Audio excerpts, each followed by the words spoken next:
It's time again to conquer the battlefield.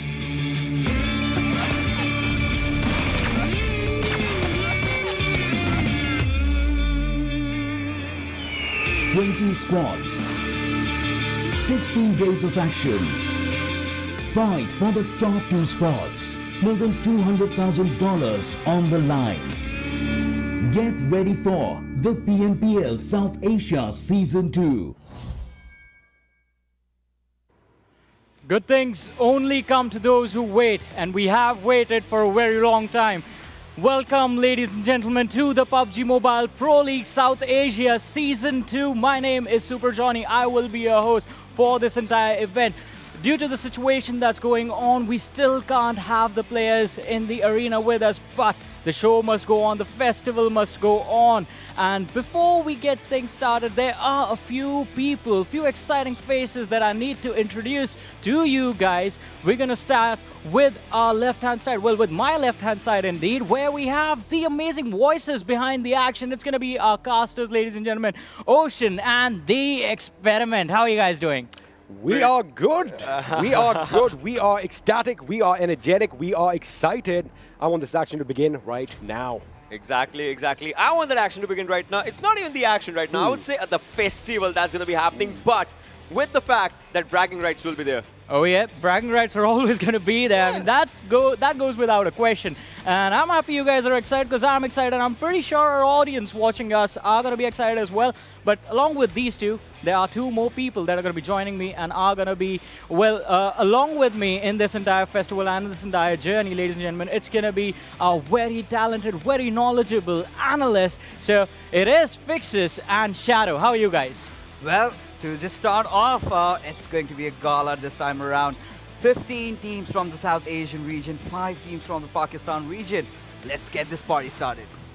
Yes, definitely. I'm super excited because I was watching PNC from the sidelines and casted also, and some of the teams and players are damn good.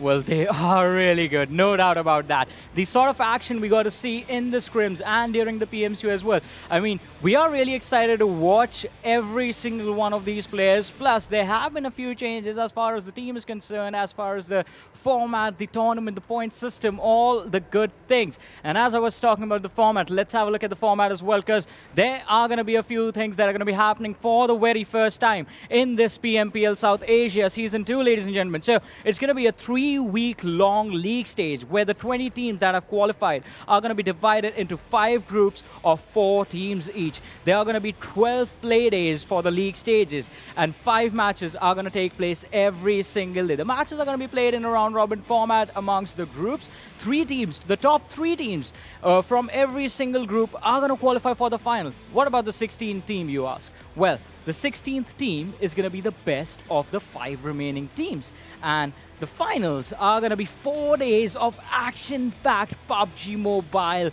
gameplay where 5 matches are going to happen every single day. I can't wait for this to start. Yeah, absolutely. Not me too either. Because, you know, this time around, it's just not going to be competition between the overall standings. It's going to be that competition amongst each other in every single group. Yeah, definitely. I mean, it's going to be a very, very tight competition between the groups and the players and the teams, because they are going to be fighting not just for the bragging rights, as Ocean mentioned. There is going to be the prize pool as well, plus the pride of calling yourself the champion. Talking about the prize pool, it's pretty massive. I mean, you guys heard it as well. $200,000 for the PMPL South Asia Season 2, out of which 65,500 has been allocated for the league stages. The first position is going to get $10,000. The second is going to get $8,000. Third position will be taking with them $6,000. And moving forward, fourth position is going to get $4,000. The prize money is going to keep on dropping. By the time you end up between the 17th and the 20th position, you're just going to get $1,000. But apart from that, there is one thing that makes the league stages even more exciting. That's going to be the weekly prize money for the team with most points per week. It's going to be $2,000, and the MVP for the week is going to be $500 for that one individual. Shadow, I want to hear from you.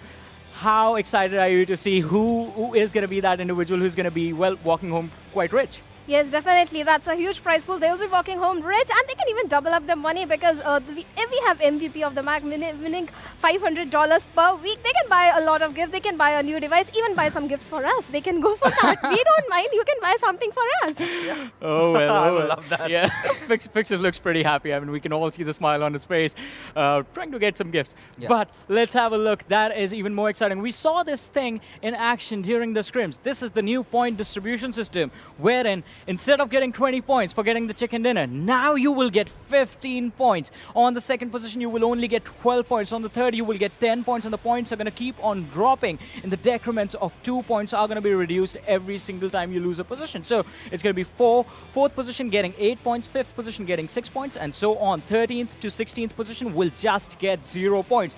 But the one thing that remains the same is going to be that for one kill, you still get 1 point.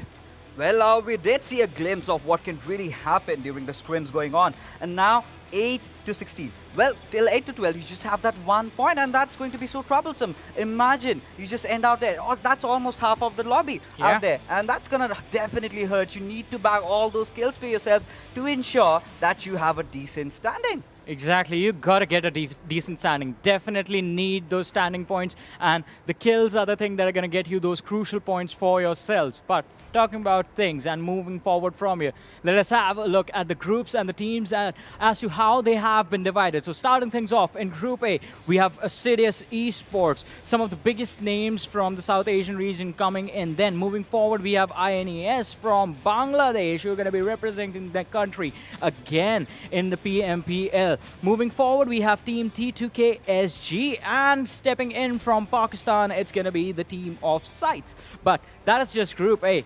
We got to move forward and have a look at more teams, because there are more exciting teams and more exciting players over here. Shadow, why don't you take us to Group B? Yes, Group B. We have PN Crew, who came out as a champion in their region. We have Abrupt Slayers performing amazingly well in the PMPL scrims. If we talk about improvement, I think Abrupt Slayers have improved a lot. Let's see if that can reflect in today's matches. Also, 7C Esports, Hungry Box, he was one of the MVP over there in the overall kill leaders. Then we have R3D Esports, not having that good of a performance in the PMCO. And if we talk about Group C, we have again an amazing teams. Venom Legends is here, ElementriX is there, FutureStation we have. There is a lineup change over there. Let's see how that is going to reflect. And we have 247 Gaming, again a team which performed really well in the PMPL scrims. Yeah, do you know, talk about 247 Gaming. Rahman is that one player I must look out for. Alongside that, Vegeta and Khan have really been stepping things up. But you know, as we move forward to Group D and see which are the teams over there, we start off with A1 Esports, PAINxELMT, VTNxJyanMaara, and Stalwart Esports. And talking about Stalwart Esports, we know what they have done in the last final day of the PMPL scrims. And well, these players carry a lot of burden behind the backs, because you know, they have the World League experience. They have the World League experience and the former champions of the Spring Split, PMCO Pakistan as well. So a lot of expectations, a lot of fans of this lineup. Everyone's going to be having their eyes set on Stalwart Esports. But this is not the last group. We still have one more group to talk about, and that's going to be Group E, ladies and gentlemen, with CZxHIGHVOLTAGE in there. Then we have DRS Gaming, followed by DEADEYES guys, and last but not the least, it's going to be Team Bablu in Group E. Yes, definitely. Team Bablu, one of the fan favorite team coming all the way from Pakistan region. They were in the top 3. And even again, their players performed really well, especially if we talk about Pikachu. He was so aggressive in the PMCO. Let's see if that aggression is going to happen again. But they will be competing against best of the best teams. That is DEADEYES and DRS Gaming. Definitely. And talk about those two names. I mean, they had an impressive run during the PMPL Scrims. And Fixes, why don't you talk us through how these two teams perform and what their journey was like? Well, if you want to start things off with DRS Gaming, that's a team, they have been doing phenomenal, the champions of the PMPL South Asia, and they have never looked back after that. With the way they started the scrims off, they got those 3 chicken dinners, but the curse kind of still prevails, having those 3 chicken dinners and then kind of fizzling out. The same thing, I must say, did also happen to ElementriX. I just hope when the league starts, which is going to be in a few minutes, they really get the chicken dinner and start off with a good momentum. Yes, definitely. And if we talk about DRS, like you said, they were a little fumbling in the PMPL scrims. Maybe it was the added pressure, or maybe they were experimenting a little bit. And if we talk about VTNxJyanMaara, VTNxJyanMaara was also struggling in PMCO and PMPL scrims. Let's see if they have done their research, they have shown improvement or not, because the time is here when they have to perform. Exactly, the time for the teams to perform is right here, right now. And one of the teams that did perform was DEADEYES guys as well. So DRS Gaming, they had a good start, but then they started to fall off, as Fixes so wonderfully said. The 3 chicken dinner curse sort of instilled themselves in this one team. But DEADEYES guys, they took the opportunity that was handed out to them in their hands and came up to challenge the squad of DRS Gaming. Also, one thing that's really interesting about DEADEYES guys is one of the best players we have seen come in from Nepal has joined the roster recently. On top, Shadow, why don't you take us through the action that DEADEYES guy put up for us during the scrims? Yes, DEADEYES were phenomenal in the PMPL scrims. The aggression they showed, they were going in for it. They had the kill points, they had the position points, everything was there. The rotations were on point. It was like, there was scrims, there was no pressure. They could experiment also. If they were experimenting, it was working perfectly fine. Let's see if they are going to perform the stream. They use the same strategy. And if we talk about 7Cs, Hungrybox was one of the players who stood out in the PMCO, and the way this fight happened, this particular fight, the DEADEYES versus 7Cs, and Shifu, so especially from DEADEYES guys, I think he's a player we need to really look out for.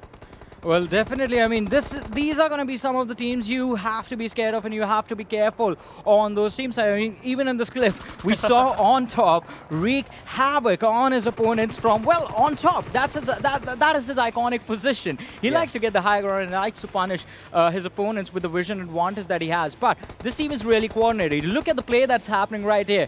Quite a standard team fights. They took charge. On Top got a single knock for his team, and then we saw Wadu's Russian. He got another knock, and then Hungrybox was the last man left with a sliver of HP, and then the backup steps in with Shifu coming in with the elimination of the squad of 7C. So Miramar is that one map where DEADEYES guys, they go on to dominate, and they dominate their opposition really, really hard. You have to be scared of these lads on that one particular map, but on the rest of them as well, because this team is perfectly coordinated. And as I was mentioning a few particular maps, let us have a look at the schedule for the day and see the rotation in which the maps are going to take place and how the groups are going to rotate as well. So we're going to start things off with match number 1 that is going to be played on Erangel by the teams from Group A, B, C, and D. The first 4 games are going to be played by these 4 groups only. So match number 2 on Sanhok, we're going to have the same groups. Match number 3 is going to be played on Miramar with the same groups. Match number 4 as well with A, B, C, and D as well is going to be played on Vikendi. But match number 5 is when things change. It's going to be played on Sanhok by the teams from Group A, C, D, and E. So Group B is going to be sitting out of the last game of the day. Yeah, and talk about Group E. We know that this is the group of death this time around, and we are all excited, we are all waiting. But apart from that, let's talk about Group A, B, C, and D. There are a few other teams, few other players specifically that I'm looking out for. Well, talk about 7C. You talk about the roster in PMCO, that was a bit different, but when Love and Mimo came into the roster, they are looking so promising. Along with that, a few new teams are T2KSG, Frankie, and how can we rule out the Pakistani teams, the Pakistani players? A 247 Gaming, Team Bablu, I am really waiting for all these teams to, just step up, put their best foot forward, and give us the entertainment that we are searching for. Well, you know what? We're going to see the action in just a few seconds because the match is about to begin, ladies and gentlemen. For that, I just have to do one thing. Yeah. I have to throw it to our amazing commentators, so I will now let Ocean and The Experiment take it away. Over to you guys on the other side. Thank you so much, Super Johnny. Ocean, it's time. I know all of you at home are waiting for this. You want us to stop talking and start with the gameplay. Well, the plane is going to be in the sky for the first time in Erangel, and now Ocean, you are the in-house expert. What do you think is going to happen in this game? Well, I'm going to say final circle is going to be lit, but before that, the storyline that builds up, that's going to be lit as well, because those are the things that those are going to be happening, right?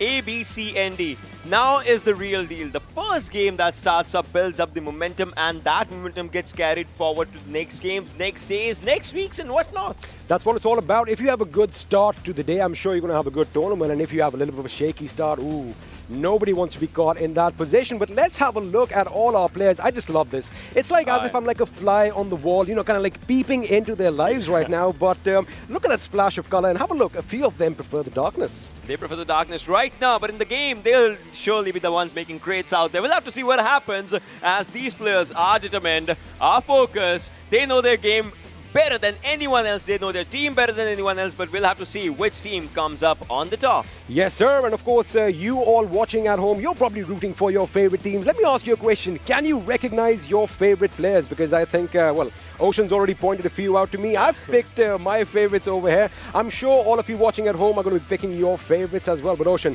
I've got to ask you a question. I mean, we've seen intense action. We've seen the meta kind of change over the scrims that just underwent recently. Yeah. So are you expecting a slow start to the game? Because, 1 kill equals 1 point, and the new point system, it's shuffled things up, hasn't it? Exactly. 13 to 16, you get Nara. So that kind of switches things a lot. So I would say for the first time, these players, obviously they played scrims a few days back, but now this is the real deal. So for that, they'll have just one thing. It's like, not get eliminated. Even if one player survives, that one player should be going really passive, because even 1 point matters. And ladies and gentlemen, boys and girls, match 1 will be on our way as the flight path is going to be out there. Let me and Experiment take you to a magical journey in the C-130. As you see, the plane is moving on from the topmost area. As you can see, it's going to be from Stalwart. It's going to be moving down to Ferry Pier, and there it is. I mean, that is basically an expert. I mean, we've played this game so much that we can tell the flight path just from that. But I think everything is good. This weather is good outside. It's a good day to drop down and kill some opponents. And now have a look at the plane path. We are going from Stalwart. We are going to be crossing the Ferry Pier. Now, a lot of teams have their fixed drop spots. Yeah. So what are you expecting? Are you going to expect the same meta, or do you think they're going to shuffle things up to, keep the other teams off guard? Exactly. So that's one thing. See, a lot of teams have their own drop spots, but some teams have 2 drop spots, depending upon where the flight path's going on and where they are, moving towards, heading down or whatnot. So that's one thing. PN, as you can see, is going to go to the northern side. VTN has their own drop spot alongside the Lipovka area. That's where they are going. 247.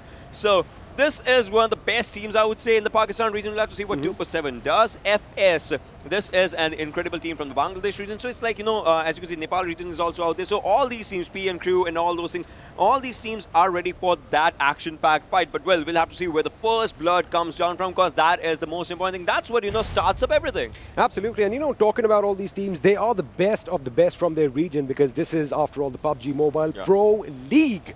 And when you have that pro tag in front of you, it's a whole different ball game. But talking about 24/7, looks like they are heading towards Lipovka, which is one of their preferred drop spots. But have a look at that circle. Erangel wants to be Vikendi.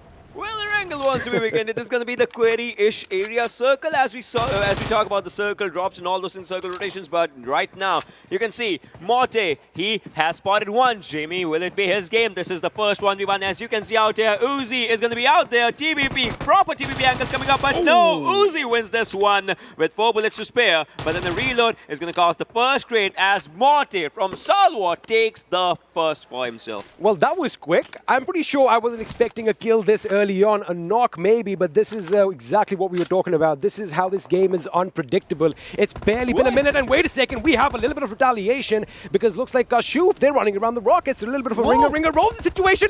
Is he punching him out? Oh my goodness, Luffy had a gun, but he almost got a fist to his face. Exactly. That was something different that happened. And look at this. It's a proper revenge. They lost 1. they took one down from the same team. That's something that happened, and that kind of was a different thing. And so you can see Erangel 2.0, right? So many things have changed, and so many things are new in this map. And I would say with everything coming up, there are new ridges as well. So those areas give you a lot of area to play with, to get to the covers, and to all those for the rotations. See, at the end of the day, I mean, you are only as good as your surrounding, right? If you can use your surroundings to your advantage, then, well, you have the job done. But tell me one thing. So we've got a lot of new things in 2.0. What is the one thing in Erangel that stands out for you?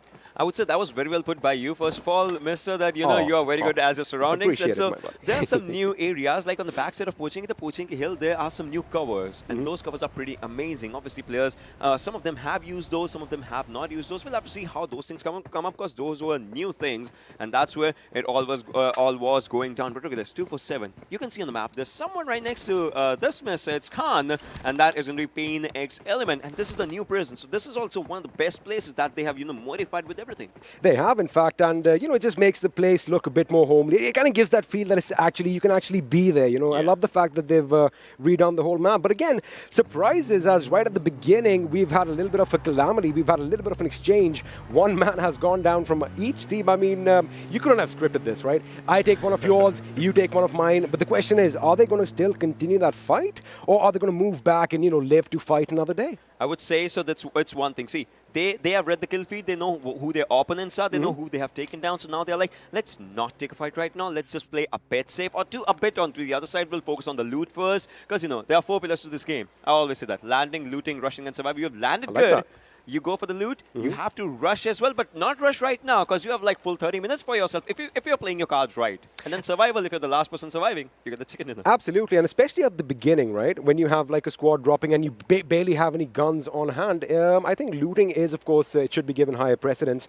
And as far as rushing goes, in my opinion, information is everything, right? You can't just see one person and do a blind rush, because you don't know where the other teammates are. And, you know, during the scrims also, we saw a little bit of exchanges taking place, and we were like, hey guys, hold on, think it through, think what you are doing. So I think today we're going to see a little bit of a change. Of course, the first circle is still going to be where we see it at. Military base is going to be in contention. The southern area of the main island is going to be in contention. Gatka is going to be one of those hotspots, especially those infamous cluster of houses. But I don't know, man. I want to see some bridge action. I have a look at the map right now, and I see we have 6ix9ine, Sinister. All of these boys are still down there. I want to see them blockade the bridge. I want to see some blowing up. Well, there's one thing. You see Lipovka, that's where VTNxJyanMaara is. Look at the rotation that they'll have to take if you talk about it. They have PAINxELMT right in front of them, 247 as well. They have Stalwart as well. FS onto the northern side, ASC onto the southern side. So they have quite a lot of teams. The cluster of teams is out there if you talk about it. And so we'll have to see how the teams, you know, just go for with the fights when it's going to happen. So VTNxJyanMaara will be in a lot of trouble. And look at this. These are the new areas. These are the new areas in Erangel 2.0. You get a lot of cover. There's that broken tank and all those things. You know, I love that. Especially like on the military island, they have these little outposts and all that. It kind of gives that feel that it's like a deserted island. Something went down here in the past. But what's happening right now is we have 16 teams trying to kill each other and walk away with that coveted chicken dinner. So again, I'm going to go into the whole prediction situation right now. I'm going to put on my thinking cap. Ocean, who do you think? Now, I know that it's wait a second. We'll come to that in a second, because R3D's Joker is trying to light up Mr. Hyozu, and almost got a knock over there. I was almost going to predict ElementriX, as you were going to ask me, but then ElementriX, you can see, was quite in a bit of trouble. And Mr. Hyozu, no, who actually gave him that push? It was himself only, so he needs to revive, and that kind of, you know, becomes into two things. You are kind of, you know, just letting that time go for your teammates as well. Your teammates who were focusing on rotation. There you go. Now they'll have to stop there. They might have to take fight against R3D, but wait a minute. 7C Memo, he got a memo, and the memo is fights out here. Fight is out here indeed, and looks like it's already broken out, but he is going to take some fire. He was spotted. Remember, you can't hit a vehicle far away, and they are now in a bit of a pickle as they are going to get surrounded. That Uzi is going to do what it does best, suppress the person, but it's not enough. Memo has gone down, courtesy of Walker, and now they are in trouble. Memo has been finished. Fair gets knocked out. This is bad. This is bad. The hunted became the hunted. But the hunters became the hunted, I beg your pardon. Well, the area was good, but the plays that happened out here, everything, it kind of, you know, just went down. We'll have to see how the things just survive. As 7C, they were moving forward. Now they had to take a U-turn, and that U-turn was not at all good, Mr. As 7C, now they are down with 2 players. Another wrong move that means they get 0 points because they have 0 kills yet. Now, see, that's the thing. You have to have those skills, and you don't want to get knocked out in the 13th to the 16th position. I mean, it sounds easy. Hey, man, don't get knocked out. But when you are in the war zone, when you are on this battlefield over here, I mean, you are going to get shot at from every side. This is a battle royale, after all, and that's the beauty of this game. But elsewhere, ASL Joker takes down 7C's Mr. Wait a second, Smokey is actually out. I thought he got taken down. He's been eliminated. Now just one player of 7C. One player surviving on 7C. And as you can see, those blue markers means against 247 PAINxELMT that they are outside the circle. They have to reach the circle as well. So those things are quite important for them. Otherwise, you know, circles are slow death. I love this. I mean, the amount of information that we get in the 21st century is just phenomenal. I mean, thank you for letting me know, because I was also wondering, why are some of them blue and why are some of them gray? But anyway, thanks to you, you clarified that out. But I like the fact that we can actually have a look at the players playing, you know. Well, the players are playing, and Crazy gets a knock on Sinister, and he is still going up in the opposition. His teammates are nearby. But the question is, are they going to rotate around and try to get as many angles as possible? Because, you know, it is like a King of the Hill situation, but they are a bit too spread out. One wrong move can spell trouble. It can, you know, just change up everything while Crazy is moving forward. RXAX might be the next, as he does not see on the right-hand side. Dante is the one spraying, but 6ix9ine goes down. Finished instantly by Kurkure as RXAX takes down Crazy, and he does the same onto the other side. He has 1 kill for himself, 1 for the team if you talk about it. Now he has to spot other players. I would say if he has a nade or something, he can just, you know, go for it. Was using a pan right now.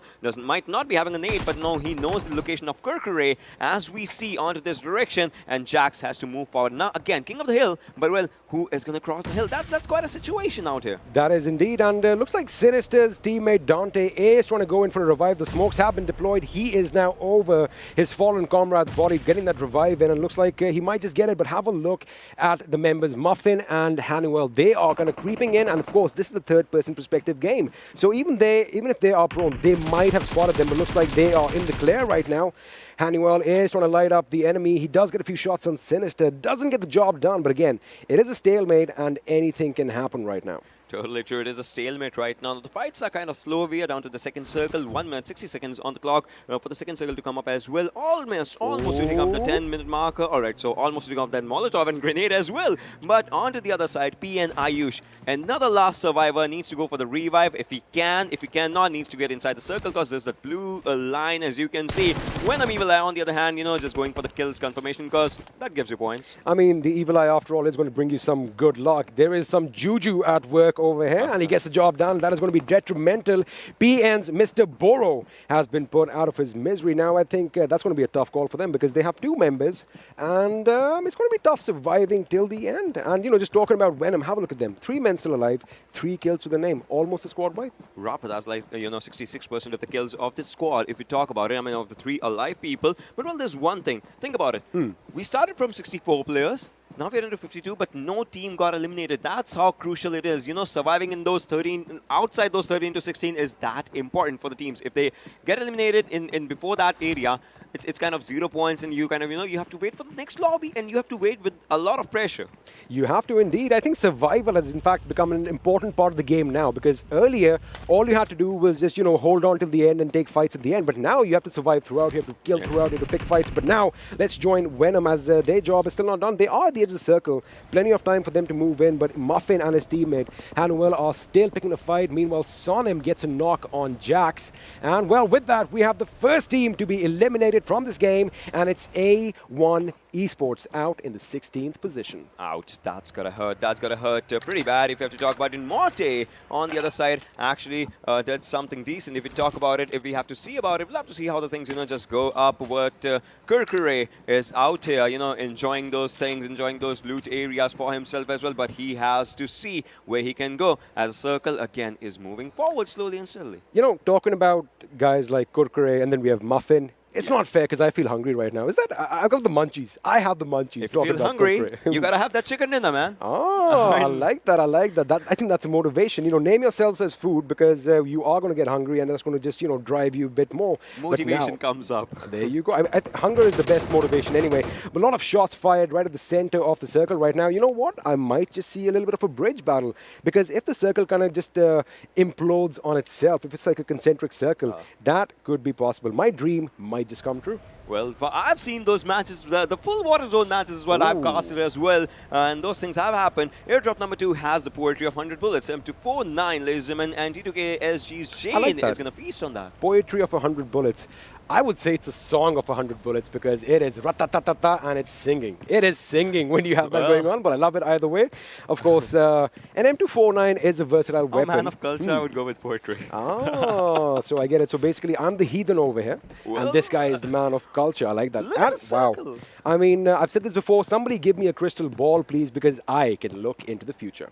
Well, both of us can. We both are good with predicting zones, you know. That's all we're good at, by the way. Yeah, well, let's not talk about the other things, but PN crew, let's see, are they good at, you know, getting inside the zone? Because it's Ayush, the only person I can see there. ElementriX has had a good rotation. I mean, they are still kind of in the shorelines area. They can take down INES if it happens, but look at T2K. They might just sit here for a while, chill out, and, you know, then they can go for the fight. But no, bad rev would have been taken down if he would have been closer to that vehicle.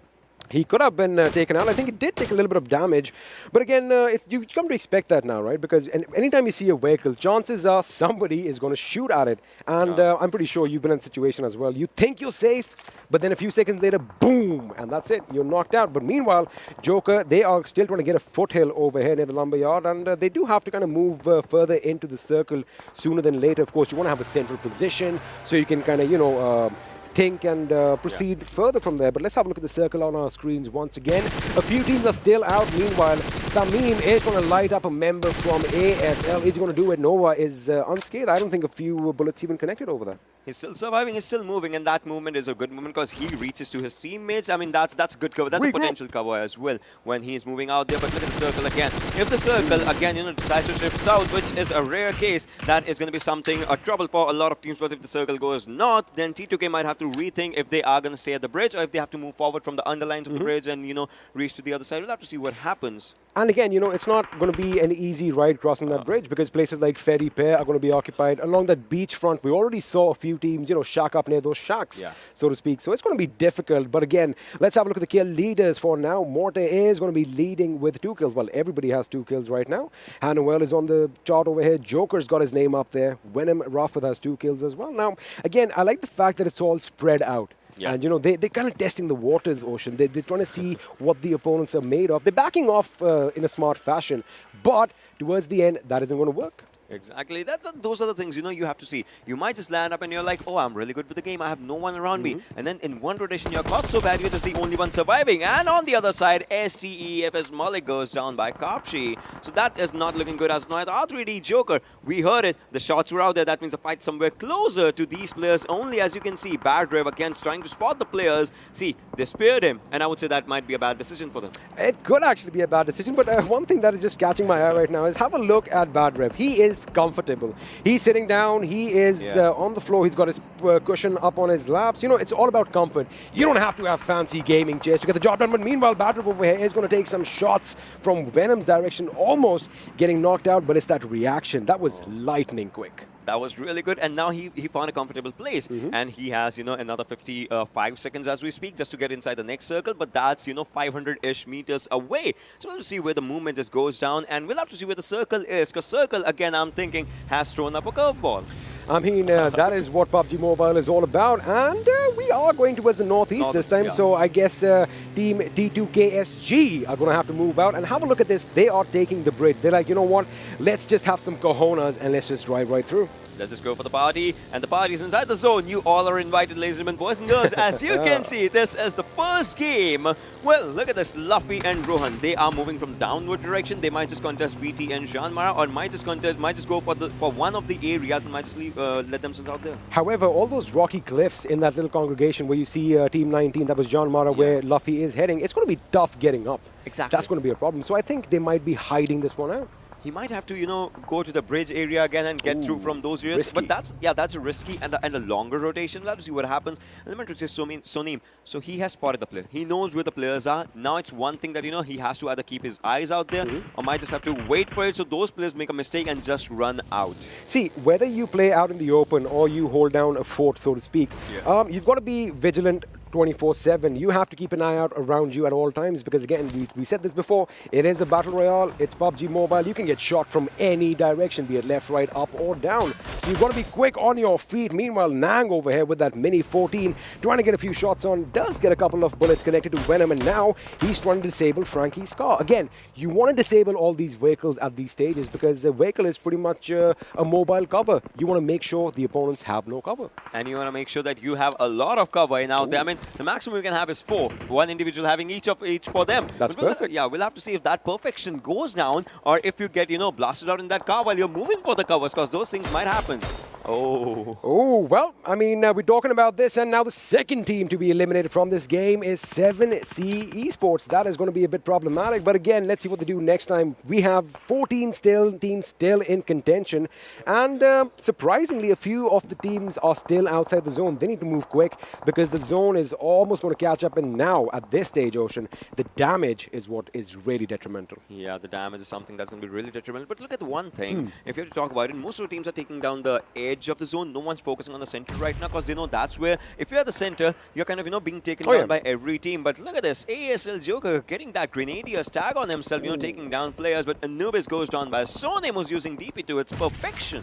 He is, in fact, and that is shots at range. He does have that 4-time scope on it. Meanwhile, over here, Joker is getting taken down by Chari, and looks like ASL are going to be pushing in for the kill. They are moving in, but can they be abrupt, or are they going to be calculated in their attack right now? Because they cannot be abrupt. They cannot. And have a look at this. They are playing with 3 members. One of them did not join in time. Well, that's something, and that's going to be a tricky situation for them. Look at this. Stalwart Esports is also, just out there. We'll have to see how it just goes down. But on the other side, PN Crew, R3D, Stalwart are those teams that have just one player for themselves. PAINxELMT has 2. Other than that, every team has 3 or 4. But ElementriX is this guy is using Mini to a good perfection. Like, those tap shots were very good, and he has done a lot of damage. But Playzone takes down PN Crew's Ayush. And I think with that, PN Crew is out of this game. He was the last surviving member, if I'm not wrong. Meanwhile, Baba has gone down, but Nang is going to be super effective with that Mini 14, getting a knock in quick shots. That is just brilliant, mate. That's totally true. Well, PN Crew got eliminated, and so did Stalwart. I mean, the team that has had that experience, from the previous games and everything, those teams are getting eliminated. We'll have to see which team just comes up on the top. Just have a look at his cool demeanor. He just got a kill. He's relaying that information to his team, and, he is cool as a cucumber. And you know this, Ocean. Communication is an important part of the game. Meanwhile, Nova over here with the VSS. Now, those subsonic bullets, they're not the fastest, but they are definitely silent and deadly.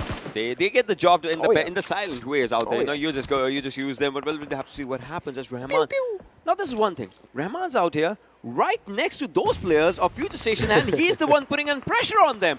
He has smoked out in the open with a vehicle cover, and he's the one putting on pressure. That's Rahman for you guys, as you can see what he was doing. But, well, Playzone is being the MVP for now, as it's taking many.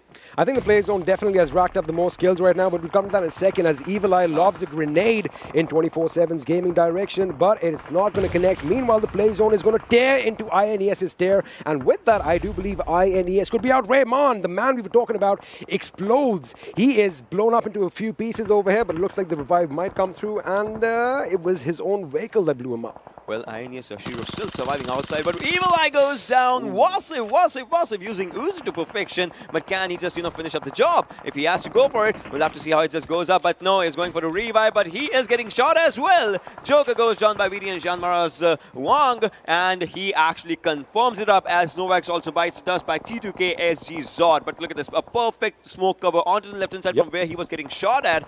Will be giving up a revive, and with that, 247 will be stronger up again. The smoke is going to be giving him cover from the left side. I like the fact he's using the ridge. He didn't smoke on that side. That is what I'm talking about. You have to know your surroundings. But meanwhile, over here, we still have some more action breaking out in the fields. Looks like ASE are going to be in a world of trouble as Muffin, he blows up courtesy his own bullets. That is going to be a big blow.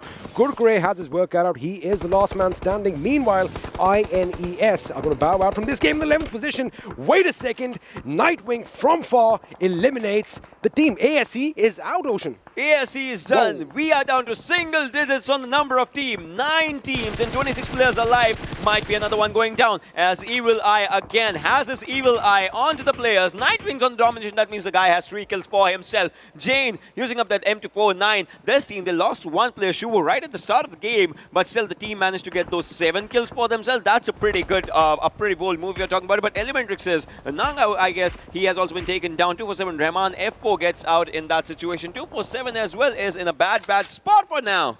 Now the fight is between 24/7 and Venom, and looks like Venom are 2 members alive. Is everybody out? The play zone is meanwhile wrecking havoc on PAINxELMT as Luffy just come to the zone, and that is just bad luck. Again, you can't get caught out in the blue this far into the game because that damage is going to be catastrophic. Elsewhere, T2K, now these guys have made it to the main island. They did lose 1 member, but have a look at their kills as well. These guys are fragging high. 6 kills first game is not a bad feat. Not at all a bad feat. And right now, if we talk about it, see, now kills have that priority. They have that thing with themselves. And look at this. Wow. Jane, good grenades going out there. No one's complaining because they're getting results. And now you can see that poetry of 100 bullets coming up as Wong goes down. So Jane has taken down 1, 2, 3. This guy is wreaking havoc in his own ways, but it's zero fear. Does he have zero fear, or is he going to go for the fights? Zod is moving forward alongside Frank. We'll have to see what Zane does as he has 65 bullets for himself. But can he go for the fights? But no. R3D Frankie, knock it up if you go in. But no, you forgot to knock, man. 1 HP is what he's surviving on, but no, he goes down as well. Oh my god, Rampage coming up on Jane's side as this guy has the unstoppable gun. That is M249. Yes, sir. I mean, Jane might as well add GI before his name because he is playing like an army unit right now. That is some concentrated fire.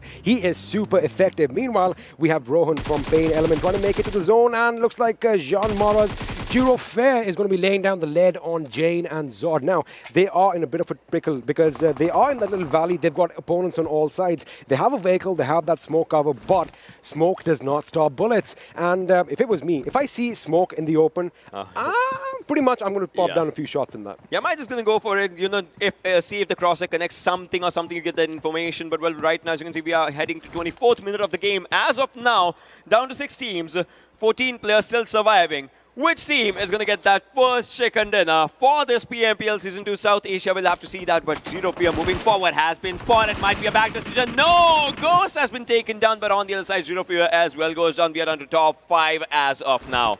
We are in the final 5 teams. 13 players still alive. The zone is coming in. Have a look at how Rohan is sneaking in. He is like a predator. He is low. He is ready to pounce. Meanwhile, Zod is not taking the silent approach. He is loud and proud, and he is literally making explosions happen right now. With that, I think that's going to be problematic because I do believe they are in a world of trouble, and any second now, that could be game over for the sites. Exactly, that could be game over as, look at this, Zod just going through the smokes, doing everything he can, takes another one down. Phobia will be having a phobia of Zod right now as he is actually wreaking havoc on those players right in front of him, and the circle is towards these guys. These guys have the circle. Everyone will have to get inside the circle to actually fight them. We'll have to see what happens as 5 teams still survive, and as of now, Rohan, the last survivor from PAINxELMT, will have to move forward. Has 2 first aids, but will have to give an answer with the guns as well. Yes, sir. Surprisingly, the zone wasn't in T2K's favor earlier on when they made it to the main island, but now they are sitting in prime position. However, the thing is, well, Venom and these guys, they've got 10 kills to their name. Venom Legends have 11 kills, so these guys are high on confidence. Ooh, now that is a tricky situation. You have that one shack, one perfectly lobbed grenade. I mean, if you have that precision, if you can lob it through that slit, a whole team will go boom. And that's one thing, but still, you'll have to, you know, cross the road a bit to just get out in that no area. risk, but no reward. Yeah, that's totally true, but when Nightwing goes down in the situation, Rohan going for the reload will be taken down by Evil Eye as we head down to top 4 teams and 9 players surviving, and FS is on one side, you can see. SCYTES is on the other side, you can see. PMG Pakistan winning team is SCYTES, and 2 players still surviving. T2KSG, Zane and Zod. The guy with M249 is still writing that poet, and the poet might just, you know, the poem might just lead him to a chicken dinner. G.I. Jane's G.I. Joe Spirit is definitely working full-time right now. I mean, Venom Legends, they have 12 kills. Evil Eye is the last man standing, and boy, oh boy, this is going to be too close to call because now T2K, they have 10 kills with the name, but again, 2 members. FutureStation, look at, Tamim is a lucky man indeed. That was really close, but Evil Eye knows the location. That's why he went off with a grenade out there. Masi's will this team be taken down? As Trezor was out here, and yes it is. Another team getting eliminated again. T2K. Man, this team has 13 kills. Venom Legends, they have 12. FutureStation, low on kills, but high on player power. If you talk about, they have all the players surviving. We are down to this situation. This is going to be 1 versus 2 versus 4 as we speak, as Steelshot is moving forward. We'll be taking advantage of all those 4 players that they have. We'll have to see what happens. A good grenade by Badgrave takes them down, but no, from the back end side, T2K, the perfect opportunity that they have. Jane takes down 1, a 2 versus 3 situation as we speak, as Tamim needs a revive. Will he be able to get that as Steelshot is moving forward as well? The circle still in the favor of T2K SG as they have to get for that chicken dinner. Zaid and Zod, those 2 players will have to do everything just to get it right, but he goes for another one as Badgrave goes down. Now another one. M249 is raking up the havoc. Steelshot is out there, but he's getting shot as well from one side, but Zayn goes down. It's all out of Zod. The one final player from T2KSG. Can he actually get this one? Steelshot again, still surviving, and this one final guy will have to get it all. Those chicken dinner points, 15 and 12 is where the difference gets made out in this one. As you can see, Carpty's out there, Steelshot and Tamim, but 1 versus 3 with this M4. No, Steelshot goes down. Zod still out here, and he needs to take those players down. Badgrave has been revived, but Tamim has to move forward to go to Steelshot, and he's going grenades after grenades after grenades after grenades for everything. You know, if you watch Superman, you know Zod is capable of some superhuman activity. He gets another grenade. Badgrave is going down once again. Now, this man is going to be a problem for them. Oh, Tamim, can he get the revive? He cannot. He is reducing their numbers 1 by 1. It is potentially a 1-on-2 situation. Another grenade. How many grenades is Zod carrying? Is he going to do the impossible over here against all odds? He is on a rampage. And finally, 1-on-1 situation over here. Zod versus Capshi. Both members have spotted each other out. Are they going to get the job done? Tamim is going to come in. No! Wow! Wow, winner, winner, chicken dinner. We have it over here. FutureStation are going to be walking away with the first win of this tournament. What an amazing end. Zod, wow, mind blown. I mean, I'm shaking right now. I'm shaking. How many grenades did the man have? This is what I'm talking about. This is the match, man. This is the intensity. This is PMPL as we speak, and this is what happens in the final circles, man. This is Erangel for you. I mean, we thought it was going one way, then suddenly it goes the other way, and how many grenades can you carry? That's my question, but what an amazing day. FutureStation walking away with the first chicken dinner. Their morale, their confidence is definitely sky high. That's totally true. That's totally true. I totally agree with that thing. Anyway, so that was the game 1 for you guys on day 1. I know you want the action to continue. We're going to take a little breather. We'll see you after this.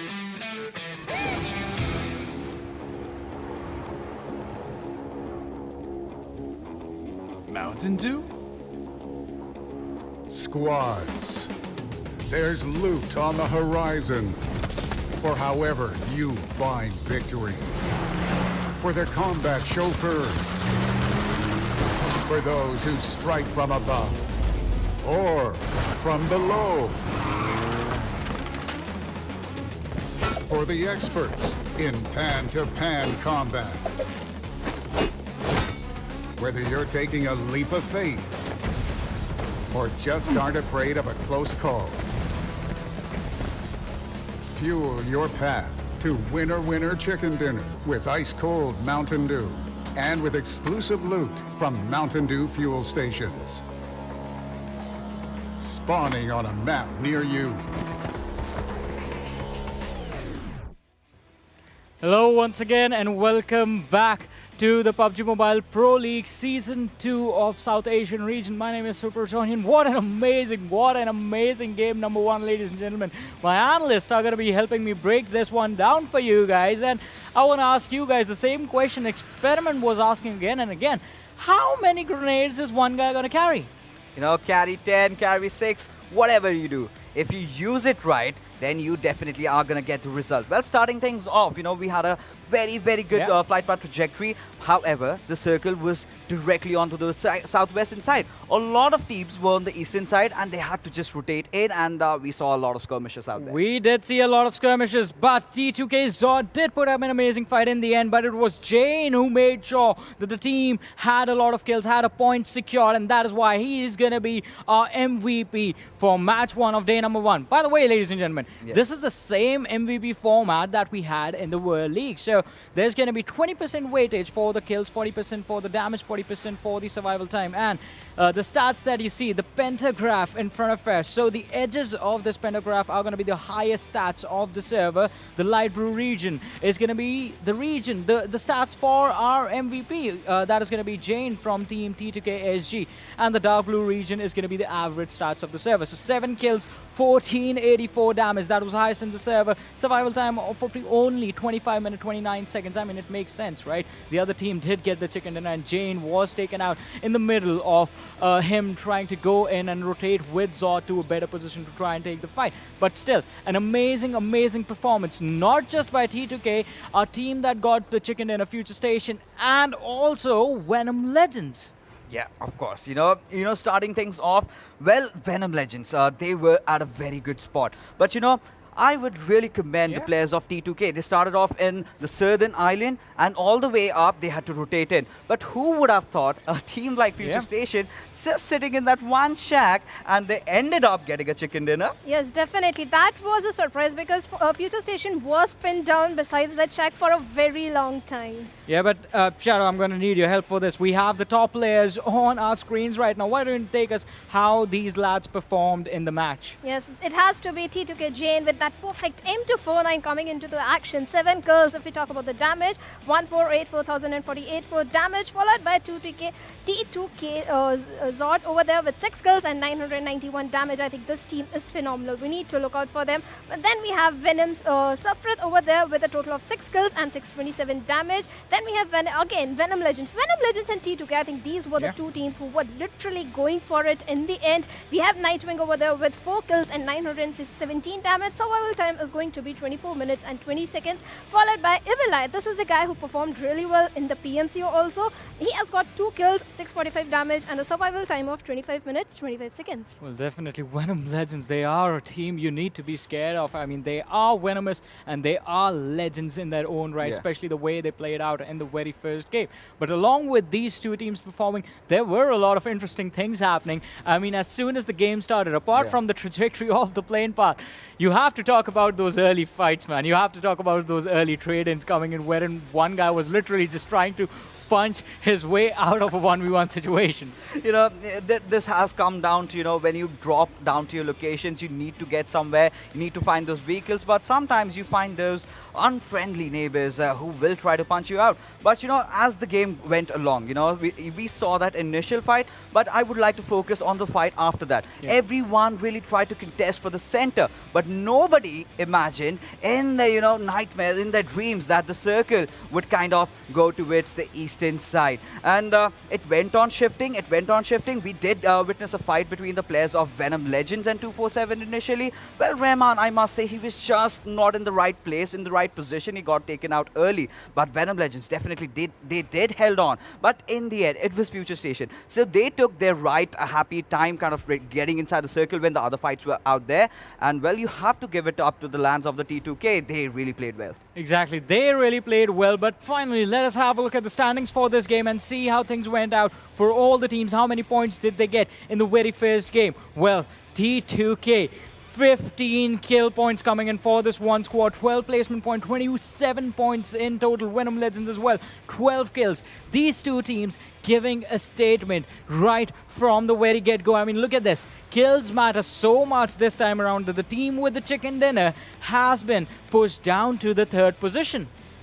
Yes, definitely. FutureStation, despite having that chicken dinner due to lacking of the kill points, is sitting at the 3rd position, and T2K is sitting at the top because of amazing 15 kills. If we talk about R3D Esports, they had a decent performance in this game. They are sitting at the 9th position. They have got only 3 kills and 2 placement points. Position points are not going to get you anything because of the new format, especially if you talk about 7C Esports and PN Crew. Look at them. They got an early elimination, and because of which they have got 0 points in their hands. Exactly. PN Crew and 7C is an early exit coming in for for them without any kills. Even the Stalwart Esports and Abrupt Slayers were in a similar scenario wherein they faced an early exit, but at least they had those kills for themselves, right? That's why they will be moving up in the standings in comparison to these guys. But there were a lot of moments. I mean, there were a lot of plays that were so iconic that you have to call them something, right? And we're going to call them the due moments of this match. Let's have a look at, ladies and gentlemen, the due moments of game number 1 of day number 1.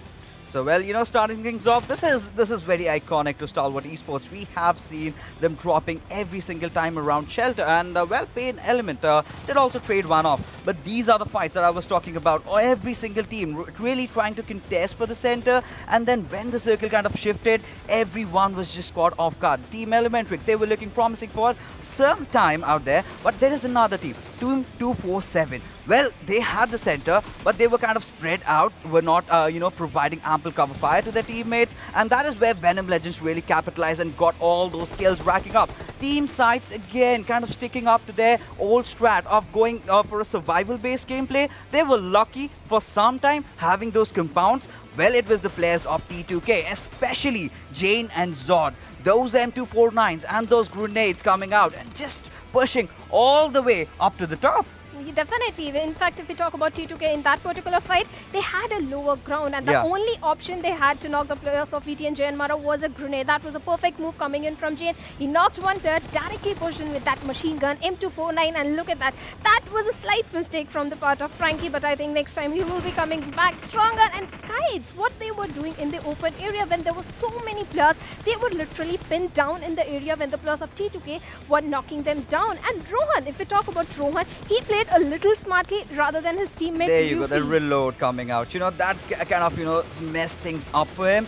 But, you know, T2K also having a small shack to themselves. They had the zone somewhere shift just near them, but they had to get out. And now they were completely in the open, surrounded by all the players of FutureStation. And that is when, you know, we saw Zod coming out right on top. Those 3 grenades. It was a kind of a crossfire setup. Tamim, he was just surviving with that sliver of HP. He knew just when the other player was engaging with Kapshi, he just peeked out and bye-bye. Exactly, it was bye-bye-bye. I think the way this game welcomed us is something that I loved, really.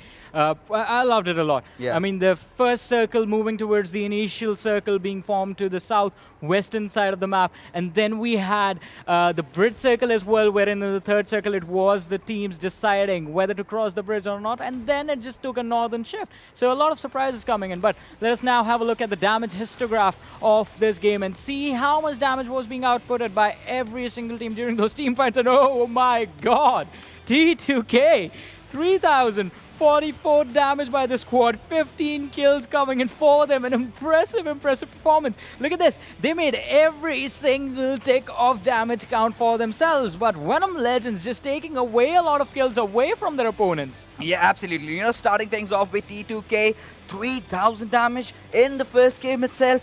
OMG. But, you know, as you move onwards, Venom Legends, they were fantastic. FutureStation, well, we could call them the smarter ones. You know, they were very, very vigilant. They knew, you know, what they had to do. They knew that there was that perfect window of opportunity which they had to capitalize, and that they did, for which they got the chicken dinner. Definitely, and that chicken dinner performance, Shad, don't you think it is going to be that thing that sort of saved them from falling too far behind against their opponents when they were getting this many kills? Yes, definitely. And I would like to say one more thing. The T2K, the way they were playing, I think that was very smartly. When all the teams were trying to capture the Ferry Pier area, the center of the zone, they were being silent. They were waiting patiently for the zone to shift so that they can move. They make their rotation silently into the zone. And I think every zone they did this thing, they were silently, sneakily entering into the zone, and that was why they were performing so well. Well, the performance was just in game number 1. Let us have a look at the schedule once again and see what is going to come up next, ladies and gentlemen. I mean, we all know, we saw the schedule in the start of the day as well. A, B, C, and D. These groups are going to play the second match of the day, which is going to be played on the map of Sanhok. And the way this tournament has started, I mean, just from Erangel, I expect the action to be even more intense on this small little tiny map where, I mean, earlier we used to say, all right, this map is going to have a lot of fight, it is going to have a lot of aggression, but this time around with the new point system coming in, teams are taking those fights like they mean everything to them. They are going to sacrifice whatever they can to get those kill points for themselves, and that is something that I really love. It is going to give us a lot of action, and it has given us a lot of action itself in the very first game. But I want to ask you guys, after the initial impressions from the team, what do you think how our team's going to approach Sanhok? I'm going to start with you, Fixes. Well, you know, initially it depends on how the circle fares out, because there are two ways out of it. Either you have that western circle where we have all the teams kind of rotating out initially, just, you know, dropping there and just trying to stack up on the center hilly areas. But on the other side, if it goes all the way towards Painan or maybe towards the southern side, during the scrims we did see, you know, a few circles down south. So it all comes down to those initial circles, and yes, rotation has to be very quick, and yes, do not try to engage in fights more than a minute, because if you do, you might get shot from elsewhere. Well, that might just be the scenario, but Shadow, I want to hear from you as well. Who are going to be those teams? Who are going to be those few individual players who you have to be careful of if you are in the game, and, well, we are going to have to keep an eye out for? Definitely, it has to be T2K and Venom Legends, the way they've performed. But the main focus, I think, in Sanhok is going to be at the boot camp, because many teams share their drop location. Some of the teams drop in outsides of the boot camp and then make the rotations inside the boot camp. So I think boot camp is the place we need to look out for. Well, definitely. That is going to be one high priority location. I mean, it always is, man. We always see 2 to 3 teams contesting that boot camp area along with Painan as well. So we're going to see how things go about in Sanhok, as this match is going to be really, really intense as well. And you know what makes the action even more interesting? It is our amazing commentators. So over to the mad scientist and the doctor, the experiment, over to the other side of the desk. Thank you very much, guys. Well, the mad scientists out there, the experiments out there, I will be doing experiment on you if you talk about it. But, well, let's talk about a few things. What are your views from this map of Sanhok? I mean, Sanhok is going to be different. It's going to be quicker, but owing the fact that we had a kill within the first minute in Erangel, I mean, how quick can we get? But it is going to be different. It's going to be fast-paced action. And if you thought we had a tough circle in Erangel, oh boy, over here we are going to have a lot of snakes. We're going to have bullets flying from all directions, bodies dropping. And, well, it's going to be exciting for you guys. There's one thing, you know, when I asked you last time which is your favorite area, you called about it Paradise Resort, right? Any day, any time you'll be going to Paradise Resort. And you're a sniper yourself. How do you see the sniper chiming into these areas of Sanhok? Sometimes I'm not good at sniping. It's as simple as that. Sometimes I miss. But no, it's like I said, it's all about your versatility. If you are good at that first shot, by all means, take that first shot. Now, you know, there are chances, there are times, in fact, when I am engaged with 2 people. If I can get one, I have to switch to a secondary weapon to get the job done. So, you know, I mean, I want to see something different. But let me just add one point. Last game, Venom Legends and T2K, they almost wiped out half the server between them. That is making a massive statement. So, my question follows up. What are you expecting from those teams in this game? Because it's going to be even fast-paced. Like, they might just go for more, might just go for less, or might just fail doing it, because those things might happen. So right now, they're at the tippity top, right? There's only one way to go. Either you keep going up, or you're going to fall so hard. And the thing is, it's not about the bragging rights and all right now. It's the people at home. Our audiences love it, and have a look at all our players on the screens. Once again, I love the fact that so many of them are sitting comfortably. They are basically, I love the fact that a couple of them are in darkness. Now, we can barely see their faces. That means, are they hiding their game plan from us? Well, probably they are hiding everything from us, because they want to show it only onto the Sanhok's area, as the second match is about to start. Ladies and gentlemen, boys and girls, from the northern side of Khao is where the flight path will be, and it's going to be going to the southern side, heading up towards Sami's area. Boot camp, Paradise, sir, is going to be one of those areas where you land and you just go for it. Yes, sir. And the thing about Sanhok is every single location is in drop or jumping distance, because it is a small map. But of course, I like the fact that the plane path is kind of bifurcating the map in half. So, you know, your favorite spots are in jumping distance. But of course, a lot of their teams, they are going to head to their favorite spots. Boot camp is definitely going to see some action, and I see a few few teams heading, hovering, in fact, over Paradise Resort as well. So, you know, the thing about Paradise Resort is I love those walls. You can really, you can be creative and make up angles that, you know, you wouldn't have even thought of. Yeah, exactly. Those things come up truly. But, well, where do you see the circle going? Like, where do you think, if you have to predict, where do you think the first circle will be? You know, I mean, keeping up with the trend, I think it's going to be a bit to the northeast. A little bit of water might be in contention. I'm saying Mongnai Camp, well, complete opposite. Painan is one of those areas that kind of, you know, concentrates to the central side. The circle was like, let's throw a curveball for Mr. Experiment. Yes, sir. And it just went on to the other side. But, well, look at Camp Alpha's direction. PN squad is the, like, PN crew is the only squad that's out there. But Poison is onto the southern side, like, onto the ruins-ish island. So it's like he's, you know, guarding those areas for asking his teams to just come down. It's like he's, you know, it happens. That is absolutely correct because, again, you know, when you are dropping off in these distant locations where you don't have a lot of buildings, loot is going to be scarce, right? And you do want to split up because you want all 4 members of your team to be fully kitted out. Just one guy having everything is not going to make it. So, you know, it's a nice thing to spread out their drop spots. They are going to get maximum loot. And, of course, now that the circle has formed, they know they are going to have to come down south. So that is where Poison's position is actually going to be a massive advantage for them. Elsewhere, most of the teams are pretty much in the circle, but if you have a look at the northeastern side of the map, a couple of teams, well, 3 or 4 teams are going to have to fight their way in. Yeah, you can see, like, you know, like 90% of the teams are inside the zone, but then there are other teams that are quite outside the circle, so they'll have to go for it. You can see on the cow side, it's Venom Legends, and when they come off after the movement, they might just have to, you know, go from the left-hand side or right-hand side of the Paradise Resort, where they might experience some of the fights happening. But with Venom Legends and T2K, they are right next to each other, and those are the teams that got the kills. They did indeed. And, well, they didn't just get kills, man. They completely decimated the opposition. But boot camp over here, we just have one team who are running around, and those boys are the sites now. I would have wanted to see some more action, but I guess we're going to have to wait for a few circles. And looks like we might have another member who hasn't joined in. Looks like 24/7 Gaming are playing as a 3-man squad yet again. Now, of course, you know, since all the players are remote, we can have a few hiccups now and then, right? Yeah, well, that is true. But on to the other side, if you have to talk about the fights that are supposed to be happening right now. So I'll have to ask a simple thing to you. See, we see different guns here. Not like M4s are there, all right, but QBZ, QBU, how do you see those things blending up with the players? Because, you know, obviously different guns kind of mean like different metas, maybe using guns differently and all those things. Now, you know, as human beings, we have a little bit of a herd mentality. We're like sheep, right? One leads, the others follow. So over time, the M4 became the meta that, you know, the M4 was the go-to gun for your 6x sprays. And it all depends on your personal preference, in my opinion. Now, the QBZ, I mean, that gun is beautiful. I love the skins as well. I like the iron side better as well. Again, I think it comes down to personal preference because, you know, it's all about what is working right now. Now, if I say the M4, you might say, hey, man, I can do the same thing with the QBZ. So, again, I think it's that herd mentality. You know, if one starts it, the others will follow. Well, that's very well put if I have to talk about it. And, when, you know, we'll see what happens in the game as some people are using M16 as well. You can see on Morty's side, he's using an M16. So those, you know, taps or bursts in the mid-range to a bit longer range might just come up as we talk about it. And Baba is only using a 2 times on his K9. So he'll be, you know, switching off to different scopes. Obviously, if you have to go for it. But for now, if you talk about the areas, if you talk about the teams, the one thing that matters is the rotation. Because most of the teams might need to go to Painan-ish area because that constitutes a bit of the central location of the zone.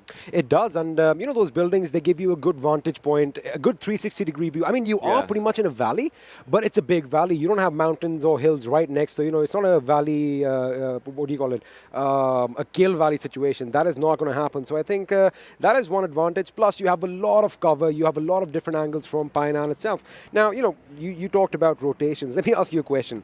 Those teams that are pretty much stuck towards the north end of the map, normally we see in Sanhok, vehicles aren't really that popular, except the occasional boat. Well, I just said that, and Morte has picked up a bike. I'm just going to eat my words up. Ocean, why don't you take over? All right. Well, still, that's totally true the way you put it. But now I would say players are using some new different metas because it's like, see, even if we don't know our plans, how will our opponents know about our plans, right? So that's like, that's where vehicles might be just chiming in. You know, those drawny trucks, the big trucks, because they give you a bit of an area to play with, and you can have good covers. But Hanel almost being taken down, but Baba, he was just, you know, unfazed by that grenade. The Molotov coming up next. We'll have to see if this Vector, the 19 bullets, going to do something. As Hanel is going to go for the first aid. He's using it up right now, and he has spotted Baba. But will he go for it? No, Baba is actually going for a different rotation, going onto the left-hand side of Hanel. We'll have to see what he does and who actually gets the first blood as of now. Now, we're going to wait and find out. But look at the way Assiduous, they have control of those warehouses, so they have their angles covered. You know, I mean, if Baba wants to go a little bit to the left, he's going to be caught out. But JyanMaara's gunner over here just escaping death as his teammate Jiro Fair gets a knock. And this is going to be troublesome for this gentleman on our screens right now. He is getting that first aid in against all odds. I was expecting Venom Legends to push in, but they left it a bit too late. Now he's got opponents on both sides of the rock. He is switching his weapons. He's going in with that M4. 16 bullets left in the magazine. The reload comes in. He aims. He shoots. He gets knocked out. Shuvo is the one who is going to be putting him to the ground. 4x was a bad idea, I would say, the way it happened out here. You know, you're opening up your ADS for that thing, and it just opens up the scope, and that's something that happened. But on the other side, Tommy meta is something that's going on. Thompson is being used to its perfection by the players. She was moving forward. He might just take another one. Look at that, the damage that it just did. But they're switching up to the M4, but on to the other side, Zero Fear has zero fear as Venom Legends gets eliminated. I mean, we were just talking about what would happen, and they're the first team to be eliminated, to be outed from this game. They were one of the highest fraggers in the last one. Muffin over here gets a knock on Baba, and Stalwart Esports find themselves in a bit of a pickle over here as they are going to be swarmed by the enemy. Now, I do want to see the map because I want to see where the circle is going to be going next. And again, I want to answer that one question. Is anyone taking a boat out there, Ocean? Well, probably there will be some teams who will be going for the boats as we will be seeing and how the situations are going to be happening. We'll be seeing map and we'll be discussing about that as well. But for now, you see the first circles coming up. 7 minutes already into the game, and Stalwart's Mortar needs to revive. The guy with the bike is just down there as of now. Looking at Kashuf right now, I mean, that boy is comfortable. I want to borrow a cushion from him, and he's got a lot of cushions at hand. Now, that guy is going to be fully ready for this game. He is comfortable. He is ready to lay down the hurt. Meanwhile, Morte, he did find himself getting knocked out a little bit earlier. Baba, of course, was lost just a few moments before, but now Stalwart Esports are picking a fight against INES. Now, on paper, INES look like they'll have an advantage because Yashiro and Orochi do have high ground, but have a look at where they're shooting. We have another team coming in the form of Assiduous Esports. Exactly. Crazy took down one, but well, Orochi takes on Morte again as we talk about it. Malik's out here. Malik has spotted a few players, but you know, spotting is not the only thing. You need to get those results as well. Otherwise, you get taken down. One game is pretty good, just like Venom Legends said, and the second game, you get eliminated early. So this is how good this game is, right? There's nothing too predictable about the teams, but still, it's like strategies. Good games and bad games. Good fights and bad fights is something you'll have to see. For A1 Esports, 6-9 on the other hand, gets a kill for himself. It is kind of interesting to see that, you know, the quarry is becoming a little bit of a centralized position right now, which is not something that common, especially this early on. Yeah. You know, until or unless the final circles kind of force you in that direction, you don't see a lot of exchanges taking place over here. But INES, they do look like in a good position. They are picking fights with multiple teams, so whether that's the right decision right now, I don't know. I'm going to have to wait and see. But meanwhile, Morte's mortality is definitely being tested. He's gone down twice, a couple of more knocks, and he is going to bleed out fast. And that's one thing. See, if you get knocked down the third time, it's like you'll have to, your teammates will have to think about one thing. Will they revive or will they have to, you know, just let you go? Because you are bleeding faster as the revives are happening and happening and happening. Plus, they have to take fights as well. On to the other side, Sinister has spotted one more, but will he be able to take one down as of now? S6-9, he also took down one previously, but the confirmation was not out there. Entry might be the next one going down as in the situation, but no, Dante was the one taking down Orochi, so now INES, they'll have to look forward onto this situation as well, because Query is kind of an area that plays with your mind with those verticalities. Absolutely, and you know, you feel like you have cover, but the fact is, we can see it right now, there are so many open angles. Oh my goodness. Yashiro is lucky to be alive, but he does get taken down after all by Hanuel, and that is going to be detrimental. He is going to go for the finish, and looks like ASI are definitely going to have a kill to their name. In fact, they've got 2 kills to their team already, and this time they haven't lost a member early on. INES, on the other hand, down to 2-man squad, and you know, we were just saying that they were in the best position, but like I said, way too exposed. Way too exposed, and on that, you know, underlines area is where everything changes up. A1 Esports is 6-9 is moving forward, but he'll have to, you know, look for Malik as well onto the other side, but look at the circle. Circle's going downward, a bit central shift of the zone as we speak. Painan, again, an important area, but then those bridges are around the Camp Charlie areas or something that'll help you move on to this island or that island, depending upon where the circle kind of shifts. Funnily, we haven't really seen a lot of engagements on the bridges, especially in Sanhok. Hopefully that changes. Meanwhile, Assiduous Esports, Crazy, is getting caught out. He retaliates, and wow, talking about that M16, that rapid burst. He gets a knock on Morte, and that's it. Morte is finally out. He is finally in the ground. His mortality has finally been tested. I mean, third time lucky is not going to happen over here. Third time the charm is not working for him. His teammates, meanwhile, are going to have to thwart an attack. Malik is the last guy standing. Well, he's the first guy standing against an invasion of sorts. Well, he is, but no, Kashif goes down in the situation. And there goes Malik.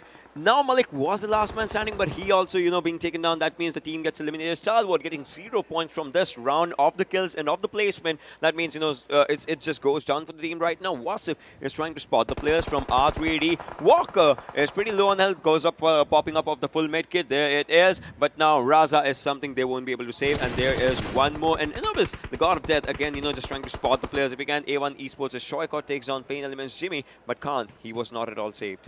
Anubis might want to reload his weapon. I do see 7 rounds in his magazine, and I've been at that end. I've thought, okay, I've got the enemy in my sights. I'm going to get out. I am going to obliterate him, and I go click, click, click, click, click, click, click, and that's it. Then I have to reload. It's happened to me before. You clicked 7 times. I mean, I'm a slow guy, but anyway, it has happened. It can happen. But meanwhile, Vasif over here now, 24/7. They've lost 2 members. They started as a 3-man squad. Can that be an issue? My question is, where is the 4th guy? Where is the 4th? Exactly. That's one thing. So if you're missing out on even one of the players, it can be a big decision because, even if it's a 3 versus 4, a head-on fight, you can take down one. Then you go for a reload or something like that. The 4th guy from the other team will be the one who might be having that, upper advantage. Unless your reflexes are, just on point that day and you have had your practice totally. I mean, we kind of saw that in the last game, in the last fight. Yeah. When Tamim comes from the side, very low HP, we had pretty much counted him out. We thought the play zone is going to get him. But that one little man advantage made all the difference, and he got that kill and the chicken dinner. But anyway, Memo over here from 7C is picking a fight with T2K, the gentleman we were just talking about, and the fact that T2K is still a 4-man squad. Oh boy, these guys can actually display some fireworks because Venom Legends are already out. Well, now it might be their time to shine out. And you can see Frank is out here, but Jane, this guy, if he goes for the airdrop, he goes for the kills as well. Now takes down 1 player, and that's the elimination of 247.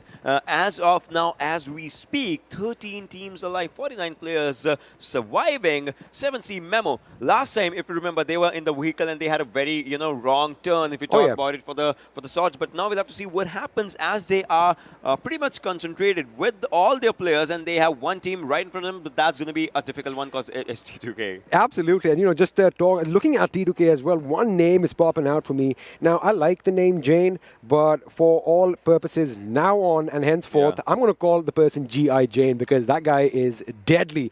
But over here, Memo, he is being patient. He does have his teammates nearby on standby. If he needs them, he lobs a grenade, and he did jump. That is beautiful. Venom gets knocked out. Talk about precision. This is a nade Gobi would have been proud of. Exactly. This was a proper, the way it was gone. It Perfection. was exactly to the perfection. But now another one's flying out there. Will it be enough? It's on Venom again. No, it was just a pit slide onto the other side of the rock was where Venom was. ASE, they lose there. 1 player against ASL. Abrupt Slayers is looking good. Shari is out there, but Kurkure goes down as Shari goes for his own self. Muffin has spotted him. Shari versus Muffin. A 1-on-1 fight wasn't happening out in the situation as he also is about to go down. No, as Shari takes this one for himself. Switches to an M4. Has spotted another one. Did he? No, he was trying to go for another side, another circles, moving to Query Cave-ish area as we speak. But this is 1 player Crazy. Can he just pull out something crazy from his own self? He has to go for the fights. He is playing a little crazy, and Jari over there with that ratatatata. The AK at close range on full auto is devastating, but his job is still not done.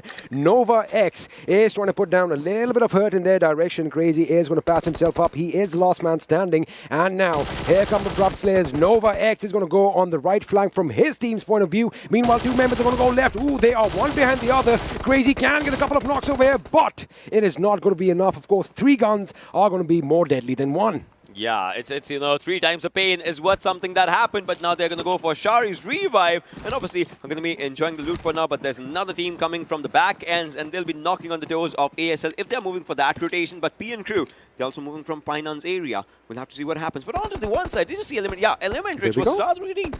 I mean, we're just talking about that. I think the production team can kind of read our minds, but Mr. Hyozu over here is knocked out. Now, ElementriX, we know that they are a versatile team. They can do good in the open, they can do good in close quarter combat situations, and well, this is something that is right up their alley. But now R3D's Walker, he definitely has an idea where Sonam is, but the question is, does he know that the reinforcements are coming in? Because have a look at the minimap and how they're spread out. We have Team 14, that is ElementriX. They are divided in groups of 2.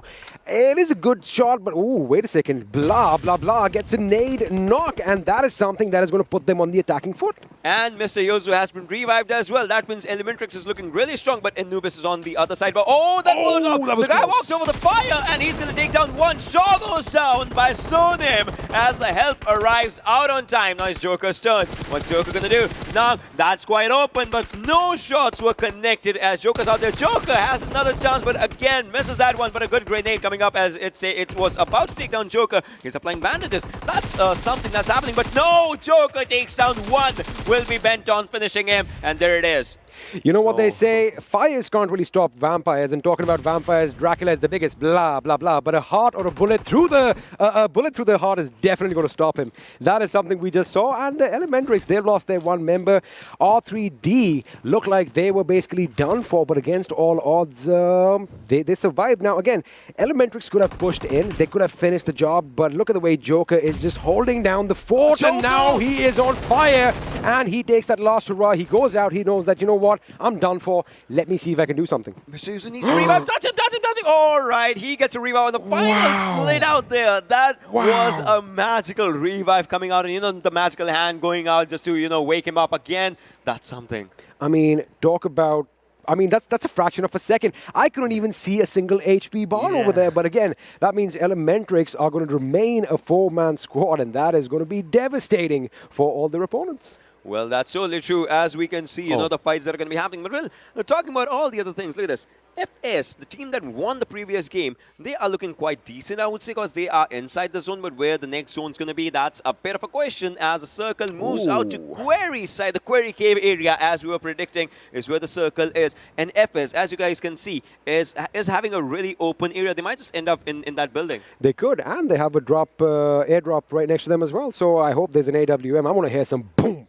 And, you know, a level 3 helmet just blowing off in the distance. Again, if you have that firepower, if you have that accuracy, by all means, go ahead and use it. Now, talking about the sites, again, a 4-man squad, 2 kills to their name, so we know that they've been in that situation. They have come out of it alive.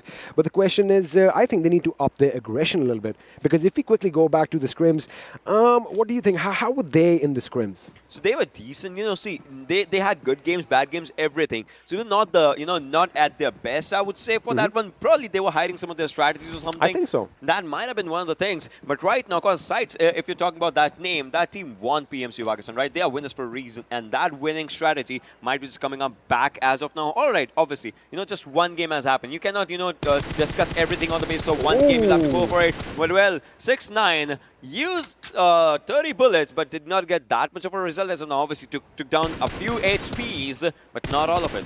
You know, once upon a time, you would not even dare attempt this, you know, taking these shots at such distance. But now, you know, practice makes perfect. And people are able to keep their sprays down. And looks like Jimmy does get taken down. Now, we were talking about him wasting a magazine earlier. He has not wasted his shots now. But I think Jimmy is definitely going to make it in cover. Oh, no, he's coming back left.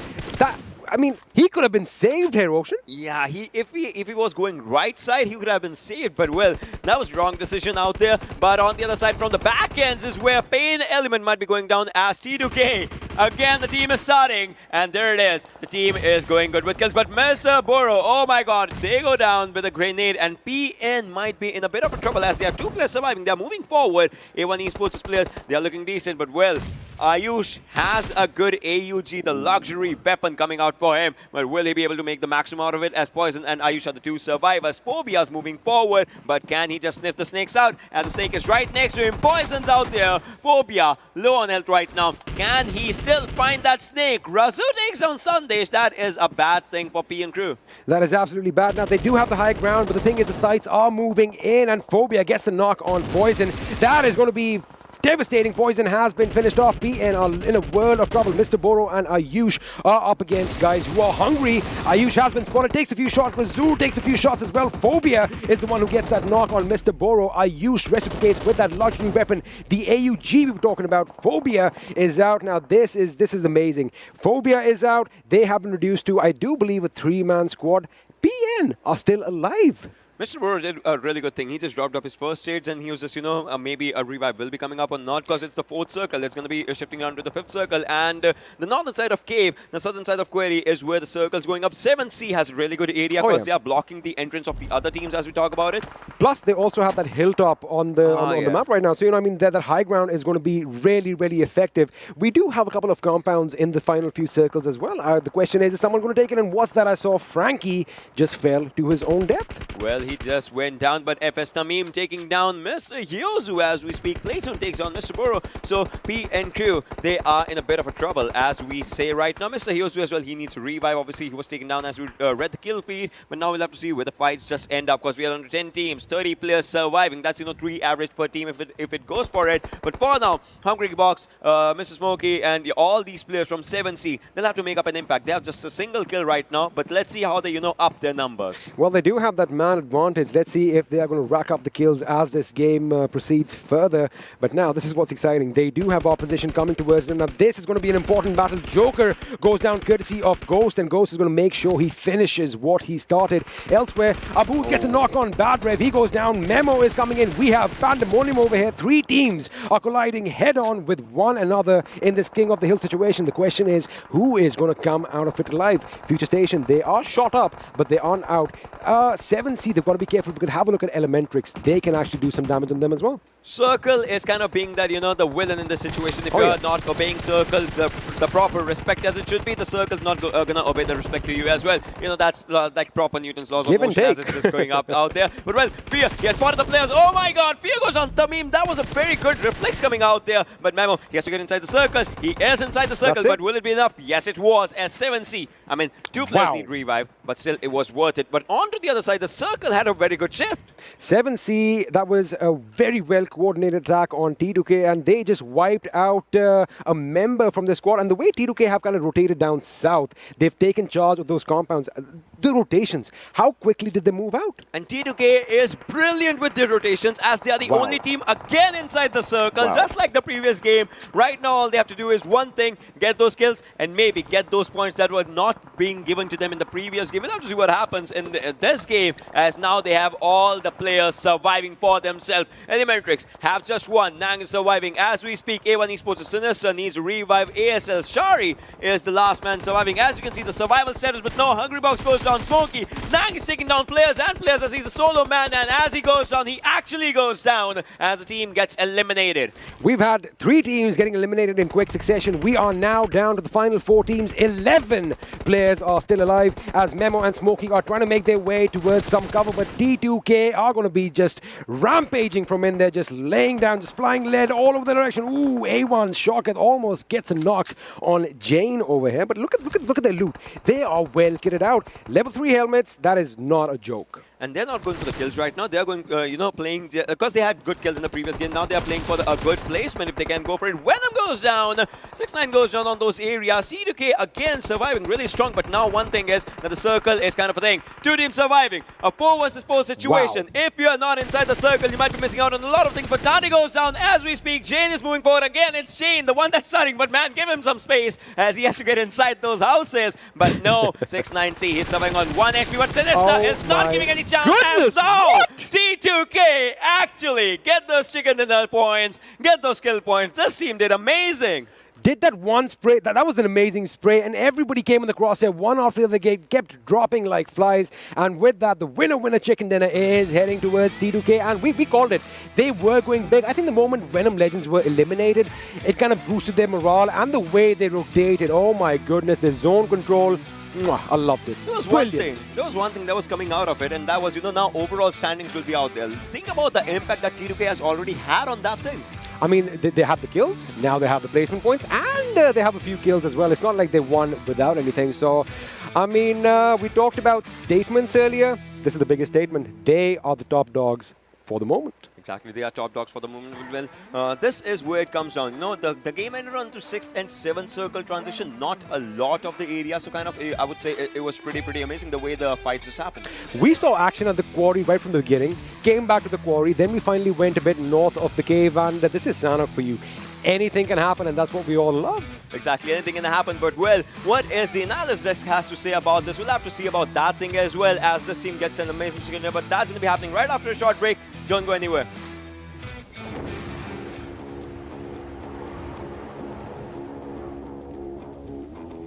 Mountain Dew? Squads. There's loot on the horizon for however you find victory. For the combat chauffeurs. For those who strike from above or from below. For the experts in pan-to-pan combat. Whether you're taking a leap of faith or just aren't afraid of a close call. Fuel your path to winner chicken dinner with ice-cold Mountain Dew and with exclusive loot from Mountain Dew fuel stations. Spawning on a map near you. Welcome back, ladies and gentlemen, after the break to the PUBG Mobile Pro League South Asia Season 2. My name is Super Johnny. It's time to break down the action of match number 2 that was played on Sanhok, just a few moments ago, and it was quite intense. Shadow, I want to hear from you. What do you have to say about the players from Team T2K? I mean, they are literally called Trained to Kill. Yes, they are definitely called Trained to Kill. They played smartly in the first match, and in the Sanhok, they prioritized the zone. They were not going super aggressively, but when the fight was required, they went for it. Yeah, but definitely we have to look at the MVP of this game as well, which this time is going to be 6ix9ine from the team A1 Esports, coming in with 4 kills, 886 damage, survival time of 23 minutes, 21 seconds. So I think A1 Esports, after the first game, after the early exit in match number 1, that was a wake-up call for them, because this time they got a lot of kills for them, a lot of points secured already, and even though they did not get the chicken dinner, I think they sort of made up for it in the number of kills that they got. But we have the pentagraph in front of us, and well, 6ix9ine dominating in terms of kills and the damage.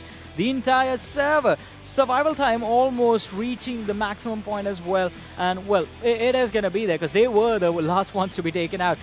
Damage taken quite low. I really like it, but the lad has no assist, so wasn't really helping out his teammate. All the kills that he got were his own. Yeah, absolutely. Talk about A1 Esports. They were right in when things started off in Sanhok. And it was a kind of a tipsy-turvy affair. Yeah. If you talk about Venom Legends, well, Venom Legends, a team that really played well in Erangel, they kind of fizzled out this time around. Yeah, and I completely agree with what Experiment said towards the end as well. Venom Legends being taken out early on with just 1 kill sort of gave T2K what they had to do. And that is why we saw them turn down the pace of the game and just take it really slow, wherein every single fight that they took was towards that final moments of the game. Let's have a look at the top players of this match as well and see the 4 individuals that are going to be joining our MVP in the lineup. And my oh my, Dante is going to join his teammate on the 2nd position in this list with 4 kills of his own. Survival time literally the same as 6ix9ine. I mean, the teammates did line up to be taken down at the same time by the players of Team T2K. Damage on Dante is going to be 536. Moving things forward, we have Chari representing the squad of Team Abrupt Slayers. And then we have Venom from Team T2K and SCYTES Ghost finishing things off with his 2 kills. Yes, definitely. And if we talk about Venom, they were a little spread out. If we talk about T2K, they were in a 2v2 split. Even Frankie was going towards his teammates. Venom was the solo player when he eliminated the players of Team 7Cs. I think that is when he got most of the kills. Yeah, if I have to further add on, well, T2K, this time they kind of slowed down the pace. Yeah. They again went for the southern drop, and we did anticipate that when we came in. And all they had to do was play around that southern area. They went to a shift, they took that high ground on towards the cave area, and they had a good time getting inside the circle. And what an amazing play from the lads. Like you mentioned, that 2-2 split really helped them out. Yes, definitely. One after another, they were just eliminating the team. First, it was 7C Esports, then they went in for another team, and in the end, it was A1 Esports. Well, exactly, and the elimination sort of resulted in the teams having an interesting standings as far as this game is concerned. We have them in front of us. A1 Esports getting those 11 kills, and the second position is going to result in the 23 points that they have from this match. And I think that is going to make up for the performance that they had in Erangel, but that depends on how they perform the rest of the day. Talking about T2K, consistent throughout the day, man. I mean, first game, they just went on wreaking havoc on everyone else. This game as well, getting the chicken in and making up for the points that lost in the terms of kills. So placement points coming in handy this time, 21 points in total. But moving things forward, a little bit of surprise over here as we did see Venom Legends take an early exit. At least they got 1 kill, 1 point secured in this match. But INES last game and this game, this team needs to step it up along with Stalwart Esports as well. Yeah, you cannot rule out 2-4-7. I mean, in the first game, they were at a very good spot, and as the game went on, they kind of fizzled out. And this time around, also taking an early exit, they're somehow not being able to find that kind of momentum they completely need. And the same can be said for other Pakistani teams as well. You know, every single South Asian team, they look so well prepared, and right now, things are looking really sketchy. Well, things are looking a bit sketchy for them, but I'm pretty sure the teams are going to try their level best to step up the performance as the tournament moves forward. I mean, it is just day number 1, right? It is just day 1, just match 2 has ended. We still have 3 more games lined up, but you got to do something special in order to perform. You have to do the due every single match that you to play. And on that note, let us have a look at the do the due moments of this match. Well, you know, things starting off, Venom Legends, they were kind of surrounded. And, well, I really thought I could get to see the Tommy gun in action. And it's a perfect weapon that you can use in the TPP situations. But, you know, it was that expertise of the players of VTNxJyanMaara. They just completely surrounded them. Yes, definitely. And if we talk about Stalwart Esports, kind of a mistake they made was to hold the water area of the quarry region where your movement is a little slow down. And Malik had a good angle. He had a height advantage, but somehow he couldn't capitalize on that. And this fight, T2K versus 7Cs, they disengaged later on, but they tried to get into the action. Chari, he was phenomenal, knocking down the players of Abrupt Slayers, but Abrupt Slayers got backstabbed by the players of ASL. Yeah, absolutely. Abrupt Slayers off to a good start, but they, you know, kind of have to keep the momentum going in. But this was one fight. Well, Team ElementriX were looking really well prepared. Well, R3D just kind of burned out alive. And a lot of teams, you know, kind of dropped in, and they were on the eastern side. They had to kind of come down. But a lot of teams kind of thought this would be a quarry circle, but eventually the circle throwing a lot of curveballs. And this time around, the PUBGMOBILE gods are definitely favoring the players of T2K. You know, this is where, you know, everything kind of boiled down to. The two players being in a split, having the perfect angle, kind of surrounding them from two sides, and then just wreaking havoc. Well, definitely, and that havoc was quite interesting as well. I mean, we are going to look at the damage histograph right now and see how things line up. How did the team fights go? Last time, T2K, they had an amazing stat for themselves, but this time, A1 Esports making sure that the things are going to be balanced everywhere. 11 kills coming in out of the 1940 damage that they dished out.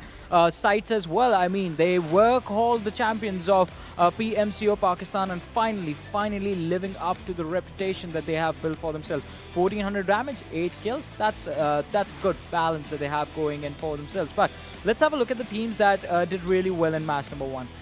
Shadow, what do you have to say about the way fights were taken by Team T2K once again? T2K played phenomenal. If you look at both the matches, be it Erangel or the Sanhok, their zone, they are making friends with this zone. Their rotations are on point. engage in a fight like they engaged in a fight with 7Cs. They realized they are in a bad spot, they completely disengaged, and later on took that fight. I think that was a very smart move. I have another question for you guys. I want to hear your thoughts on two fights specifically. One between Abrupt Slayers and Assiduous Esports, and the second one is going to be ElementriX versus R3D. The common thing between those two fights is going to be the level of commitment we saw from the teams towards the aggression that they wanted to showcase towards their opponents. You know, talk about both the fights, you have to be very, very careful. And in both the fights, we saw both these teams kind of sometimes on situation kind of overcommitting. That does help, but at the cost of what? You must know that if you're losing out on enough players and you do not get into the circle with all your players, or at least with 3 of them, then you're kind of in trouble. Yes, definitely. And if we specifically talk about Team ElementriX, they knocked down one of the player of Team R3D. That was a very nice move, making the use of that smoke cover and rushing in, because that was the moment. But somehow they lost one of their player. And I think, but Joker, R3D Joker, he was in a good spot to knock down the players of Team ElementriX. But somehow he messed up in that situation, and Team ElementriX completely eliminated them. Yeah, exactly. And ElementriX took a really good advantage of the situation for themselves, especially the players of R3D messing up when blah blah blah was charging and threw the Molotov and overcommitting once again to the fight. But after match number 2, there is one interesting thing that starts to build up. It's going to be the overall standings, ladies and gentlemen. We have the leaderboard in front of us of the 16 teams that have been playing the matches so far. T2K, 48 points already. A1 Esports, they are on the second with 24, but T2K already doubling up on the second position. You know, right now, T2K, they're off to a very good start. A1 Esports, Venom Legends, they have really caught up. But I think it's all about getting those kills. Whichever team is having the highest number of kills and is being consistent, they are kind of in that middle order. But, you know, if you are kind of performing really bad, you know, talk about the Pakistani teams in particular. Look at them. We just have SCYTES, and that too on the 6th spot.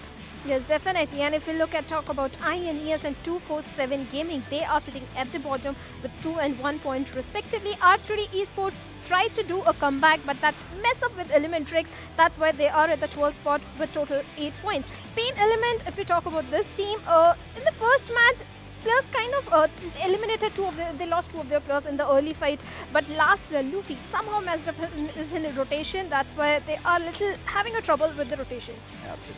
Well, exactly. And rotations is one thing you need to be careful about. I mean, we heard Experiment speak about this as well. While rotating, you have to be aware of your surroundings. And I think one line sort of fits perfectly for this game. Only the paranoid are the ones who survive. But let us have a look at the schedule for the day once again, ladies and gentlemen. See what is going to be coming up next. We are done with Erangel. We are done with Sanhok. Now it is going to be time to see the action that's going to take place in the deserts of Miramar. How are the teams going to make those long rotations now, since they are being punished in the short ones that were happening on Sanhok and on Erangel?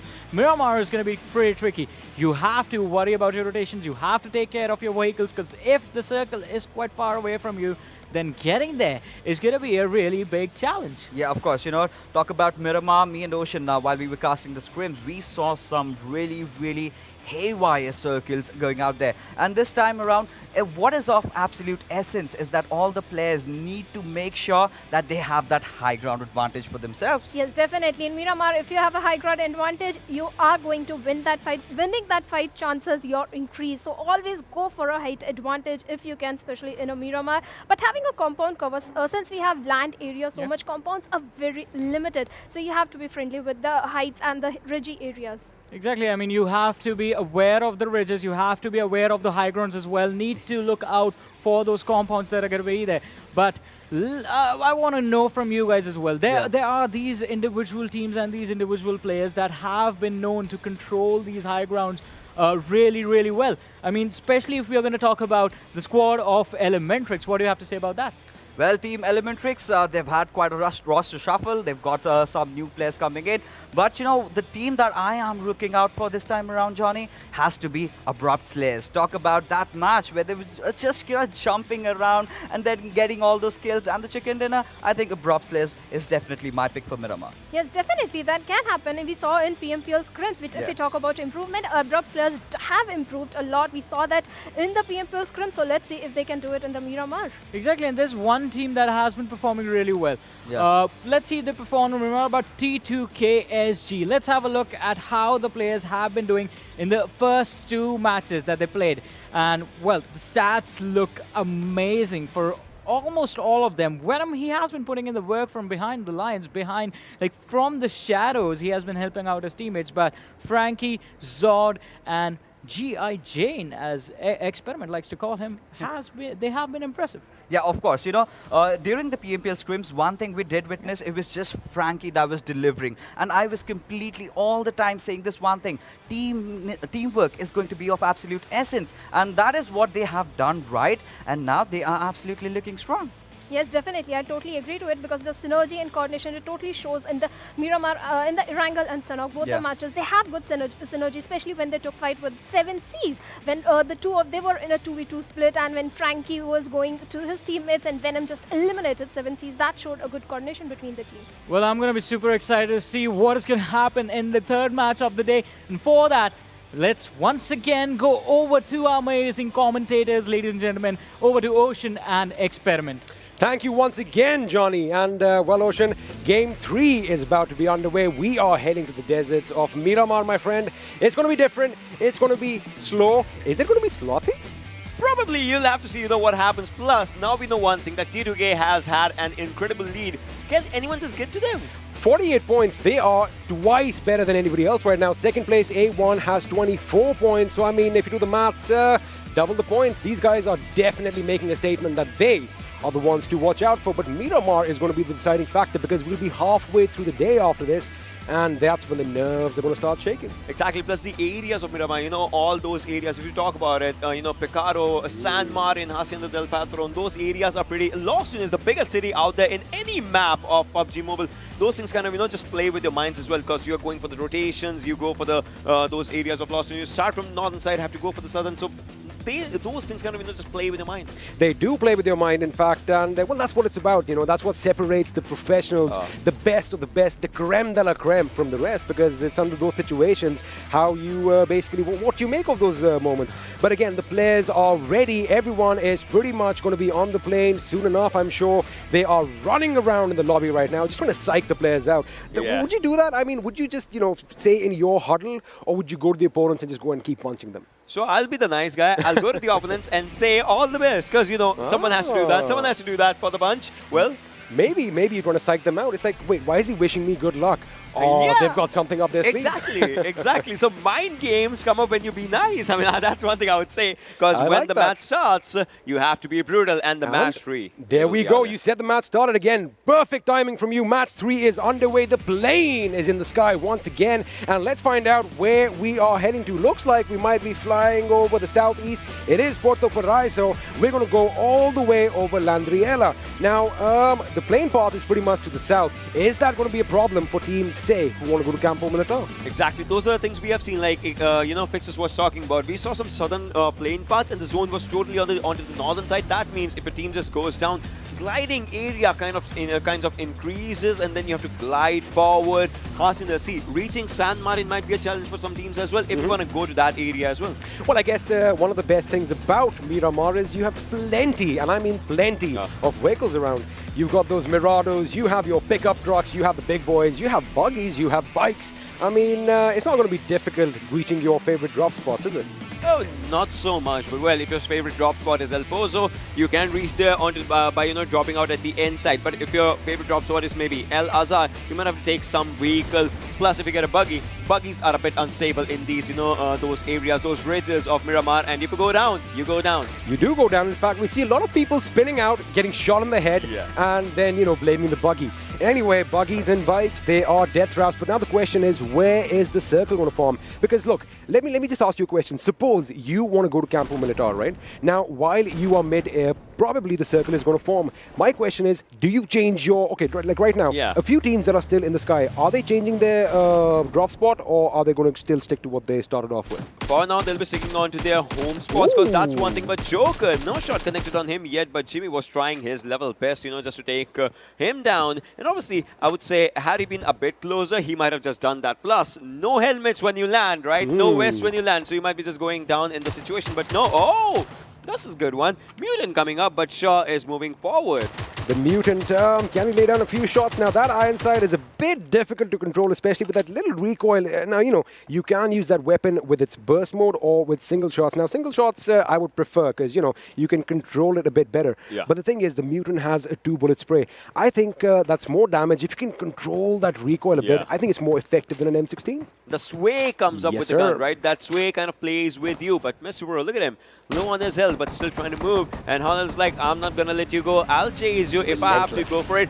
But meanwhile, we see someone going down by a Winchester. That's Sunday. She takes down one. And 247 Khan might be in a bit of trouble. But look at this. What's happening? Hanel actually predicted there's one player coming up for the rescue. He's like, nope, I don't want part of this. Straight head on. I'll go for the rage, get myself a cover, and then I'll go for the fights. That's a smart play because, you know, if you just go down for one player, you got to remember one thing. You are playing against squads, right? You can never assume it's going to be just one player. Can he make it in cover? He does. Oh, my goodness. I thought that was going to be GGWP for that gentleman, but he does survive. And I like the fact that Sandesh has that Winchester out now. It is pretty much the Wild West over here, so why not use that cowboy repeater? Exactly. Win 94 being used to its utter perfection, if I have to talk about it. Plus, the gun, you know, recently, 3-4 updates back, only it got a scope on itself. So that kind of, you know, increases a lot of areas to play with, a lot of, you know, things that you can do with the gun. And obviously, the damage out there for this one is also pretty good, pretty decent if we talk about it. So we'll see if we see some of those in the mid circles or not, because people obviously will be preferring, you know, AWMs, M24s over a Win 94, right? Now, this is the map where we're going to see some sniping action. So all of you Bolt action fans out there, stay tuned because we're going to have some Car 98s, we're going to have some M24s, and by God, I just hope this happens. We might just see an AWM, which I think it's a bit of a responsibility, isn't it?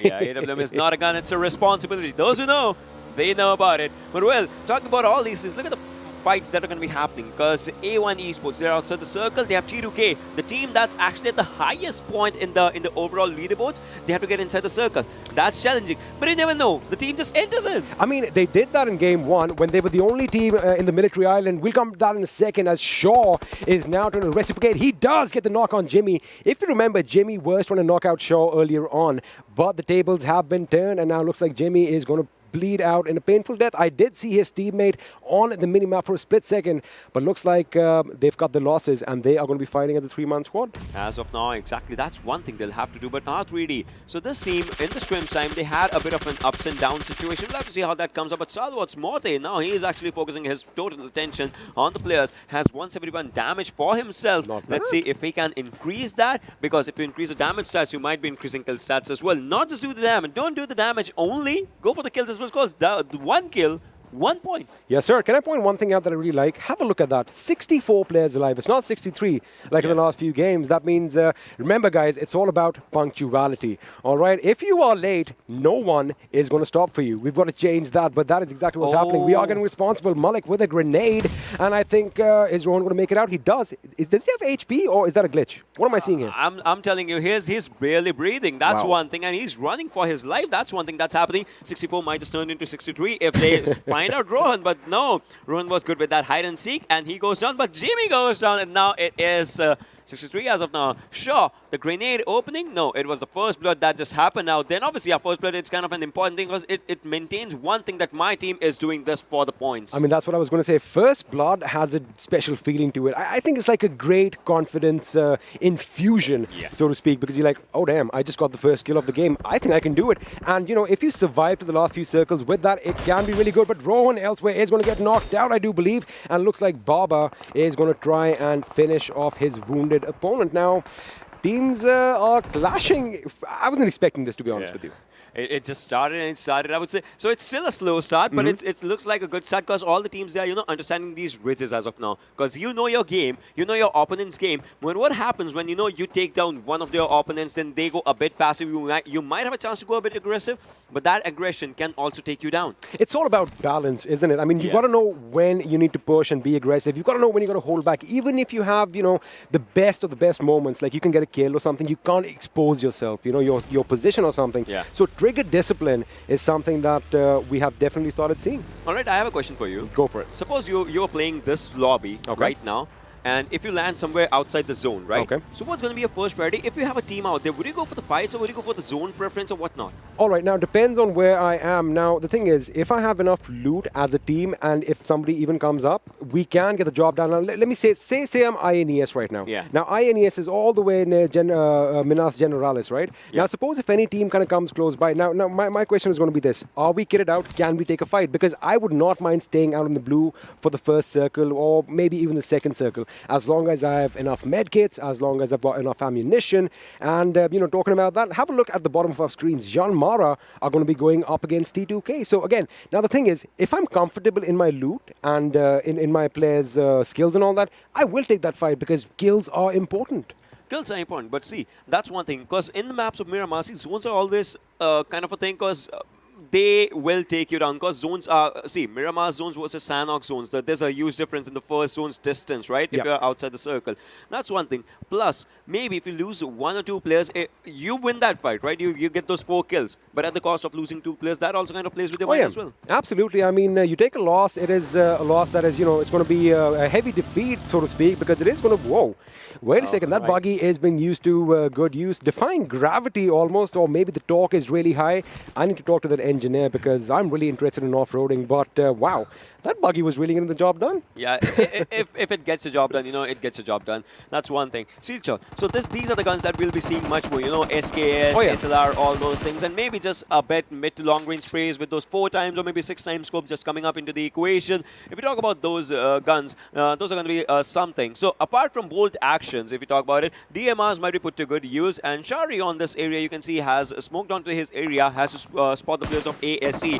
The players onto the upper side are somewhat pressurized. I mean, they do have an advantage, but the disadvantage is that they can be spotted out from distance. And wait a second, wow, that was an amazing spray by Kurkure, knocking out Heaven, especially in that Heaven position that he is in right now. And once again, we are witnessing a fight between ASE and ASL. These guys cannot stay away from each other. It is Assiduous Esports up against Abrupt Slayers once again, and looks like Abrupt Slayers are the ones who took the first beating, so to speak. Yeah, they were the ones who took the first beating, but now Kurkure is rotating forward, but he has been spotted. Shari has given up the call. Another one going out there as Muffin moves alongside Kurkure. They're like, we want this fight, but no, Shari again was on a pickle right now. As you can see, he was about to be taken down. We'll have to see how it just goes up, but AUG coming up in an airdrop out there, as you can see. But Kurkure's grenade takes down Joker. Nova's lying out there, but it's like one thing that Muffin's moving up forward, but Nova, that might be a mistake. That might be a mistake. No, both of them go down as the backup arrived, but at the cost that they lost one more player. Now that's exactly what you were talking about. Now there was a little bit of a miscommunication over there. They could have avoided that, and Joker is going to be ended his misery. And whoa, wait a second. Was that a grenade?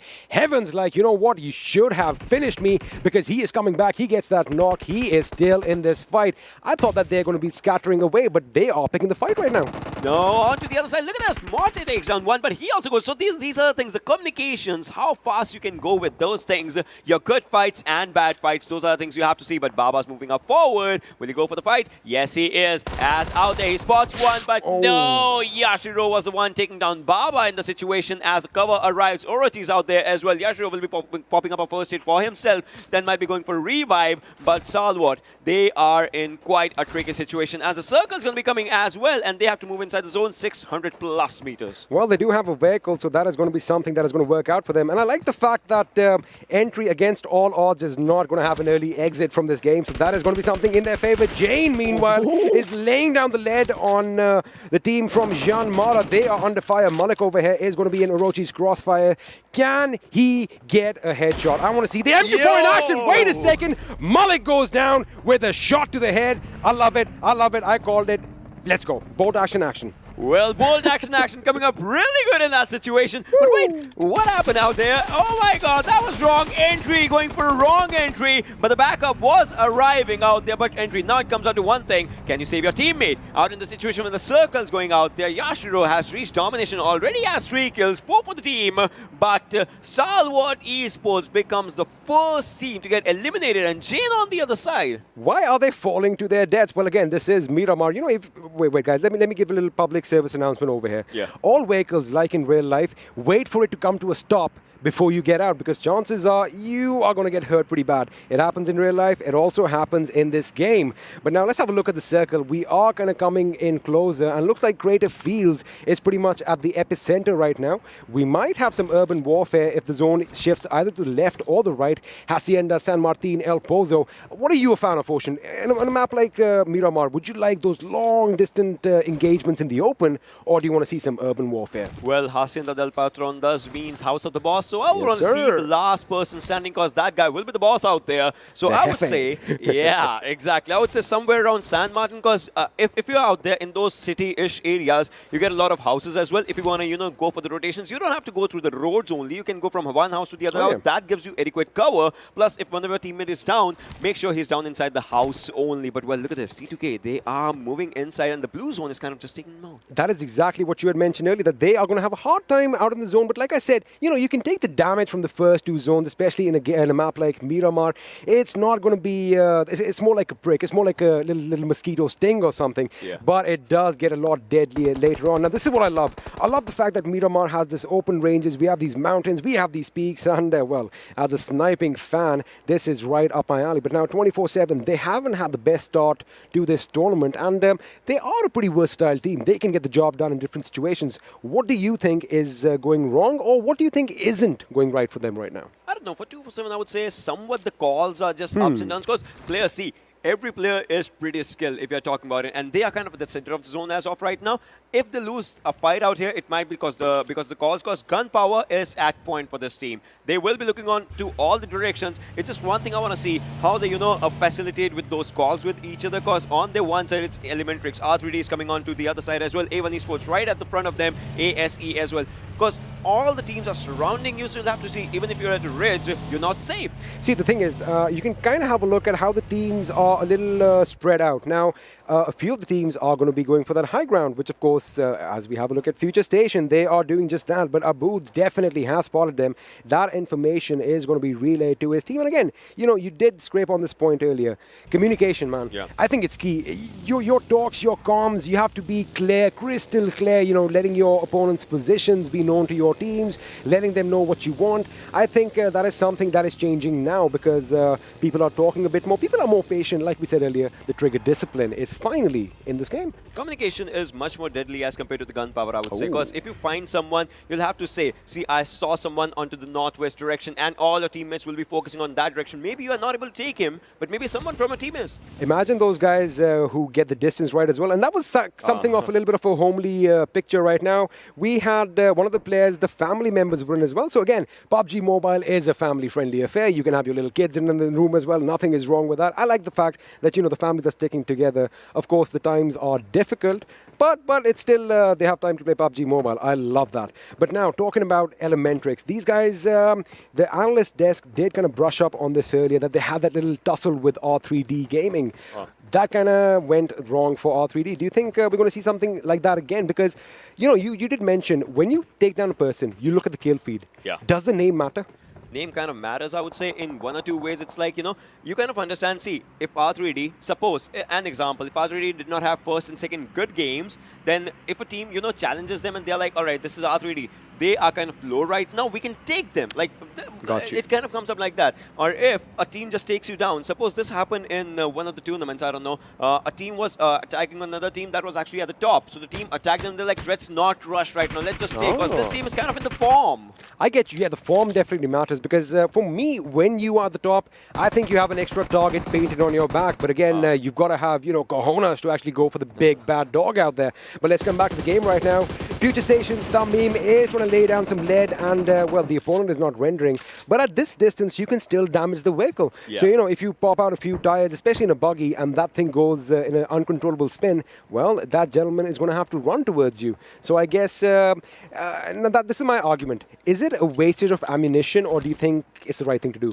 no ammunition, just given out is a wastage. None. Because every time it's an information. It's always about the information that just goes out there. But on to one side, we saw, some green smokes just going out there. ASL's Heaven is just in this house, and he is the last man surviving from Abrupt Slayers. If he goes down, then it is, I would say, that, Venom Legends is again in their, is filled with Venom once again, because they'll be looking for it. But HeavenX, what's he going to do? Has 30 bullets. And look at this. He's just right around on the other area. Evil is moving forward slowly. He's not making a single sound. Exactly. He's just get quiet, whisper right now. But that is exactly what's happening. I mean, if he makes a single sound, his position goes, and moves. You can, even if a single footstep, even if he coughs, he is done for. But meanwhile, blah, blah, blah is laying down the lead. PN are going to go down. Looks like two members, Ayush and Poison, have been put out of their misery, and he is still not done yet. He is going for the other two members as well. Well, he is going for them, but now he's going to go for the loot. And maybe, just, if it's a good day, he'll take the buggy and run away. Because he got the loot, he got buggy as well, a vehicle. We'll have to see how it just chimes up. But on the other side, PAINxELMT Dark goes down. Abud was also another one going down, but now he's, just moving forward. But R3D's player, they are moving forward again. 7C, let's see if this is going to be their game. But PAINxELMT gets eliminated on 15. Fear is out there. Oh my god, that was very good by Shaw. It was. Now, it was a little late reaction, but his precision was amazing. That accuracy was amazing. He goes down, and Anubis is going to go in for the kill. Mr. Smokey version 2 gets taken out, and with that, I do believe R3D are going to be on a little bit of a rampage. 5 kills for their team right now. Now, I think it might be one of the highest fragging teams in this map right now. The thing is, well, wait a second. Venom Shuvo is going to be picking a fight with SCYTES, and I kind of feel they are clumped a bit too much. Well, they're clumped with one more player, that's ASL Heaven, who's still surviving in that house. I forgot about him. Yeah, no one saw him. As of now, no one spotted him because he's not making a single sound. He's just sitting out there waiting for someone, just roaming in without that much pressure. And there are those AKM shots that they just take him down. But, well,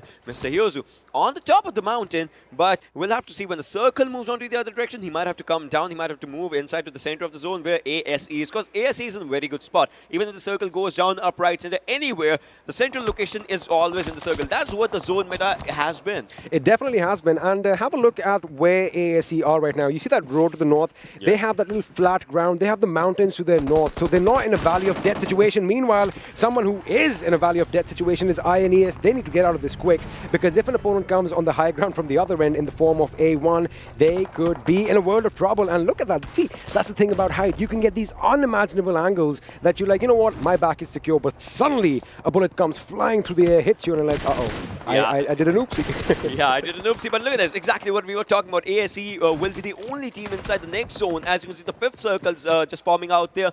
Now there's one thing. We are about to hit the 20-minute marker in just, less than 40 seconds or something. But we still have 13 teams surviving. In the other map, the fight was so fast. We're down to 10 teams or something. 3 extra teams out here. That just gives you a lot of area to rotate, but not a lot of area to play with. Look at Anubis. He's on the backside of 247. If he spots them, 2 players are just out there. They are just out there. But the thing is, Anubis' teammates, if he fires the shot right now without getting a kill, they are going to be exposed, because look at that. We have a revive coming in. Joker does get picked up, and I think he was just waiting for that. He might go in now. Vegeta could be in a world of trouble. He is going to be in a position to get backstabbed. Meanwhile, Vegeta is laying down some lead in Walker's direction. This is when they need to come in, but it's Joker who's going to come up from that little rise. His teammate gets taken down. Entry is going to be out. R3D Joker does finally get taken down, and now again, this is pandemonium, because they are in the middle and they are fending off against 2 teams. Oh my goodness. But now it's Gaming and Khan. Those 2 players are surviving. Look at this, on to the other side, but we'll see if they take that revenge from R3D, as a team has 6 kills, but it's like Shaw is low on HP. No, another one goes down as Khan this time takes everything in his hands. Plays one takes down Joker, and look at this, INES is looking out decent on a rampage. Players are looking really good, but look at the situations that are happening. 247, they get a good fight. They were looking really confident, and R3D, the team that was strong, gets eliminated. Now, they don't get any position points because they go out in the 13th place, but they have 7 kills, 7 points. That is not a bad outing. Meanwhile, we have the circle shrinking in closer and closer, and now we are going to have Assiduous Esports as they are going to go up against A1 Esports. Muffin does lob a grenade, but it's not like what we saw earlier.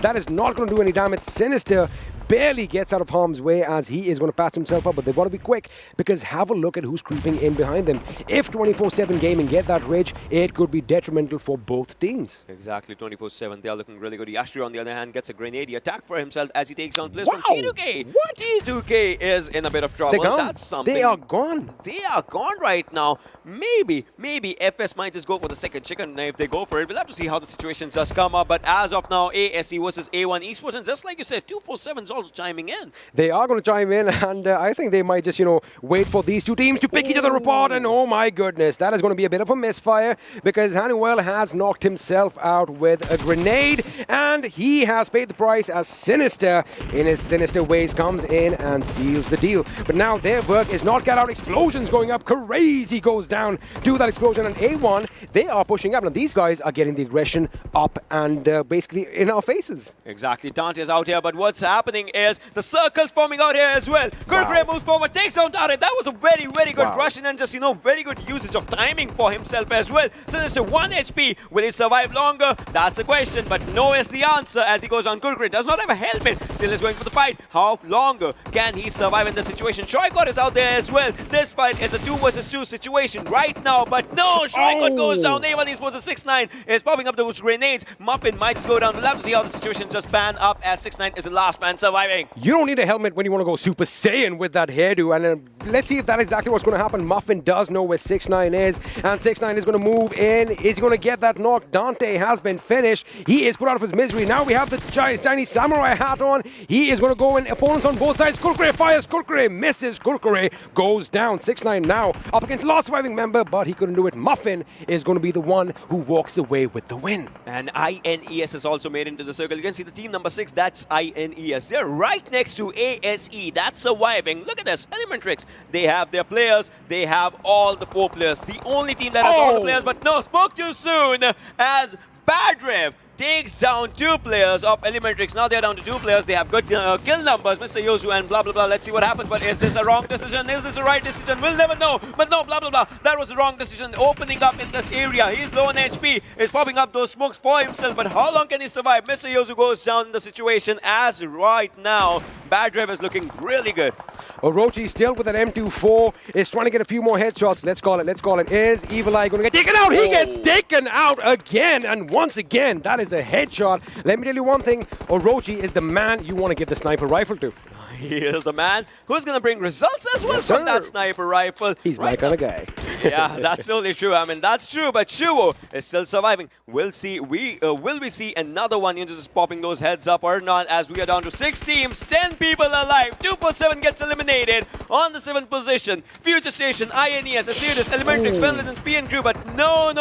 The players are still in a bit of trouble as they are inside the circle, but still the covers are just not there. Now, they are going to be either side of this little road, so that is going to be a bit of an issue. The cover isn't really that great over here, but they have that little bit of a ridge. Yeah. They can go prone, but grenades are going to be what is going to be devastating, and Blah's grenade gets steel shot. He has been taken out. Yashiro gets taken out as well. Is that a squad wipe? That isn't. We still have 2 members alive. Yashiro is still alive and kicking. Orochi with that M24 is still alive and kicking. The question is he going to swap out that bolt action for something more rapid firing? Or not. As of now, when the area is closing up, you can just go for it. I mean, you're very good with bold actions. You might just, go for the sprays as well if you're just going for it. But, 4 teams surviving. 8 players out there. INES, we'll have to see what happens. As for all the teams, you can see it's 2 versus 2 versus 3 versus 1. Shu was still surviving with 1 kill in his hands. But for how long? As of now, Orochi still sticking up with that M24. INES now are going to have to move a bit north because the circle has shifted up front. And in my opinion, the best course of action, if they go from the right, they are going to have to tackle Team 5. That is, of course, Assiduous Esports. Now, Assiduous Esports, they are also going to be tangoing with FutureStation. So the question is, are they going to slip in from behind, get the job done? Steel shot gets taken down by Kurgray's spray with that Scar-L. Yashiro is going to reciprocate as he takes down Tamim. Now, FS are in trouble. Now, again, look, they just had that 1 car for cover Roshan. It is not enough at this stage. Orochi goes down in the situation, down to 7 people as we are, but Venom Shuo is still bringing out results for himself and for the team. Muffin's out out here. For how long can he survive? Bad Rivs as well as Tamim. He is about to bite the dust as we speak. No, Bad Riv goes down in the situation, and this is going to be the end of FutureStation. Assiduous Esports, INES, and Venom Legends. A 1 versus 2 situation, but Yashiro, the guy, has 9 individual kills for himself. Wow. How much more can he just take it? I mean, you know, if we had a betting license, I would have been shouting, place your bets, who is going to come out on top? Because it can go either way. INES with 2 members alive, Assiduous with 2, Orochi gets taken down with that ratatatata from Muffin. That AK is rattling off, but his teammate is trying to get the job done. Muffin is under a lot of pressure right now as Yashiro is trying to move in for the kill, but he is low on HP. Good decision over there to blow up that vehicle because an accident explosion could have been devastating. Yashiro goes in. Oh, that was good reaction by Muffin. He gets the kill. But right now, Shua is the last man surviving a 1 versus 2 situation. Kurkure and Muffin. Can these two things get that chicken dinner just for the eatables? Well, Shua's out there. Venom Legends, will it be their game as they are also contesting for it? Numbers game say it's going to be ASE, but Venom Legends Shua is still surviving for his own team. 15 points versus 12 points. That's where it all comes down. Well, you know, they're making me hungry with their names. The question is, are they hungry for this win? Now, Venom Legends Shuvo can be devastating, but he has nothing to heal himself up with, and the grenade is going to take off a little bit more HP.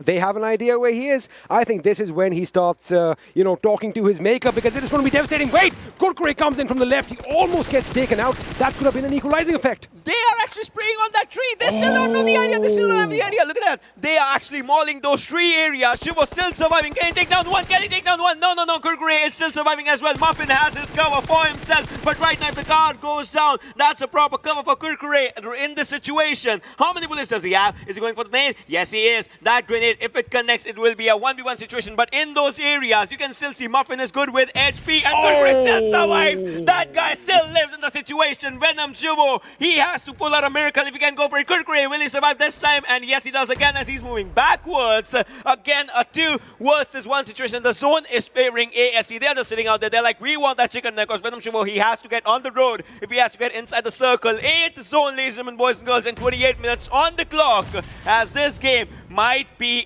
ASE's, and yes, it is. That's it. Assiduous Esports are going to be walking away with the chicken dinner in Game 3 in Miramar. But again, what an amazing performance by them. They were right in the thick and thin of it right from the get-go. Initially, they took on Abrupt Slayers, then they took on a host of other teams making their way to the winner chicken dinner. But what a game. Different Miramar from what I was expecting. I thought it was going to be slow. Man, I'm not disappointed. But I would say INES might be your favorite team. You saw some M24s coming out from their area, plus a single guy having 9 kills. Plus, let's not forget the M24 with the headshots. I mean, Orochi is on fire, and that is what I love. I love me some bold action, but Miramar was exactly what we expected, isn't it? Exactly, and the circle shifts with the teams. They have to come in. I mean, Yashiro was out there for the fights, but he had to go to the left, right. Those quick reflexes from ASE is something that got them win. You know, this marks the midway of day 1, and we're going to take a little breather because I think we need some hot water. We're going to go, come back, stay tuned. We'll be back right after this.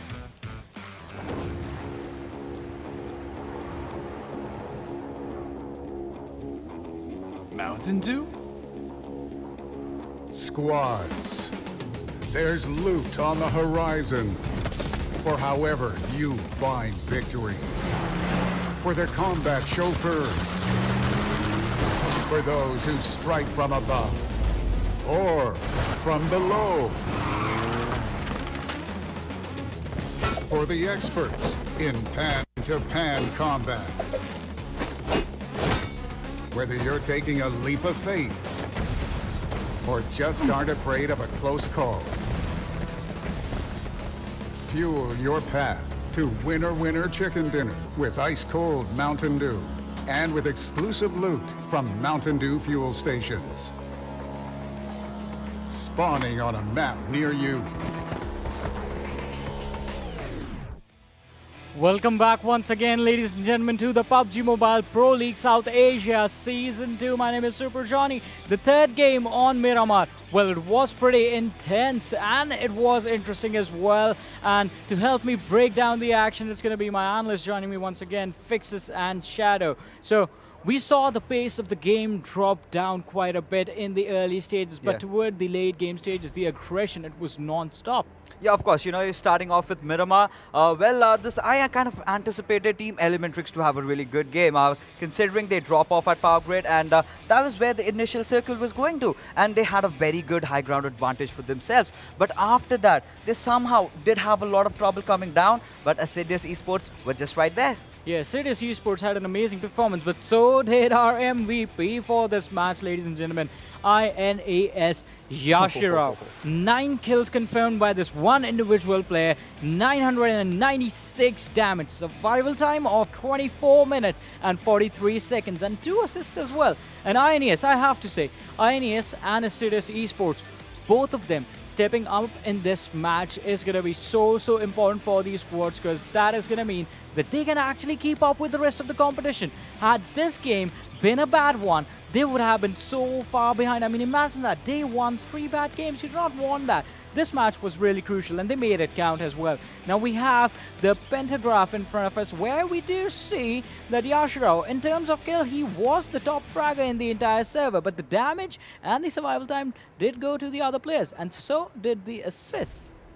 Yes, definitely. He has got the highest kills, that is 9 kills. And he has taken a lot of damage also. If you look at his damage, he has taken a 449 damage. That's way too high. But if we talk about overall performance of INES, I think Experiment has found a new friend. He is going to like the way Oshiro did that sniping shots with the M24. That was pretty amazing. Yeah, the M24 shots. I mean, no one is going to forget that.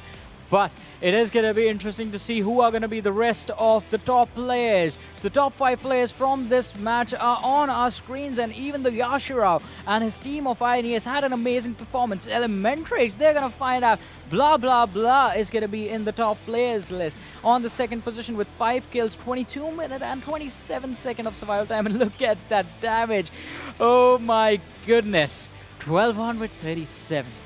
Absolutely. Being the last surviving player of Team ElementriX, he did a lot of job out there. But you know, personally, I really liked how Muffin and Kurkure played in this match out. Because when the circle did come down to them, and when they had their backs against the players of A1 Esports, these were the 2 players that really stepped up. Despite Hanul really fragging himself out of the game, and that must have really hurt them. But it's alright. As long as they got the chicken dinner, that's certainly something that they can live with. And well, Venom Legends having quite a good run. 2 good games. I think they're being very consistent. Yes, they are definitely being consistent. They lost out on one of the match. They had an early exit, but yes, ElementriX did perform. They got eliminated because of that vehicle explosion, because of the players of FutureStation. It was a tough time coming down. Yeah, they had trouble coming down to the zone. Well, they had trouble coming down towards the zone, but one place where they are going to be climbing up, it's going to be the standings. But for now, we are going to have the standings for this match on our screens, and well, ElementriX on the 3rd position. Even though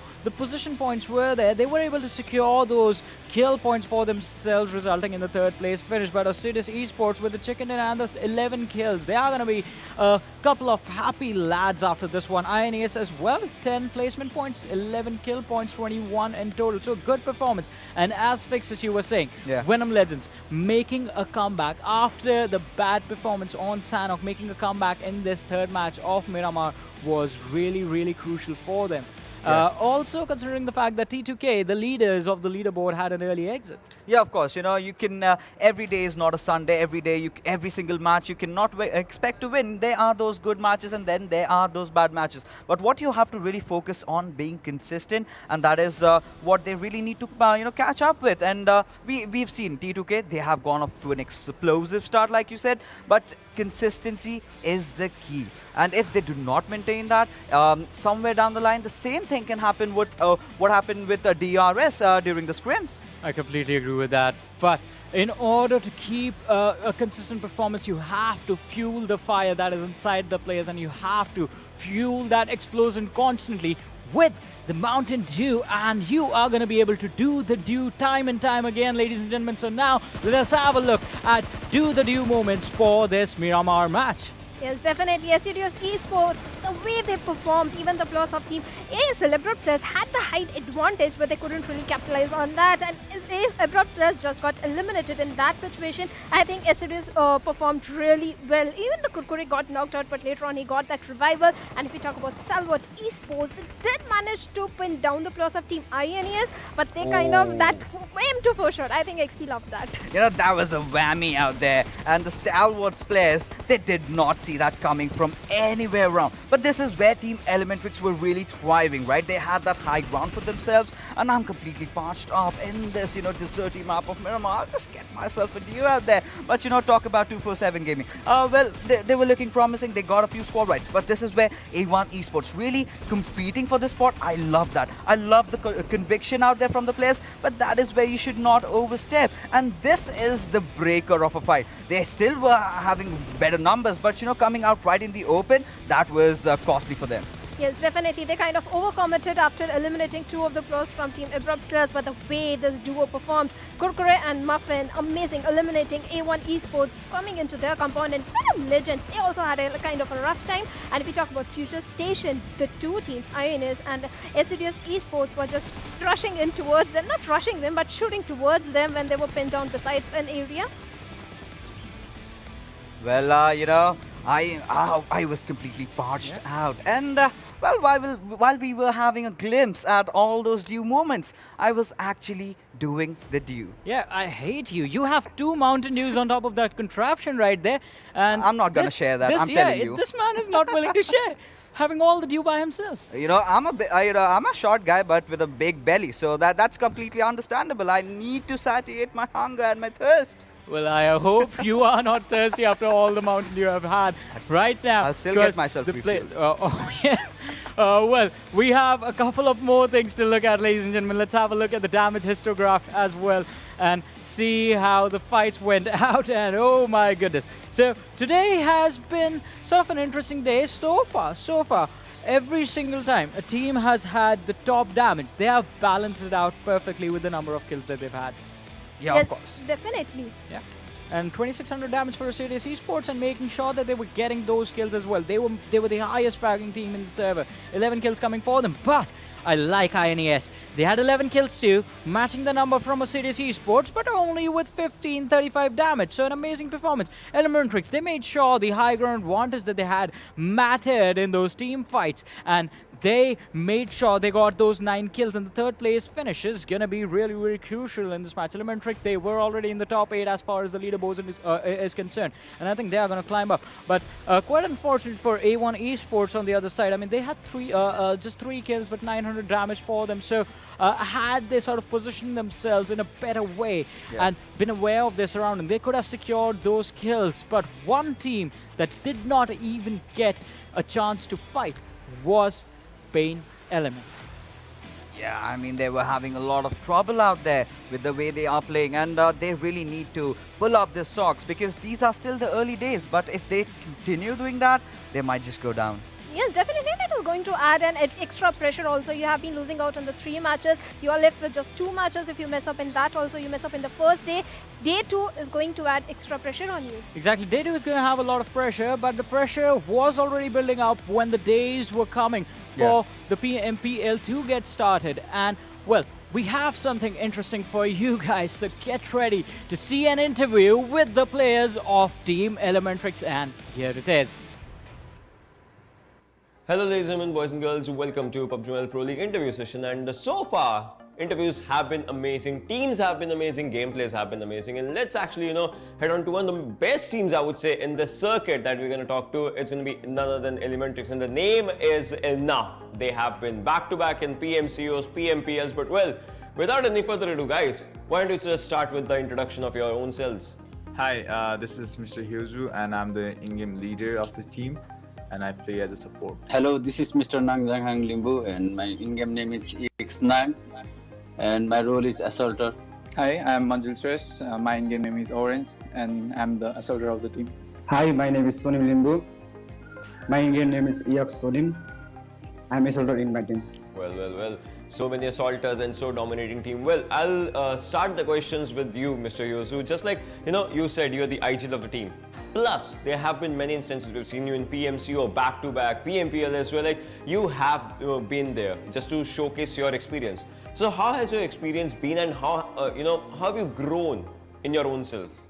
Well, the experience has been pretty amazing. Last time we played with mostly Indian teams, but unfortunately it couldn't happen right now because of the situation. But now PMPL is a different, taste. It has a different taste, and I admire each and every team who are in PMPL, and I hope to do much better with our squad. Hopefully, hoping for the best. And Nang, coming to you, well. Last time, as I knew Nang personally, that guy was from JyanMaara. So how has your transition been from JyanMaara to ElementriX? Like, what has changed in your gameplay? As you know, JyanMaara, they are underdogs from Nepal last time. So, when I came to ElementriX, they are very good team, as we know, in Nepal. So, very experienced team. So I learned more new thing in ElementriX. Yeah, Mr. Hyoju, he's in-game leader, and he helps me a lot in game.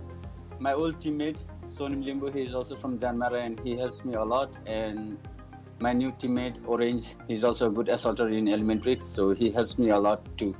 Well, that's really nice. Well, now I want to come back to the IGL. Mr. Hyoju, your experience, your team's experience, that's a very good thing. But one of the most important questions that I'll be having in my mind is, in PMCO's finals, the kills were not as much on the point as it should have been. So what are you focusing on in PMPL to increase the number of kills? Because now with the new point system, kills are kind of a priority. Yes, definitely. And I've seen the point system, there's more prioritized kill system than the placement system, right? So yeah, of course, definitely we didn't do quite well in PMC final last time, but now the team this is a new team, before we had now we have a couple of changes in our team, and now I think we are more focused on assaulting than having a placement point, because last time we were much passive, but now it's more direct play, more kill focused play, more compound to compound push play. So that kind of thing we are learning when we form this new team. That's nice. Orange, I want to come to you for some questions. And the question is that, just like your players have synergized their own selves with the team, how do you practice when it comes to, rotations and whatnot? Because, see, sometimes IGL gives a call. You might not be able to follow that call because you are under pressure, you're doing something else or things like that. So how do you practice for your own self, and how do you synergize that practice with the team practice? Since me and Asia are together from the beginning, we have built up lots of synergy. And we play scrims from around 6 to 7 hours a day. So I know these calls and rotations most. That's nice. I would say that's really good. And now, Sonim, I want to actually focus my attention towards you. I want to ask you, which is that one player in the entire world. If you want to name one player, it can be from your region, it can be from, North American region, it can be from BTR, RRQ, any side. If you want to name one player that actually you idolize, that is your favorite, who is that player? And why do you feel like he's a world-class player? My personal favorite player is from Brigatron. His name is BTR Ryzen. He's a closer from the team, that's why I love him. Alright, so that was very well put, Sonim. Now my next question again is for the IGL, and my question is going to be, so Mr. Hyoju, how you and your team is focusing to put up an impact, a pressure on your rival teams in this season? Oh, definitely by playing more aggressive. Last time we made a mistake by not playing too aggressive. We were kind of a passive, we were mostly a rotation heavy team. But now it's more like we want to take more direct fights because the kill points are so crucial in this tournament. So yeah, we'll definitely focus on direct fights and play more aggressive and put the pressure on the team. That's very well put. Now all four of you, I wanna know one team, one name from this PMPL that you feel is a team that will be giving you a tough competition. One name from all four of you. DEADEYES, guys. Nice one. DEADEYES, guys. Yeah, the DEADEYES guys. Well, I can see all of you are saying DEADEYES, guys. So maybe I would want to focus on one thing that, let's have a very good competition out there with DEADEYES, guys, with all the teams, and maybe, just maybe, your team will be out there for global championship as well. And if that happens, I would say it's going to be a very, very good thing. So I'll just say all the best for all the future endeavors, and maybe I'll see you winning this PMPL. Well, quite an interesting interview over there with the players of ElementriX, and we heard them talk about what it was like moving from Nang and Sony, what it was like moving from the old lineup to the new lineup, how they built up synergy, and how Orange and Mr. Yozu have been doing. They have stuck around together for a really long time and have consistently put up amazing performances for their team. But today is just getting started. I mean, teams and players are still getting the feel of their opponents and still trying to figure out how to take them down. But there is one more thing we need to have a look at. It's going to be the schedule for the day, ladies and gentlemen, and let's go. Here it is on our screens right now. So, Vikendi is going to be match number 4. And it is going to be really, really, really interesting to see how the teams from Group B are going to play. Because this is going to be the last game for today for teams from Group A, from Group B. And it is going to be quite interesting to see what they are going to do. It is going to be PN Crew, ASL, 7C, and R3D. The teams have been having a slow start for their day, and they have to make sure that they perform in this last match. Yeah, of course. Now my man XP will be really happy because you're gonna get to see that bolt action coming in. So many short compounds. Yep. And if you have a bolt action, someone is peeping from the window, they are gonna get their heads popped out. And well, we can predict for a slow kind of start in Vikendi, but the last final circles are gonna be completely extreme. I mean, definitely, the start on Vikendi is usually quite slow, but then the pace gets picked up as the game moves forward. The strategy for the players is also going to be quite interesting, and for the 4 teams that I mentioned, they need to make sure that they perform their best. They need to go all out in this very last game for them for this day, but after this, we still have one more match lined up for you guys, so, well, excitement for us is not going to stop, right? But for this one, I have to do one thing, and it is going to be handed over to my amazing commentators for the action to begin. Over to Ocean and the experiment.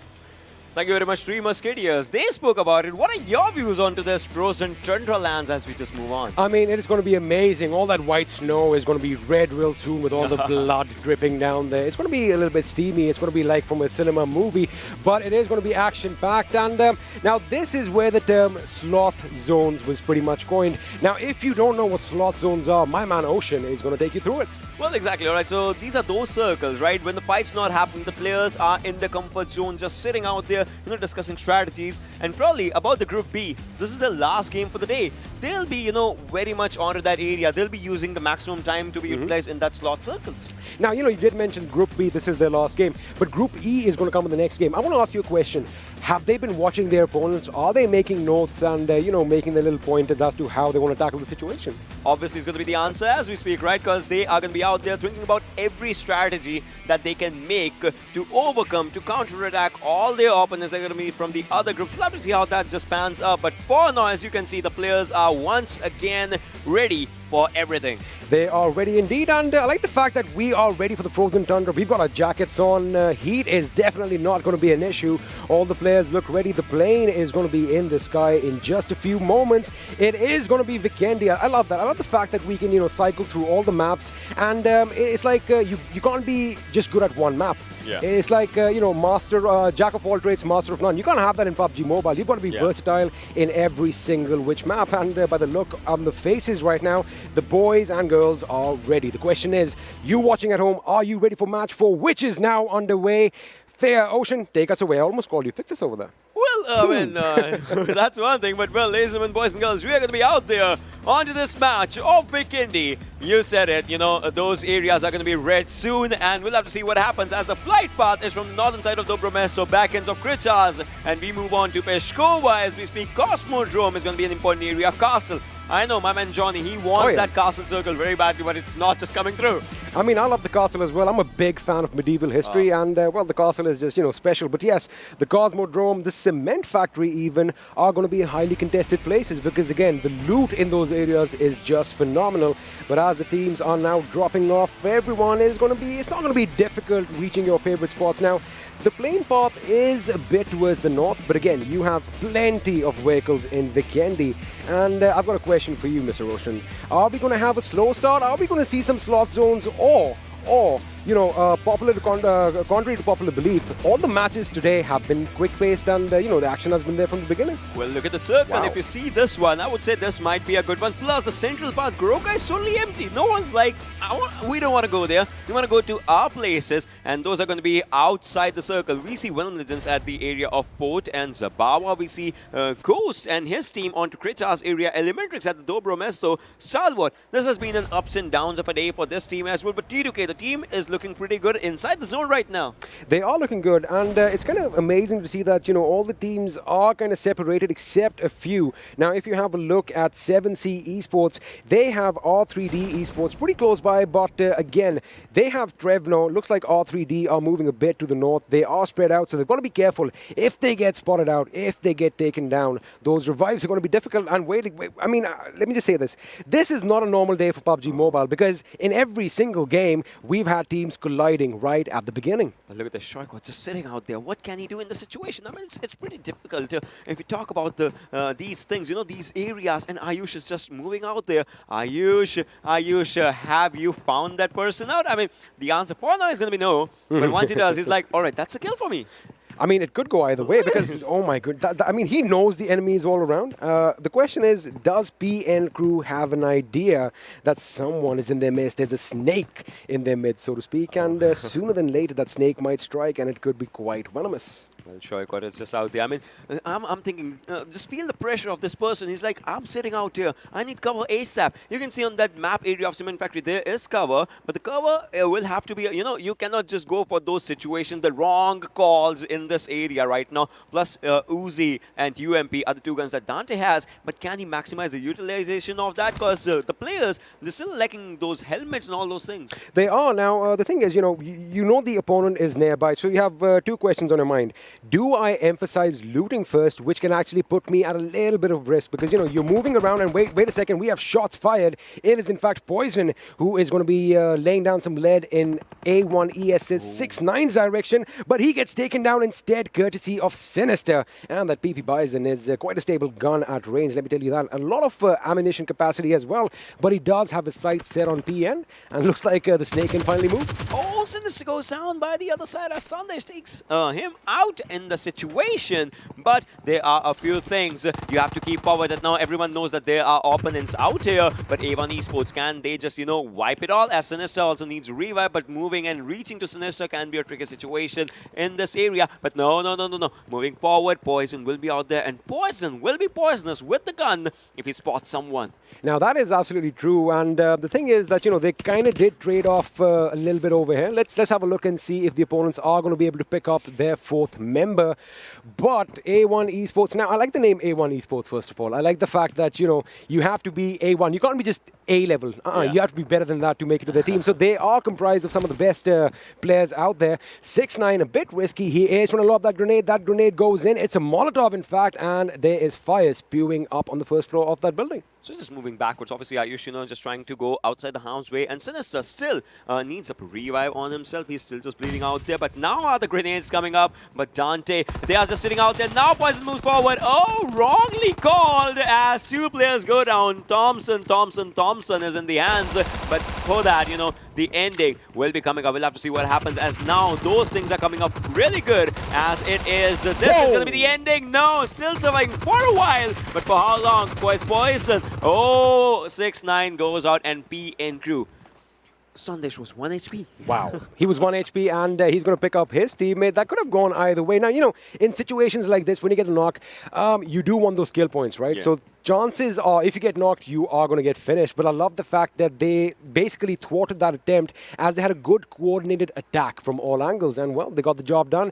With that, the first team to be eliminated is A1 Esports. Now, these boys, they were in second position after Game 2. They didn't have the best of Game 3, and the Game 4 is not in their favor. And this is the last game for the day. Or is it? Well, they might just come back forward, right, once again, if you talk about everything. But for now, you know, the areas are still open. PN Crew, they had a fight in Cement Factory. Someone went there to, you know, just go for the fights, and now they are away. INES, on the other hand, you can see Tia is away from the team. If Tia needs a backup against VTNxJyanMaara, maybe ASL as they are moving, it might be a tricky situation as his players. See, if you're looting, it's good. If someone calls it, I'm in trouble, you might have to, you know, just think about one thing. Do I loot or do I go for the survivals and whatnot? So those things kind of become a lot of tricky. Absolutely. And meanwhile, we're just going to join ElementriX as Mr. Hyoji takes out Kashuf and makes sure he finishes the job. Sonnen on the other side has been taken down and looks like Stalwart Esports are trying to make an escape. Oh, is he going to make it in cover? He almost does. But Blade is going to go down courtesy of that vehicle exploding pretty much in his face. And looks like he is on fire. No, he was under fire from Ghost. With that, we have a few early exits. Wait a second. T2K is still. Now they are joining the party as well as they get a knock on G.I. Jane. Well, Jane is in a tricky situation, but look at this. Blade and Kashuf go down. Now it's down to, you know, if you talk about it, Baba and Malik. We'll have to see what these two players do as right now they need to have that one good game, you know, that just starts up everything for these players. But T2K, they are moving forward. Is it a bad movement? Yes, it is a bad movement. T2K, they are in a bad situation. That was not called for. As just as we see, T2K SG, they get eliminated. No, Abu. Well, that was wrong. It's a wrong thing that happened out there. I've got a question. What did they just do? I thought they were going to run over that one opponent on the left, but they kind of got spooked, went to the right, banged up against that house, and, well, that's how the cookie crumbles. They got eliminated. T2K, again, an early exit like in Game 2. I'll tell you one thing. The snow is slippery, and you got to play by the rules of it. There you go. There you go. Like I said, you know, you got to know your surroundings. Meanwhile, Gunner from JyanMaara is going to be taken out courtesy of Joker, and his teammates are just going to helplessly watch on as they lose 2 members. Now, 14 teams are alive, 51 people alive. That means we've seen action from the beginning. We might have to coin a new term. I think Sloth Zones is definitely not what's happening right now. Yeah, it's definitely not right now, but we'll see about that. But now Extreme is moving on to the extremities of his own power as he takes down one. That was good, but no, left inside is what was actually bothering him. And there you can see Shari takes him down, but now Wong, can he just survive the situation? Shari is moving next on this one, but no, VTNxJyanMaara.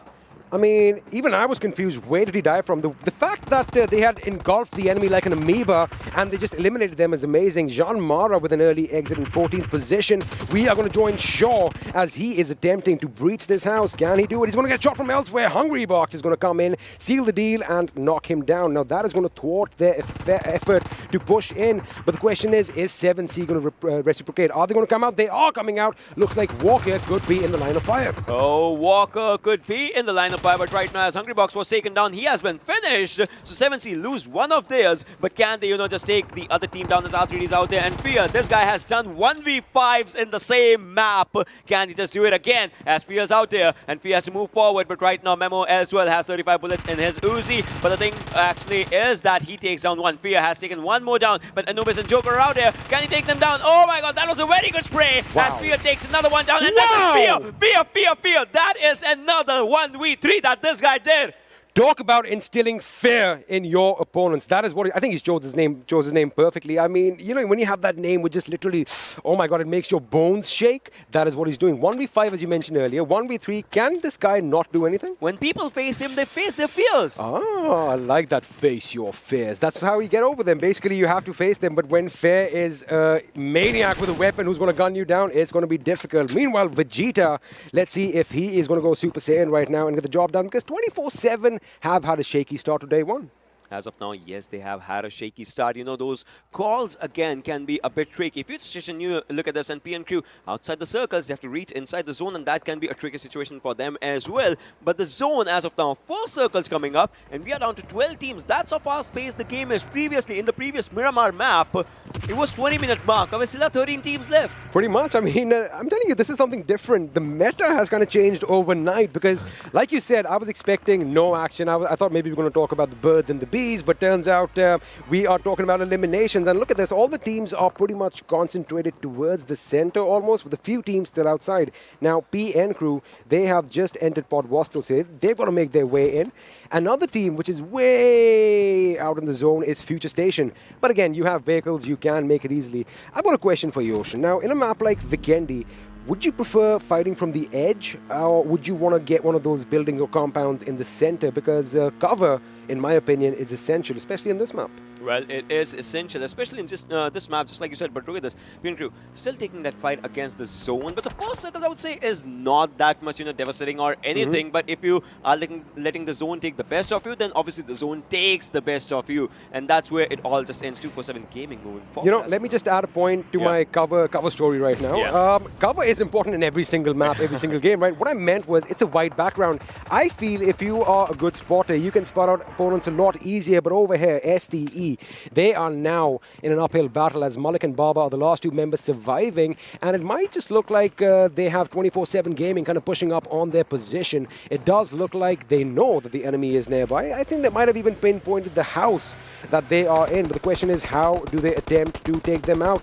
They are trying to surround them. If you have a look, shots have been fired. Baba does take a little bit of damage. Vegeta is still a whole man. Malik and Baba have their work cut out for their motion right now. As of now, yes, Baba will have to work it out if he can. But Stalwart, again, not having the best of the days. I don't know what's happening with this team, because this team has represented the whole region onto the World League stage. So it's kind of one thing, that you're showcasing that same talent when it comes down to it. But still, the team is a bit faltering in the situation. I would say it might be pressure, it might be some ups and downs the team might be facing, or it might be rotations. Because rotations is something that takes your players down if you are not on the right toes. You did mention the word pressure. I think that is something that definitely adds on, especially if you've been on a big stage beforehand, because you're not just playing for yourselves, right? You're playing for your fans. There's a lot of expectations from you, and to basically match those expectations at the highest possible level day in and day out can kind of take a toll on people. But the thing is, that's what separates champions from the rest, because champions, they do it every single day.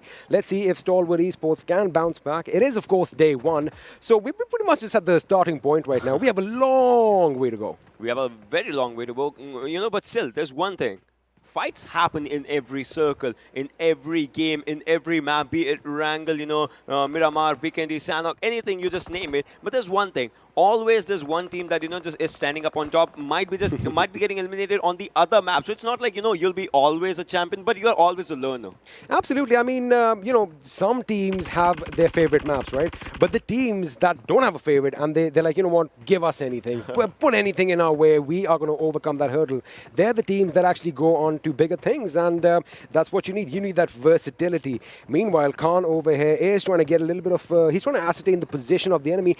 They have kind of got them trapped, but the question is, why aren't they pushing in? I want to see some nades flying in. I want to see that whole building burning. We all want to see that, but look at this. Wasp is also going up onto this area. 247 Gaming is on your screens, ladies and gentlemen, boys and girls. He has to move up forward if he needs those 2 kills. 3 players are down. 4th one is coming as well. Everyone's in this area. If they want to go for the fight, they need to go for the fight, and Vegeta is moving forward as well. Has switched to FPP. Let's see what FPP does in these situations. But Malik is taking that TPP, has 50 bullets with him. Kurkuri on the other side takes down Novax from Abrupt Slayers. Fights are happening on all the areas, and that's a good use of candidate side, I would say. I think Assiduous Esports and Abrupt Slayers, they have a little bit of an ego issue. They're like, hey man, we ASL, you are ASC, why are we fighting again and again? That's nice. You saw that. I saw that. I saw that. However, imagine if I had been a little low, that person wouldn't have seen it. He could have blown up, but that was a good move. That's a beautiful angle with that. Baba gets taken down. Vegeta has gone Super Saiyan, and now this is when the push needs to come in. But the question is, do they know that they're just a 2-man squad up there? That's one thing, but no. They might just go for it, but now Gaming is out there. But no, the cover was at the right time. Otherwise, he might have just finished him. But 247, they survive for another day. But Stalwart, They get 1 for the placement. They do get, I think it's not 1 or the 1 placement point and 2 points. It's a total of 3 points. Yeah. That is not going to be enough to climb up on any leaderboard. Again, they have to redo a lot. They have to, change their tactics a bit. I think it's all about the confidence as well. They need to have that infusion of confidence and that morale boost that, we can get the job done. Meanwhile, ASL's joking. Now, ASL, they've already got 4 kills to their name. So I think these guys are definitely firing on all cylinders. Funnily, ElementriX have lost a player early on. Sonim is already out of the game. Yeah, he is already out of the game. But right now, if you think about everything, there are many teams with all the 4 players surviving. Plus, they have kill points as well. You can see 4 points, 4 points, 4 points on 3 teams. That means they are looking really good. They have checked all the corners in the first few games because they know what was going wrong with them in the first game, maybe second game, maybe third game. And there's one thing about T2KSC. Though that team was eliminated on the 15th position. I don't know what went wrong with the team right now because this team was in that, in that element of winning. I mean, they basically came out guns blazing. It was like watching John Rambo, rampaging through a jungle. I mean, I do believe they had like 15 kills. Second game, they fell off the face of the map in the 16th position. Game 4 also hasn't been, the best for them. They were, I think, the first or the second team to be eliminated. But again, Ocean, they have a considerable lead. They have those kill points. One game isn't going to make that much of a difference, but it will make a little bit of a nudge. Yeah, it will make a little bit of a nudge. But T2KS, looking really good with that one chicken dinner as well for themselves. But, one's not enough, I would say. Don't settle for just one. It isn't, because if you had a look, A1 Esports were in second position after game 2, and they did win that chicken dinner. That's the beauty about this. I love the fact that kill points are so important, and I love the new point distribution. It makes it a lot more action packed. I'm going to come up with a better word after that. Kill-hungry kill point. The point system. It's one thing because you're not just going for the chicken dinners. Oh, Mr. Boro, he gets shot a bit. You saw him, right? He look at his face. He was kind of just calculating again everything. What went wrong with me? That's one thing. You're connected with the players right now. Yes, sir. I mean, if you make a mistake. Oh, wait a second. We come to that. That's an explosion. Evil Eye is going to make sure Steel Shot is sent to the fiery depths of hell. With that explosion, Bad Rev is now in his crosshairs. He does get a few shots off, but, well, again, Bad Rev is a guy you don't want to mess with, especially at range, because his accuracy is pretty much pinpoint. Pretty much been on point, if you have to talk about it. But Venom Legends, we'll have to see, what this team does, because this team also was looking really good with those skill points, just stacking on the first few games, but after that, some ups and downs, whatnot. But Venom Shua was the last one, surviving in the previous game for his team, and that was pretty good. But Evil Eye, as well as we can see, Shua as well on this area, we'll have to see how he just takes up those fights that are meant to be for this particular player. But third circle's coming up, and now starts those slothiness. See, there's no, elimination as of now. Right. Few players were going down, but the slot zones are slowly and steadily kicking in because you have a lot of open areas for the teams to just go in. Absolutely. A lot of open areas, and, the loot is going to be sufficient for most teams. So now what they want to do is they want to make sure they hold on to a compound and defend it till they die or till the zone forces them out. So I guess that is the right call. It is going to slow down just a little bit, but you know what the best thing is? We don't call the zone the MVP for nothing. I'm pretty sure it's going to do something silly, something abrupt, something haywire. It's going to just bounce all over the place. Please, I've got my fingers crossed. Do something abrupt. Go to the north. I'm done. So what you were saying is 24/7 zone has one thing, and that's shifting abruptly, and it is venomous. You can never discuss what FutureStation has in for you when the zone goes for the future things, and it might just be really good on all the 7C. Funnily, I like that. We are going to make an amazing team, by the way. FutureStation again finding themselves pretty much in the center of the zone, but Venom are now in a good position. Now, Venom Legends, in case you guys missed the action in Game 1, they were on fire. However, Games 2 and 3 haven't been the best outings for them. Game 4, they are still a 4-man squad. If I'm not wrong, they are out for blood, and their position right now is pristine for all the things that they want to take off in their bucket list. So let's see if they can get the job done. And have a look at the mini-map, Ocean. They have a special delivery right on top. Well, Legends, you can see that, parachuted airdrop just coming next to them. I want to see what gun is inside that, because I know, exactly. You want that one, but we'll have to see. Maybe it's a Groza, maybe it's an AUG, maybe it's M249. We'll have to see what gun, just comes up, because it might be just for some other one. I'll tell you something. In the break, I kind of prayed to the gods of PUBG that I want to see some Arctic warfare, Magnum action. And you know what? They were like, Vikendi is going to be your map. It's going to be...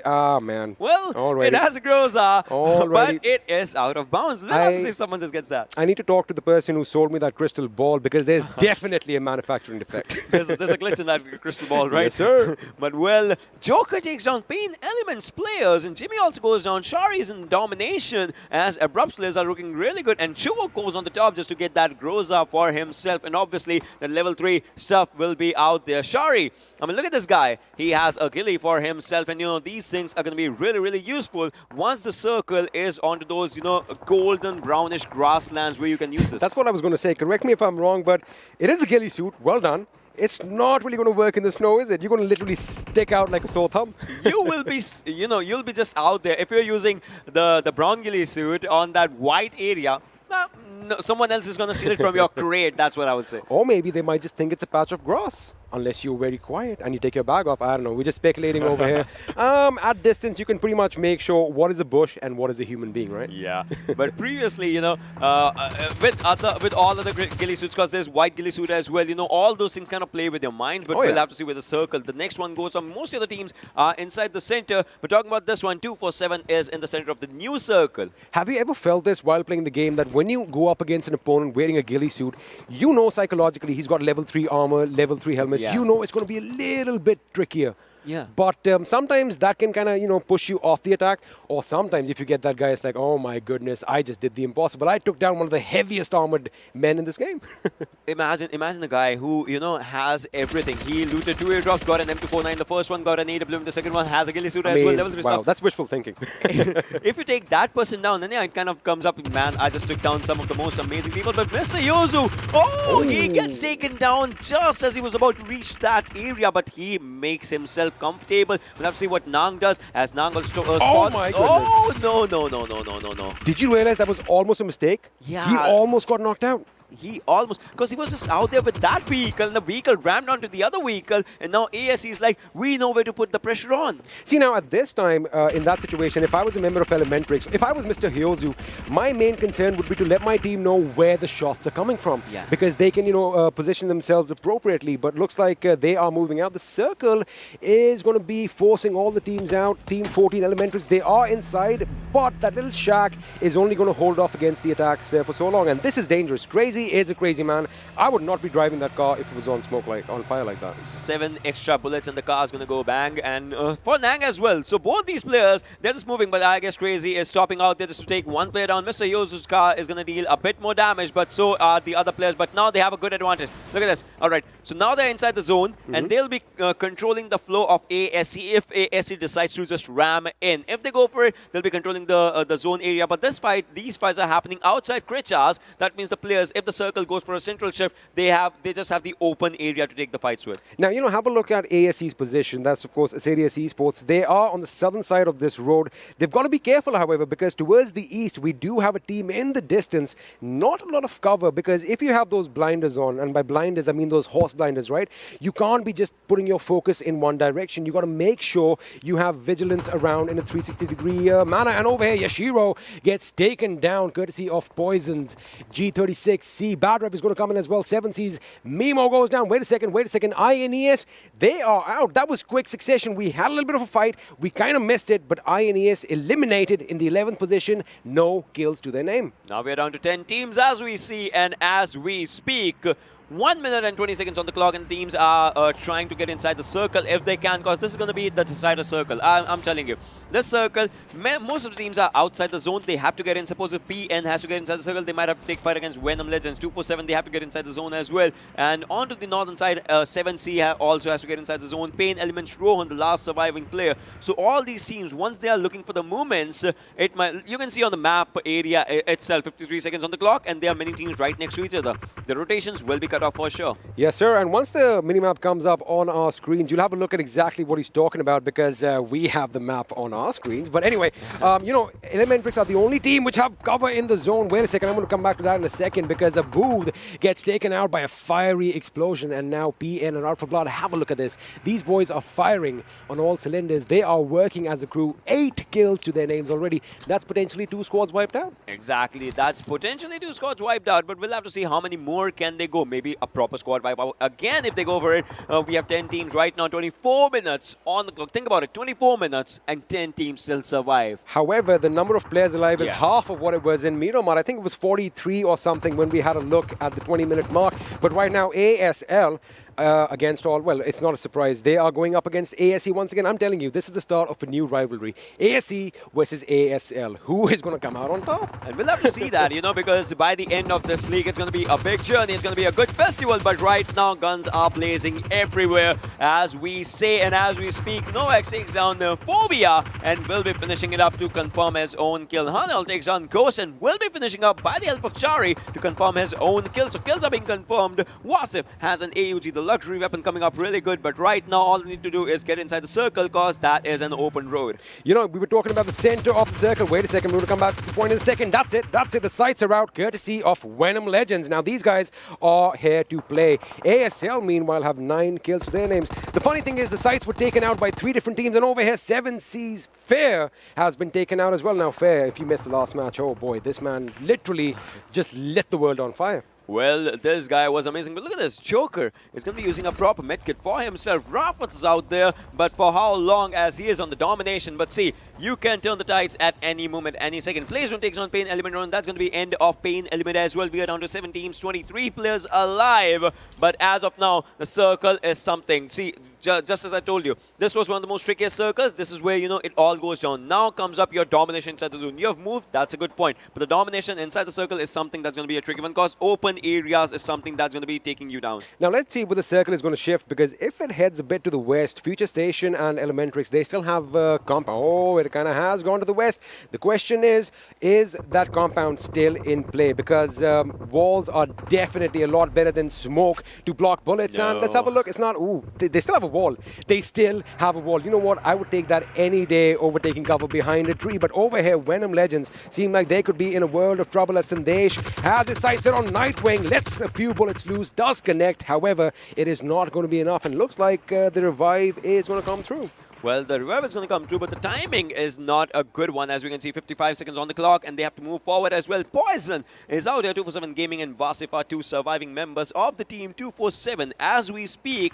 But for now, can they increase the kill counter, as they might just take Poison down if they want to go for it. But right now, they are, you know, just trying to spot other players. You can see they're outside the zone. They have to get inside the circle as well. And circle is the main priority. You need to go for the proper area inside the zone in these rounds, in these areas, rather than the kills. Because if you get inside the circle, you might just go for the few placement points. But Venom Legends, they are in a bit of trouble. They are in trouble, and Evil Eye gets taken down. He's going to be finished. He does get finished, courtesy of Nova X from ASL. Sandesh is on a bit of a rampage. He does have 3 kills to his name, but the question is that going to be enough? ASL, man, these guys are on fire. And just as I say that, Chari gets taken down, and he is eliminated in the blink of an eye, courtesy of Nightwing. Talk about, you know, basically, wait a second. Is that what for a second, I thought there was a member of ASE between Bad Rev and Tamim. It's not. It's just a little bit of a visual glitch. Kurkure is knocked out. The revive does seem to be coming in. 20 people still alive. They are moving in closer to each other. They are pretty much in each other's faces. Oh, this is going to be devastating. He gets spotted out, though. Well, Shu was low on HP as well. He has smokes cover for himself. But for how long is the circle's also coming up? He is down outside the circle, but the gun is something that's going to take him down, as PN Ayush is looking really good with that domination. Has 3 kills for his own self, and PNQ has 14 points. Wow. They have 14 kill points, but look at ASL. You cannot rule this team out, as this team also has 10 points for themselves. Absolutely. Venom Legends getting eliminated in the 7th position. 5 kills to their names. 24-7 exiting in 6th. We have another exit coming soon. That is not right. Bad Rev gets taken down courtesy of Kurkure. Nang, on the other hand, is going to make sure he knocks out Hanuel. So now ASL could be in a world of trouble again. When you are at the top of the hill, all the attention is going to be on you. But right now, Assiduous Esports, they have to fight off those burns because Molotovs are being tossed in their direction. Kurkure is still up and running. happening. I think that revive is definitely coming through. However, we have a little... Look at the situation over here. Yeah. ElementriX and FutureStation, they are pretty much... they can see each other. I mean, they can't see each other. They can't. They can smell each other for sure. Well, that's totally true. But as of now, you see, we are down to the 8th circle. We still have 5 teams. That means one thing. Most of the teams will be eliminated in this particular circle, because this is where you have to get inside the circle. Otherwise, you're down for the heal battles. And if you don't have enough first aids, you might be going down. Hanal goes down as Novak actually takes him down. 14 kills for this team, man. They are actually raining hellfire. 14 kills, 4 man still alive. I told you, they are playing as a tightly knit unit right now. They are playing as a crew. They are living up to their name. But let's not rule out ASL. Wait a second. Ayush gets a grenade knock on Tamim. I think they're going to get that tally up a little bit higher. Nova, on the other hand, gets wiped out. Or in fact, he gets taken down, courtesy of Crazy, who is going to lob a grenade. That grenade does not make sense, but he wants to move in. See, now the thing is, there's no smoke. They've utilized all their smokes. It's going to be random fire as Ayush and the boys are moving in. They're going in for FutureStation. Batrick gets taken down, and with that, within the blink of an eye, one team is out of this game. 17 kills for PNQ. Rampage coming out for this team, but how long can they go for it? FutureStation gets eliminated as well. As we speak, the teams are going down as Abrupt Slayers. We are down to these teams. You can see ASE versus ElementriX versus PNQ. Can they hit the 20 kill marker right now, ladies and gentlemen, boys and girls? This is going to be one of the final circles. We are down to 30-minute marker. If they get that big 2-0 right now, they are basically going to be laying down the rules over here, and he goes in. Mr. Boro gets taken down by Nang's. Ratatatata, that AK is going to be relentless. Nang gets taken down instead, courtesy of Kurkre. This man and that weapon are so well. It's like a beautiful love story. Sandesh is going to be thwarting an attack as Kurkre moves in. He goes prone. I think he's got to be careful as the revive is coming in. Have a look at ElementriX. Blah, blah, blah still in this game. Through the smoke, this grenade is going out there, and it does the damage. It does the damage to the players, but PNQ's Ayush is still surviving. Mr. Boro gets taken out in the situation by ElementriX's Nang. But for how long are these teams out here? You can see the players. PNQ down to 2 players. ElementriX is blah, blah, blah is the lone survivor. And Assiduous Esports, they have 3 players just out of the fight. They're like, we don't want any part of the fight right now. We'll stay a bit low. But Ayush does not want to let them have that. Look at the concentration on this guy. Have a look at the mini-map right there. ElementriX's last member is... he can't move. If he moves, he gives his position away. He's got to take that fire, take that burn like a man, which he does. That first aid is going to come in. I'm surprised ElementriX is still in there. Well, blah, blah, blah finally goes out, but he did get his team to the 3rd position. Now, ladies and gentlemen, we are down to the final 3v2. It's Sandesh and Ayush up against ASE, Kurkure, Crazy. Crazy gets taken down by Sandesh. Now it's down to a 2-on-2 situation. It's going to be Kurkure and Hanuel up against Ayush and Sandesh. Can they go for 21? Who is going to come out on top? We'll have to see as we are going to the 9th circle, ladies and gentlemen. As of now, ASE is looking really good. So close, yet so far. PNQ ending up on the 2nd position, and ASE, all thanks to Kurkure in the final zone. They get an impressive chicken dinner. I mean, no 20 kills, no 21 kills, but what a performance by PN crew over here. I'm telling you, they were playing amazing. But Assiduous Esports, the way these guys have been playing, the way they take their picks, I'm telling you, it's all about that confidence. You know, they have their target in sight, they eliminate it, then they switch on to the next thing. That is what we saw. They were in the thick and thin of the action right from the get-go. And I'm telling you, there's a rivalry with ASL. It's out there. I love it, the way PNQ, you know, just went on berserk with everything. But this game was one of the best games that was happening out here in the map of Vikendi. I want to see what analysts will have to say about this one, but that's going to be happening right after a short break. Don't go anywhere.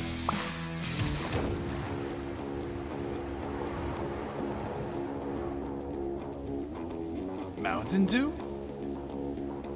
Squads. There's loot on the horizon for however you find victory. For the combat chauffeurs. For those who strike from above or from below. For the experts in pan-to-pan combat. Whether you're taking a leap of faith or just aren't afraid of a close call.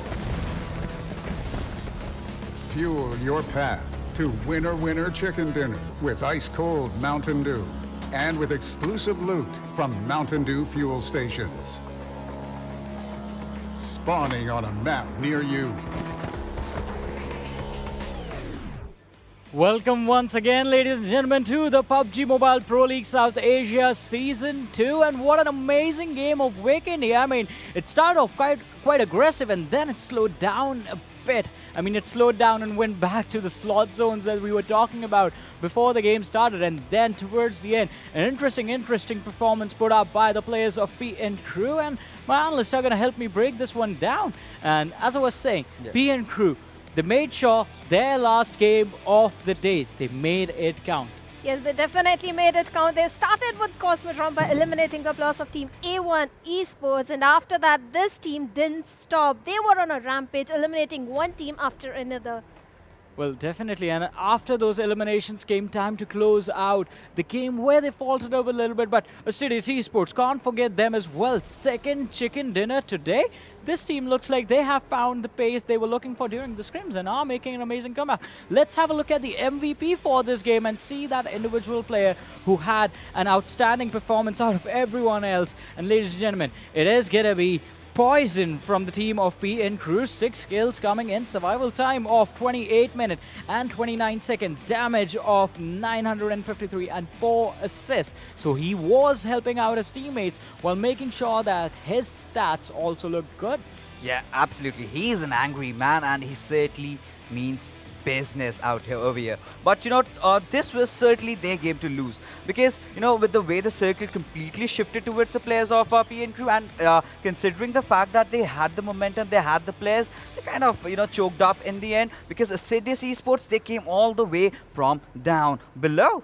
But looking at the pentagraph, I mean, look at this individual performance. The average of the entire server was nowhere near to Poison's individual performance, and he performed the best in the server in 3 categories: the assist, the kills, and the damage as well. An amazing performance from his entire team. But moving forward, as we were talking about PN Crew, we got to talk about Assiduous Esports. What do you have to say about them, Fixes? Well, you know, talk about Assiduous Esports. One thing I loved about them is the rotation. What Team ElementriX and Assiduous Esports were doing, they were kind of playing the, you know, the southern edges, and they were not in the center. They played their cards right. They were patient, got enough kills for them, and there you go, another chicken dinner. Yeah, and the chicken dinner was quite, I mean, welcomed by them as well. They took advantage of the fact that towards the end, the players from PN Crew sort of overcommitted to the fact that the players of Assiduous Esports were on the edge of the blue zone, and they just got up, tried to take the fight, and faltered up in their aim. But now let us move forward and have a look at the top performing players from this match on Vikendi. The remaining 4 players that are going to be joining our MVP are going to be, well, all the players of PN Crew are in here. We have Ayush, we have Sandesh, and we have Mr. Boro as well. Assiduous Esports, Kurkure is going to make it to the 4th position, but he's going to be the only one for his lineup. Yes, definitely. And it was expected PN Crew Plus to be in the top because the way they started from Cement Factory eliminating A1 Esports, they were over there. They were every time in the kill feed. Their names were popping up. So it was kind of expected all the 4 players to be in the top 5. Yeah, definitely. I mean, kills were pretty evenly laid out as far as the entire team was concerned. But talking about kills being laid out, the kills do get you those points that you so desperately need. And with that, we have the standings in front of us. 19 kill points coming in. The 2nd place finish and the 19 kill points. 31 points in total for this team. You know, talk about ending things on a good note, and that is exactly what PN Crew have done. 19 kills, 31 points, and they were the 2nd place team. And talk about Assiduous Esports, regardless of the fact that they did get those 5 kills, a chicken dinner definitely has taught them how to play all these circles. Well, we did see Vikendi off to a very explosive start. Then we kind of saw that calm in the storm, just before the storm, in fact. And after that, you know, Assiduous Esports and ElementriX played everything just right. And how could you rule out Abrupt Slayers? Those 10 kills, and you know, coming out with 18 points, that was amazing. Yeah, that was amazing, and amazing outing for them. But towards the opposite end of the spectrum, I mean, if we're just talking about Crew B, is going to be the squad of R3D. They had an early exit and just 1 point coming in total for them. 7C Esports as well, they had 5 points in total, and these teams need to start worrying. I mean, this was their last game, especially R3D. Their counterparts, PN Crew, made sure they made their last game of the day count for them, but R3D today has not been their day. Yes, definitely. It was not their day. They tried to take the fight, but because of some mistakes here and there, they were messing up, especially the fight in Sanhok with ElementriX, in fact, in Vikendi also. And one other team I want to talk about is T2K. The way they blindly rushed into the compound of Team SCYTES, I think that they shouldn't have done. Well, I think I know what they were trying to do. They were definitely trying to showcase what having some Mountain Dew is going to do to you, right? you have some Mountain Dew, and we still see the smile on Fix's face after just chugging down on the 2 cans from the previous performance. But let's have a look at the stats from this team. That is going to be Assiduous Esports, ladies and gentlemen. They are in front of our screens right now. Hanal, 1566 damage in today's performance. Kurkure, look at that, 2166. Well, talk about the remainder of the players. Muffin and Z1 Crazy. He was one crazy man in Vikendi, taking down the players of ElementriX. You saw what happened with Mr. Hyozu out there. Yeah, definitely. And as I was talking about chugging in Mountain Dews, and Assiduous Esports definitely doing the Dew in this matchup, let's have a look at the Do the Dew moments of the match on Vikendi. And there are going to be quite a lot. I mean, fights picked up their pace in the early stages of the match, wherein towards the 10-minute mark, we already had 4 teams being taken out. Yes, definitely. This Vikendi was a little different because Vikendi in the starting is usually slow paced, but it started off with action over there by eliminating A1 Esports. And if you talk about Stalwart Esports, the way they were rotating ElementriX players, and this was the blind rush that I was talking about. They blindly rushed into the compound and all the 4 players were just taken out. Yeah, absolutely. This is the point where you need to have a proper scout for your team. Send one player out and then let him, give the green signal and then just go in. Well, 7C Fear, we did see some good performance out from him, but this fight, the MVP was certainly Vegeta, switching on to the FPP mode and getting those frags, the initial frag, and then they just pushed in. But now, Abrupt Slayers. So, what they did really right was just play through the edges. Every single team was trying to come in, and they just did not let anyone get inside. But like XP mentioned earlier, there is a certain rivalry building up between Abrupt Slayers and the Assiduous Esports. I completely agree to that. I mean, this was the second game. I mean, we have seen them match after match just clash against each other.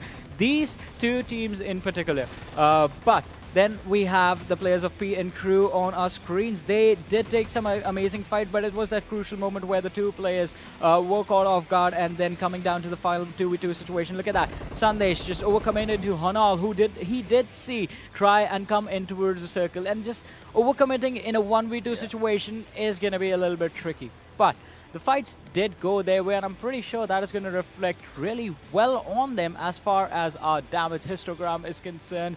Let's have a look on that and crunch some numbers, ladies and gentlemen. So, 2,956 damage done by the players of P and Crew and 19 kills. Wow.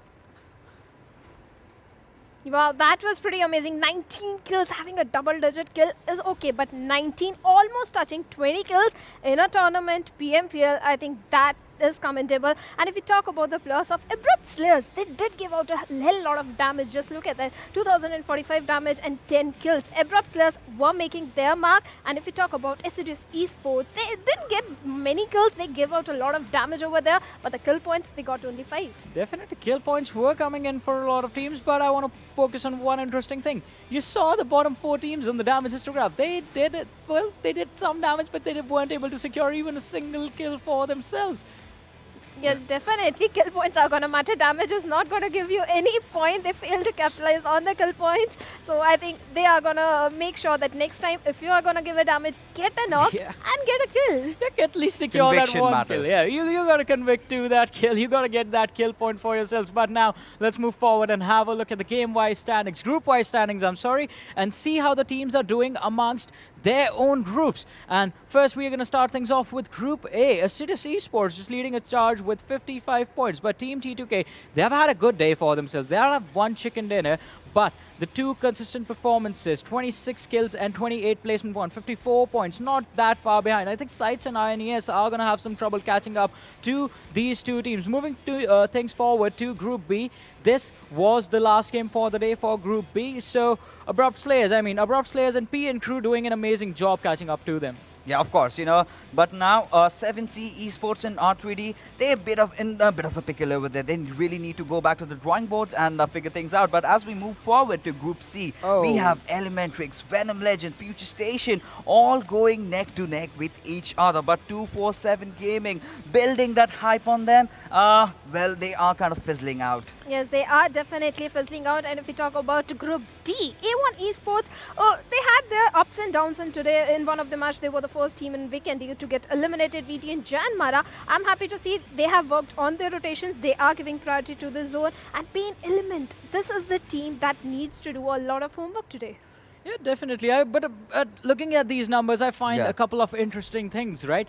Group D seems to be the group that is not performing really well. On the other hand, teams from Group A and C seem to be doing really well for themselves, apart from 247 in Group C, who are really, really far behind the competition. And if you guys haven't tuned in from the very start of the day, top 3 teams from every single group will get to move on to the finals.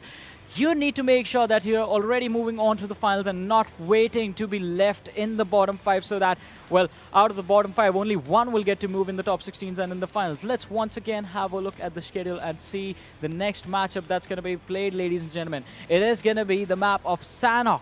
The one thing that changes is going to be the fact that Group B is going to be sitting out. We have Group E stepping in, and talking about Group E, oh my, it has the teams and the players that you guys are waiting for. Group E is going to be CZxHIGHVOLTAGE, it's going to be DRS Gaming, it's going to be DEADEYES guys, and it's going to be Team Bablu coming into the action. Well, if you talk about Sanhok, Team Bablu is back and they are going to drop off in Painan. So in the first Sanhok that we did witness, Painan was completely empty. But one more thing that I would really add on to is Pakistani teams are somewhere lagging behind. Yeah, but during the scrims, the same thing happened. We saw the Pakistani teams lagging behind, but Bablu was that one team that was really consistent. So I want to know from you guys, this group coming in, are your predictions going to be different? Are you going to put your trust in DRS, DECZ, or Bablu now? Well, I would, place my money on the players of DEADEYES because my man on top is coming. Yes, definitely. DEADEYES and DRS Gaming, these are the two teams that have been consistent, be it PMCO or PMPL Scrims. Yeah, and Scrims were totally different. Now it's time to face the real action, and for the last time, ladies and gentlemen, I'm going to hand it over to the amazing people on the other side of the stage, over to the casters, Ocean and the Experiment. As always, Johnny, thank you so much. Always a pleasure. Now we are down to the last game of the day, and normally we go full circle back to Erangel. This time we are shuffling it up. We are going to the jungles of Sanhok. Now we've already seen Sanhok once. What are you expecting this time around? What goes around comes to another direction, because another group is coming. Not comes around, right? It goes to another direction, and with that, Team Bablu, DEADEYES guys, DRS Gaming, and CZxHIGHVOLTAGE. Those names, I would say, those guys said it at the start of the day. Group E is the group of death now. Now that is it. The group of excellence also, if you can see. DEADEYES guy. I like that one. I like that one. Huh? Thank you. You can use it. Team Bablu is someone that I've, they're the team that I've heard of a lot. I know that these guys have the skills. I want to see what they do. And all of you at home, I'm pretty sure you want us to stop talking. You want to see all the action. So get ready, because we are going to be underway really soon. Let's have a look at all our players one last time. I mean, a bit brighter over here. One black spot over there. Ooh, that's going to be a mysterious guy.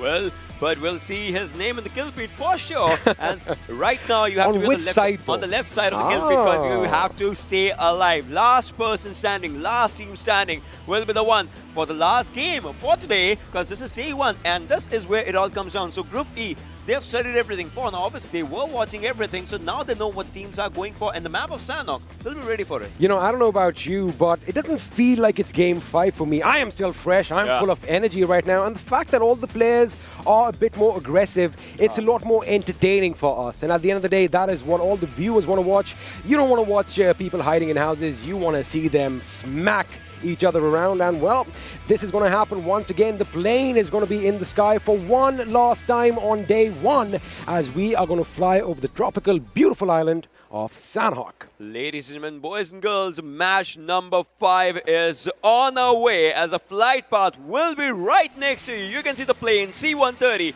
just moving forward from the southern direction, obviously, is going to go to the northern direction. As you can see from the areas right now, Bootcamp is just out there, and Docks is where it starts off, Cow is where it ends off. Paradise, your favorite area is right on there. I mean, the grass is green and the girls are definitely pretty. Let's see if anything is going to be happening over there. I want to see a couple of teams dropping down.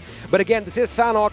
All the drop spots are going to be in jumping distance. I mean, it's a small map at the end of the day. And by the look of things, let me ask you.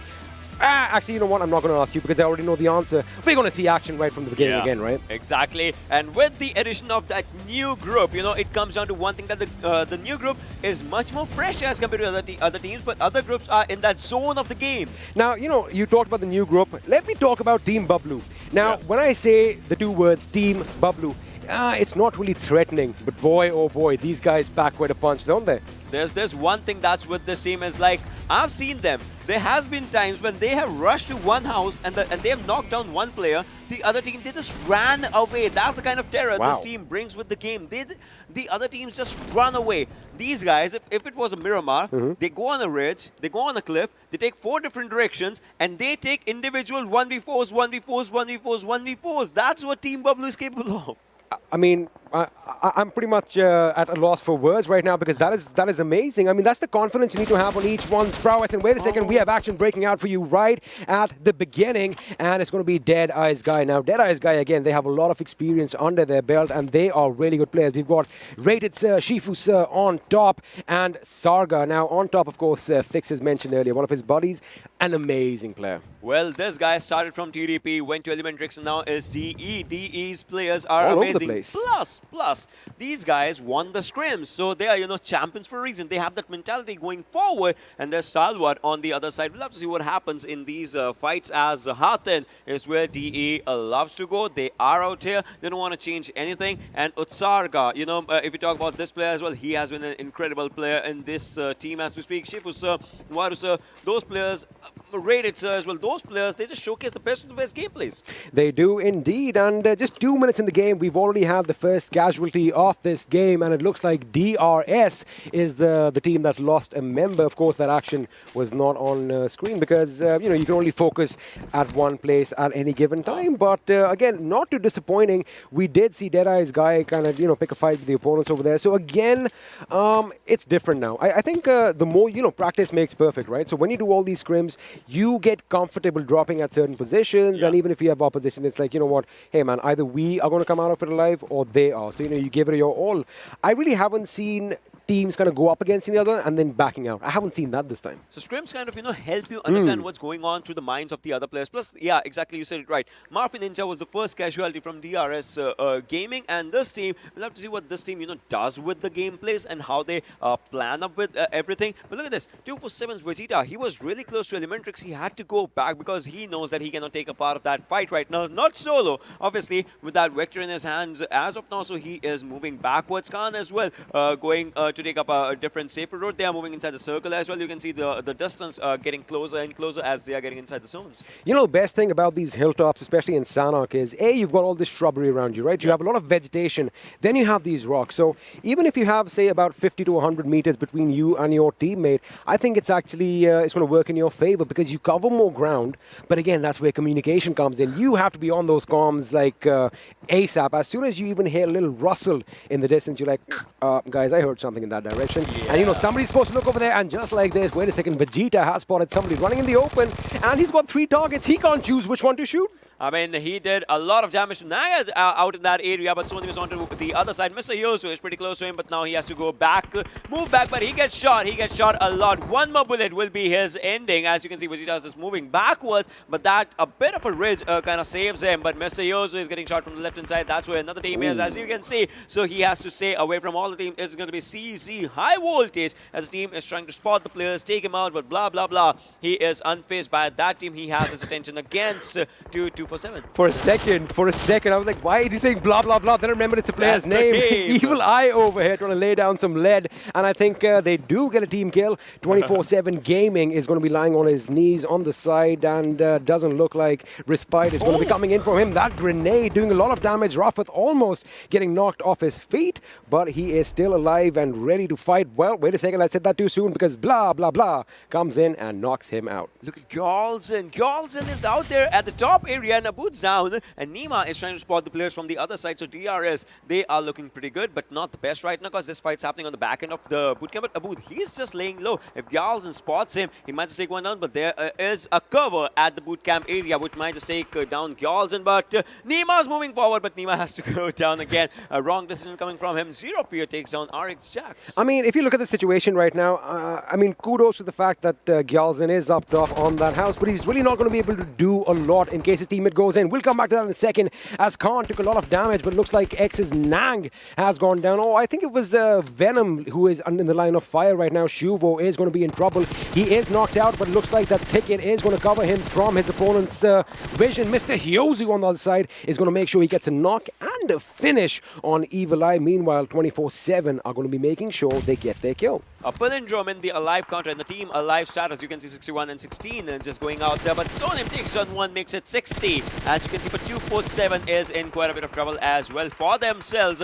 As Vegeta is another one falling down by ElementriX. Sonim, Mr. Hyozu is trying to spot the players as well. Nightwing might be the next one going down, but no, has a good cover for himself. Saves the day for himself. But Rafat going for the second knock on his own self. Now, this hill is going to be hotly contested because as of right now, we already have two teams vying for control up there. Now, ElementriX are coming in as well, but have a look at the distance. Actually, you know what? It's going to be a Mexican standoff between these three teams. They're lucky that no one is going to be third-partying, so to speak, from elsewhere. Meanwhile, Nima is still picking that fight with the sights, and Abu did go down. On our screen, Sonim is going to get revenge for the last match as he takes down Vegeta. You can see the players, right? And you can see they are giving each and every inch of the call. You can see their lips moving. Oh, and, yeah. Mr. Yozu is the IGL. We saw him previously as well, and he was actually asking for the calls, and that's what everyone is doing. They are talking about the calls, but Sonim, this call was not given out there as Wasif takes down by his grenades. Now, blah, blah, blah. Everything is on to him right now. He has to go for a rotation, has to go to revive Sonim as he was kind of close to the players. But now, can he just get there in time as he's picking up Molotovs and all those things for now? But saving a teammate, saving a friend, saving a life is something that's important right now. It's going to take me a couple of days to get used to the name blah, blah, blah, because every single time you say it, I look at you with a surprised face like, hey, dude, come on, we're live. But anyway, that is the name, and blah, blah, blah does have his work cut out for him. Sonim is still bleeding out. Now, of course, the opponents are not going to give them an inch of respite over here. So let's see if that revive is going to come in elsewhere.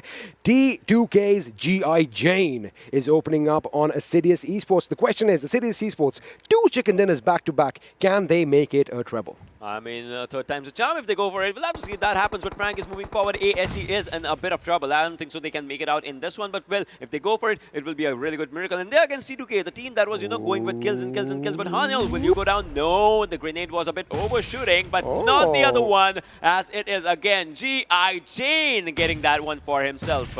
I mean, G.I. Jane is on fire, and a Bush might be coming through. He is trying to line up his sights. He is on that rock. Ooh, that grenade coming in as well. Now, the thing is, if his teammates start moving in, Frankie needs to rotate a bit to his right to cover that angle over there because the flank should be coming in. Hanuel has been picked up. Now, this is my question. Now, look, they have an idea what the opponents are. Yeah. T2K, they have that little bit of an advantage. They could have kind of engulfed their opponents right now. I think that's a missed opportunity.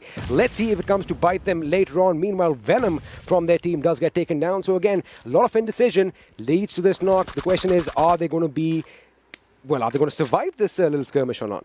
And this skirmish is something, that will create a storyline for them to reach the final circle if they survive. If they don't survive, obviously they'll be waiting for ifs tomorrow. And buts. Yeah, ifs and buts. And they'll be waiting for tomorrow because the team that gets eliminated early in this one, they'll have to wait tomorrow till tomorrow. They'll be going to the stream and, watching everything, what's happening, what's not happening, how they died, what are the decisions. So going to the drawing board is something that's really happening. But Jane goes down and instantly finished by Kurkure as the fights are happening. SK49 might be the next one going down, but no, Kurkure is down to the left-hand side. But now Frankie will be the one going down, and here it is. Frankie goes down. T2K goes down. ASE is actually in their element today. for Kurkure. The ground was literally lava back there. I mean, he almost stepped on it, almost burnt himself out. But with that, we have the first team to be eliminated. And again, it's the Giants that are toppling. Yeah. Once again, T2K find themselves out in the first position. Not the first position they want to be in, but the first position nonetheless. But that's one thing, 0 points for you being exiting on that position. But right now you can see PAINxELMT Envy out here. Envy, sorry, it has to move forward. But how far can they just go for it? Wang as well. But Wang, you are in this area. You are away from that gunfires and all those things, but onto the fights for what's going to happen. The circle's moving out. Their paradise is the central area. I love it. I love it. It is going to be trouble in paradise soon. And wait a second. Venom Legends are going to go down after T2K. I'm telling you, the Giants have been toppled over. It's like David and Goliath right now, and the Davids are definitely winning. But now, 2 of the big dogs are already out. I think it's going to definitely boost the confidence a lot. It is going to boost the confidence a lot for the players, for the teams, for other teams as they are reading the kill feeds. But no, Dark goes down as Crazy takes up 1 for himself, but the confirmation is still not there. I mean, just to save one teammate, you might just need a lot of smokes, you might just need to go to those areas, but I don't think so. Saving Dark is a tricky affair. Also, have a look at that terrain. They are on that rocky mountain up top. So if they drop down, the question is, do you want to utilize your utilities for this? Or, if it's a lost cause? By the look of things, it does look like a lost cause, because even if the member jumps down, that tree is way too thin to provide adequate cover. Elsewhere, let's have a look at this. Luffy, or Luffy, depending on how you want to pronounce it, has what Mr. Ocean likes calling a poetry of 100 bullets. Minus 1,000. I mean, just go for it. I almost said that. Just like Let's see. The ratatata is the AKM, my friend. Let's see if he can actually make this gun sing right now. Well, that's important. Obviously, kills should be coming out from that thing only, but Dark might not be surviving. He went there, but the crate's going to be just out there. As you can see, Kurkure gets 1 for himself. Crazy is looking crazy out here as he wants to go for it. Bablu, Pikachu on your screens, but no, Pikachu goes down as Luffy is using, well, not the Thunder Shocks right now. They are using guns, and that's something that's important. I mean, I get it that they are out to kill each other, but you can't be going around knocking Pikachus out, man. I mean, it's not human. It's not humane. But that is exactly what we're going to see. Pikachu is definitely going to have a target on his back. Elsewhere, Muffin is trying to lay down some lead in the direction of Team Bablu. Now, Team Bablu, as I've come to know, they are a super aggressive, super versatile team. But right now, they really haven't created any ruckus. And I would say it's all because of Assiduous Esports, because this team is already inside the zone of playing. Not in the zone, I mean, that's one thing, but they're in the zone of playing because they are playing games back to back, and they are getting chicken dinners. So they are already in that favorable area where they know how to take one down and how to go for it. Teen Wolf, on the other hand, needs a revival, but INES, they are moving on to that area, and Orochi might be the one going down. Or Tyrant, because he's low on HP, is taking up some painkillers, but for how long can he survive? SC is also coming up. Tier, the IGL for the team versus Tyrant. Another one, but Tier takes down Tyrant. The Tyrant gets taken down. Now, in the real world, that's a good thing, but over here, he needs to get picked up. I think Teen Wolf has been picked up, so I think the revive should be coming in for Tyrant as Pikachu and his teammates are going to look on. Teen Wolf is deploying some smoke grenades, but INES, if they're going to push in, they can basically spell destruction for this team. Tyrant, I think his game is done. Ooh, and he is going to go out courtesy of Tear, and Tear is still not done as he moves in for the kill. The question is, can he get the squad wipe for his team? Teen Wolf's out there. Tear on your left. He has to spot someone, but Teen Wolf, the solo person, can he take all those players? I mean, he has his backup ready, but what's going to happen? As Teen Wolf, he's getting charged upon. Tear puts up a first aid, but right now, this rock is making every inch of difference right now against Teen Wolf. Needs to reload. Go for a reload, man. Go for a reload. No. He gets taken down in this situation, but Bablu Dani, a good grenade might just take down. Oh my goodness! Booyah, that was a grenade. Talk about perfection. That grenade shook the entire studio right now. Everyone is pretty much just staring at each other right now with disbelief. That was beautiful. But anyway, coming back to this, looks like Team Bablu, one of the strongest teams in the game, have been eliminated. And I'm kind of disappointed right now, Ocean. Well, this fight, I would say INES went pretty good in this fight. The way they just, took everything for themselves. Amazing. I would say they did incredible. Orochi needs a revive as of now, though. I like the fact that it's kind of slowing down right now. We needed that. There was a lot of action. Let me just bring one thing up. Teen Wolf should have howled out to his teammates because the Wolf is only strong as a pack and, solo. The lone wolf thing doesn't really happen, doesn't really work in today's world, especially in this meta. So, you do have those situations when, you have like superhuman achievements. You go basically, let me go back to Fair, right? You were talking about 1v5 situations. We saw him wipe out a squad. Now, I've got a question for you. Does luck play a factor, or because you can't be firing on all cylinders at all times? Well, luck, kind of, but game sense is something that, gets everything. Because if you have the best of the best game sense, because that's one thing that all these players are practicing for. Obviously, it's one thing, that you have those bragging rights once you win those games and all those things. But you practice for that amazing game sense that comes out. Look at that. Someone's peeking out on their phone, man. I mean, all right. They wanted the action. They're like, you know what? We are not going to wait for the stream. I want to see the action up close and personal. I mean, if you have an audience, you got to perform. So maybe that might actually boost him a bit more. But the circle is still pretty friendly to all the teams. All the teams... they're not really up in each other's faces right now. I do believe this is the third or the fourth circle right now. That we're just going to confirm that in a second. But they are looking pretty comfortable right now. And talking about that, forget comfort, 24/7. Wasif almost getting knocked out of a moving vehicle. Yeah, they were going for those bike rotations. But, well, I want to see where they stop it. Because if they go a bit further, there's going to be FS. So now they're stopping in this area. Wasif still has a vector for himself. And they're popping up the last first aid. Has nothing. All right, is going for the bandages. That's a good thing. But those three bandages, plus he does not have any heals, boosters. Yep. Those boosters will be, not having those boosters will be a tricky situation for him. I guess what can happen right now for 24/7 is that they're going to slow it down a bit. Now they're going to be creeping in from zone to zone. That is the play that is going to work for them. Or they have a bike. They can still go off in distant locations and loot up a bit. Look at this. What is this? Wait, Steel Shot. Can he live up to his name? He needs to have a steely demeanor. If he pops, if he sees a head, and if he gets a headshot, I am walking out of here right now. He has spotted Carlson. Can he just take him down? I mean, he's just right there. But Steel Shot, look at the trigger discipline. I love that. I love the way. Ladies and gentlemen, welcome to National Geographic as we watch the Predator stalk his prey. He has him in sight, but is he going to pounce? Okay, we can't do that right now, otherwise we'll slow things down, and I don't want the people watching at home getting a bit drowsy. But we need some action. Someone, somewhere, fire a bullet. But I love the way this guy is, just using his trigger discipline to his own proper area. But Assassin is the one assassinating, blah, blah, blah. I mean, he has been taken down, but can he just get up and fight again? SCYTES, this team is moving with the circle, not around the circle. Obviously, with the circle is a good thing, because if you're going for a longer rotation, the circle is going to eat you up. But now they are moving with the circle, except Rezo, who's actually kind of outside, but he's still, along those areas. And once they get inside the zone, 247 might be the one saying hello to them. We'll have to see if that fight happens or not. But for now, there's one thing. ElementriX is also in the team outside the zone. They have to get inside, but once they go in, DRS is going to be out there. They are going to be out there. And INES, they kind of had a shaky start, but they are doing good, especially in the last game and in this game also right now. 4 kills to their name already. So, I mean, they are definitely showing up to fight now. Shots have been fired. Let's have a look and see where they are directed. It does look like Assiduous Esports is going to be coming in a bit closer. And, Phobia can get a knock on Khan. The grenade is being cooked. Is it going to be cooked to perfection? He has kind of passed himself up, but he gets taken out. That is a devastating, devastating blow. Wasif, he's the last guy standing, remember. Look at his HP. He is low. Can he pull off a miracle? No, he cannot. The answer is right in front of you as they get the loot. Plus, they get a bike as well.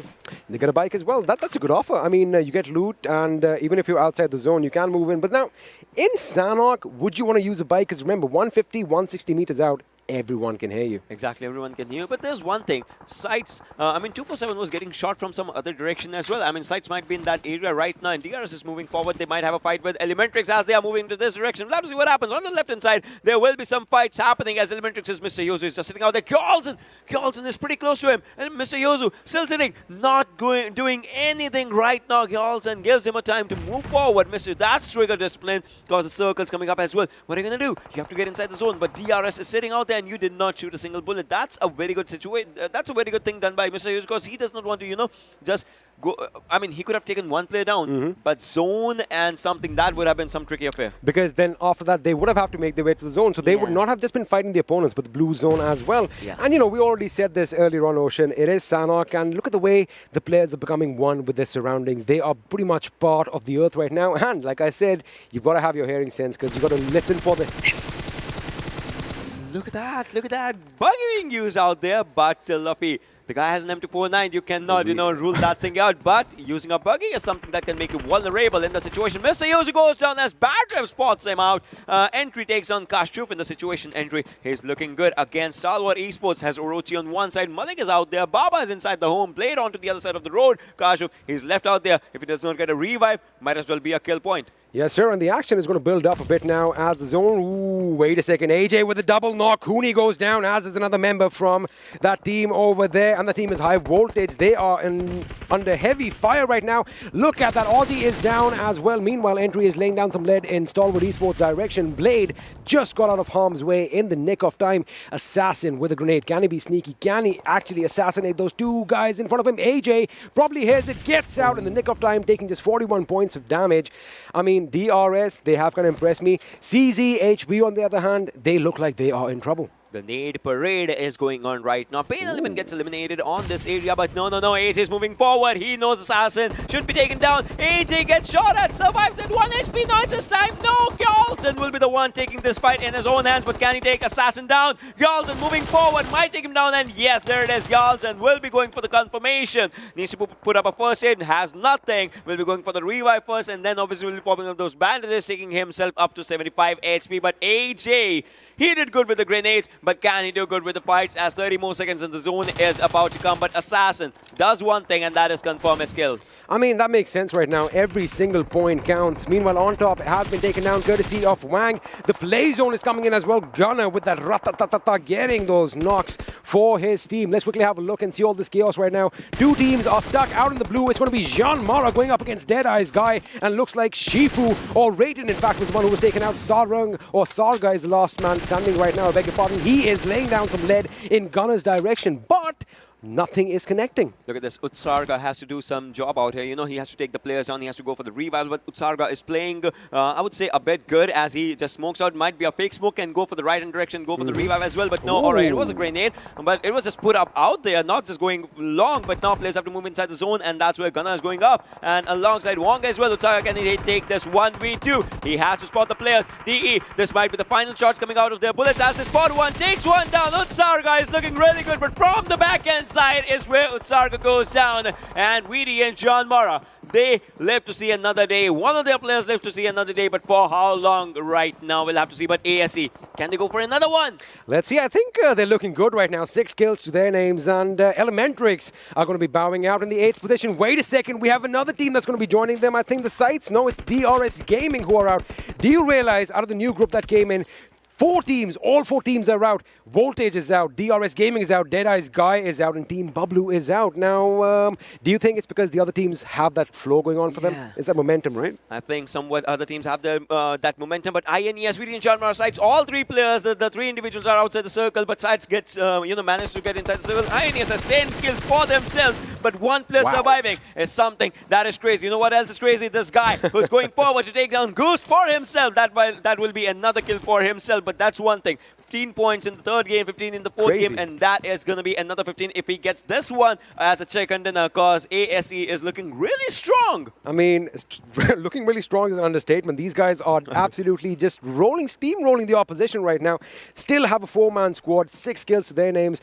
I'm going to say it. I think they might just walk away with the hat trick. I think we are going to see a treble. We have... Well, that's something that ended. A moment of silence, please. Well, for the fallen there's one comrade. thing. Have a look at this. Ghost is still surviving. A1 Esports is 6-9 is out there, but Crazy just sitting out there. 4 teams surviving. Final game for this day. Ladies and gentlemen, boys and girls, can ASE go for that hat trick? Muffin goes down, but Ghost bites the dust as Crazy is doing crazy stuff again. Hanil has to spot the players. Can he go for it? 7 kills to the team. Tamim goes down in the situation. 3 teams as we speak. Steel Shot is the last man from FutureStation, but no! A1 Esports 6-9 goes down. Sinister and RX Jax. It's one thing they have to get inside the circle. Again, ASE has a very good spot. Very, very good spot for themselves. Kurkure is moving forward, but these guys are engaged with each other. Now, they've got to make the best of the situation. I see that Steel Shot is going for that revive, and I think Tamim is going to get picked up. At this point, A1 should have pushed in and thwarted that opposition over there. That might just come back to bite them in the behind later on. Let's see if that happens. Meanwhile, we have these teams are still outside the circle. Now, I do believe A1 Esports and FutureStations are in the circle. Meanwhile, Assiduous Esports, they have to make their way in. They've got to be careful. I don't think they know that the other two teams already engaged with one another because they can easily make their way in right now. They are engaged, but Dante is away from the team. Dante can actually be that one person who can take those players down from Assiduous Esports. We'll have to see what happens because they are going really close with each other. But right now, Tamim, he has to spot the players and he is actually focusing his attention, focusing his fire on Assiduous Esports. As we can see out there, Muffin has made it to the circle, but the other players are still struggling. They are still away from the players, but Kurkure goes down and Hayal as well. And he's turning the dice, but Muffin is the one taking down A1 Esports as Dante. This is a tricky situation for the players. I mean, Assiduous Esports, they need revival stat. You know, Dante is the kind of guy, I mean, he brings me full of hope that he's going to do something. I'm going to come back to that in a second because right now the fight is still breaking out. The teams are moving in. Steel Shot gets taken down courtesy of Crazy. Kurkure goes down courtesy of the zone. Now Sinister and Jax are going to be laying down the lead in Tamim's direction. I do believe he's the last man standing for his team as Steel Shot has been put out of his misery. And now he is going to be in trouble as Tamim gets taken out with that. FutureStation around. We are down to the last two teams. The last 2v2 situation, and I have no idea what just happened. What just happened? Is it A1 Esports who actually took the win? It is A1 Esports. Assiduous almost getting that treble. Muffin was the last man surviving. He tried everything, was trying to get inside the cover, but no. Miramar, Vikendi, Sanhok was just in that area. Not his game, but well. I mean, so close. It was like the chicken dinner, the treble, the hat trick was basically in grab reach, but just a moment before they were taken out. But what a game we had. We kind of slowed down a bit in Sanhok, which is not Sanhok fashion, but I'm sure all of you watching at home were definitely not disappointed. What a game. It was an incredible game. ASC was on the Knicks again for that dinner, but man, A1 Esports, they grab it up. They were like, it was our chicken dinner. I would say. You got to remember that they are A1, not just A-level, A1. A1, and Dante was the person who actually changed everything because he was on the other side. Yes, sir. Well, that was the end of Game 5, and I'm sure, like us, you want to know what the analysts are going to be talking about, so let's do that. But before that, let's take a little bit of a breather. See you after this.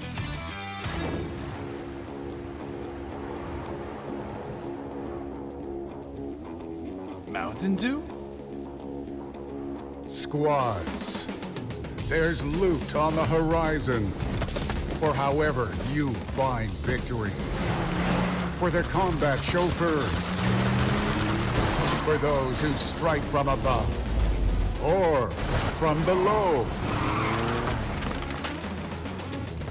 For the experts in pan-to-pan combat. Whether you're taking a leap of faith or just aren't afraid of a close call. Fuel your path to winner chicken dinner with ice-cold Mountain Dew and with exclusive loot from Mountain Dew fuel stations. Spawning on a map near you. Oh wow, what an amazing way to end the match on Vikendi. Ladies and gentlemen, welcome once again to the PUBG Mobile Pro League South Asia Season 2. My name is Super Johnny, being joined by Fixes and Shadow on the analyst desk. And as I was saying, Vikendi, Sanhok, this match on Sanhok was pretty intense. Yeah. We almost got a treble on our hands. The hat-trick almost coming in for Assiduous Esports, but A1 Esports stepping in right at the nick of time and snatching it away from them. And as Ocean pointed out, it was Dante, the man on the flank, who came in from the Inferno and just rained hell upon his opponents. Exactly, that is why he was deployed at that particular position, because his responsibility was to cut out the players coming out from the team of Assiduous Esports, and that is exactly what he did. Yeah, and that might just be the reason. Well, he could be the MVP. Let's have a look at the MVP for this game and see who is going to be the individual player who got that reward. It is going to be crazy from Assiduous Esports. I mean, why not? Why not? 7 kills, 1309 damage, 24 minute, 26 second of survival time, and 3 assists.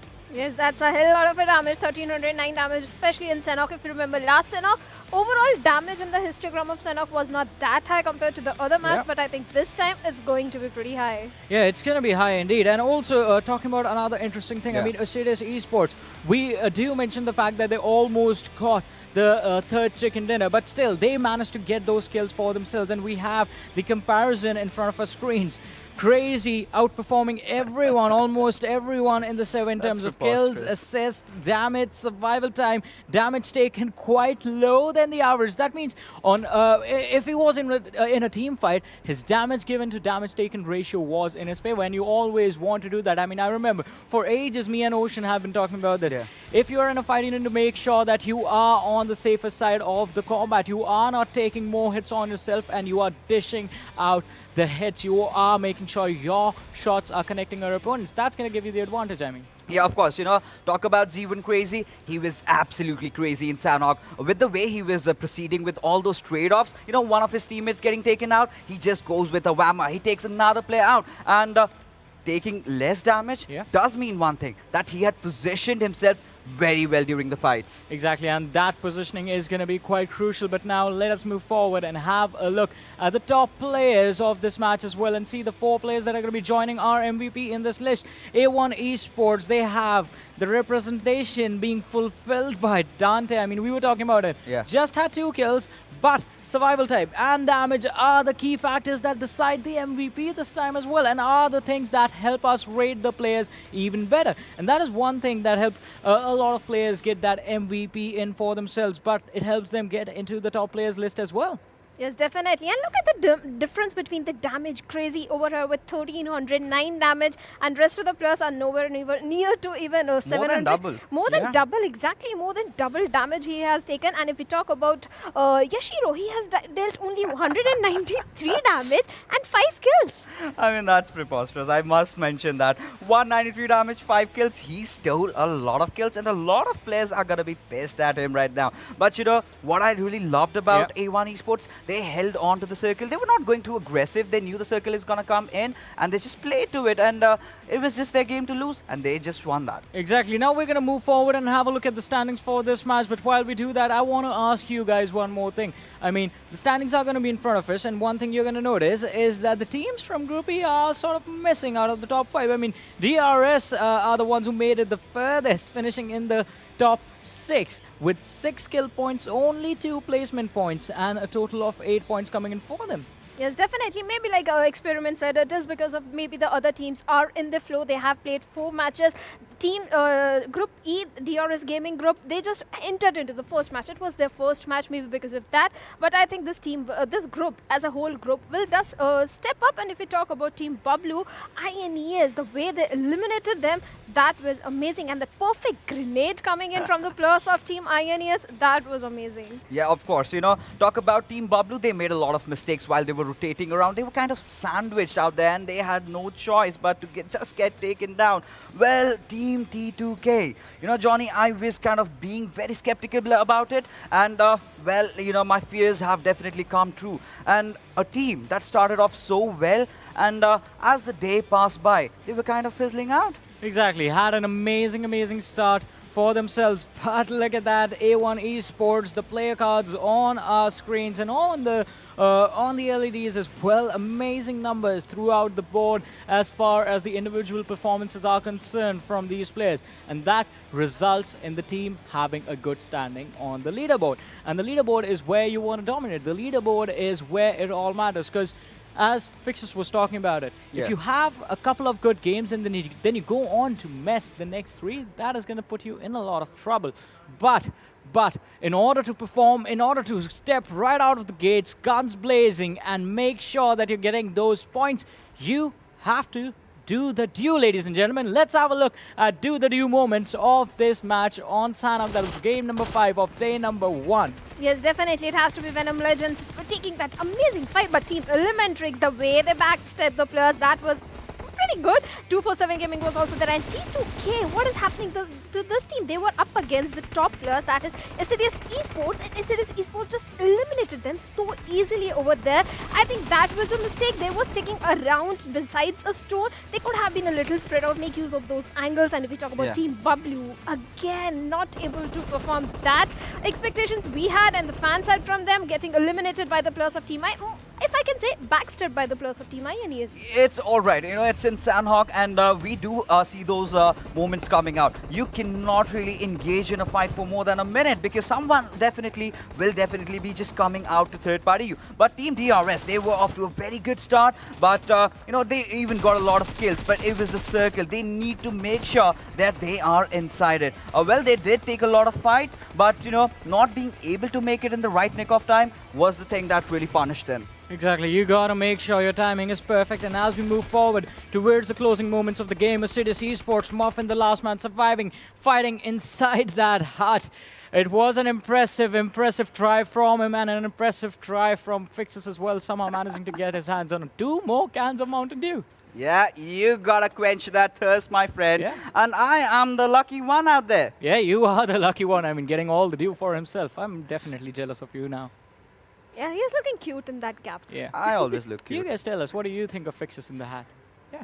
Well, while you guys do that, we're going to have a look at the damage histogram, ladies and gentlemen, and see the performance of the teams in the team fights that they were part of. And Assiduous Esports definitely outshining everyone else with the 2400 damage and the 11 kills, but there is always an outlier in every single match. And I have to say, in this match specifically, the outliers were INES.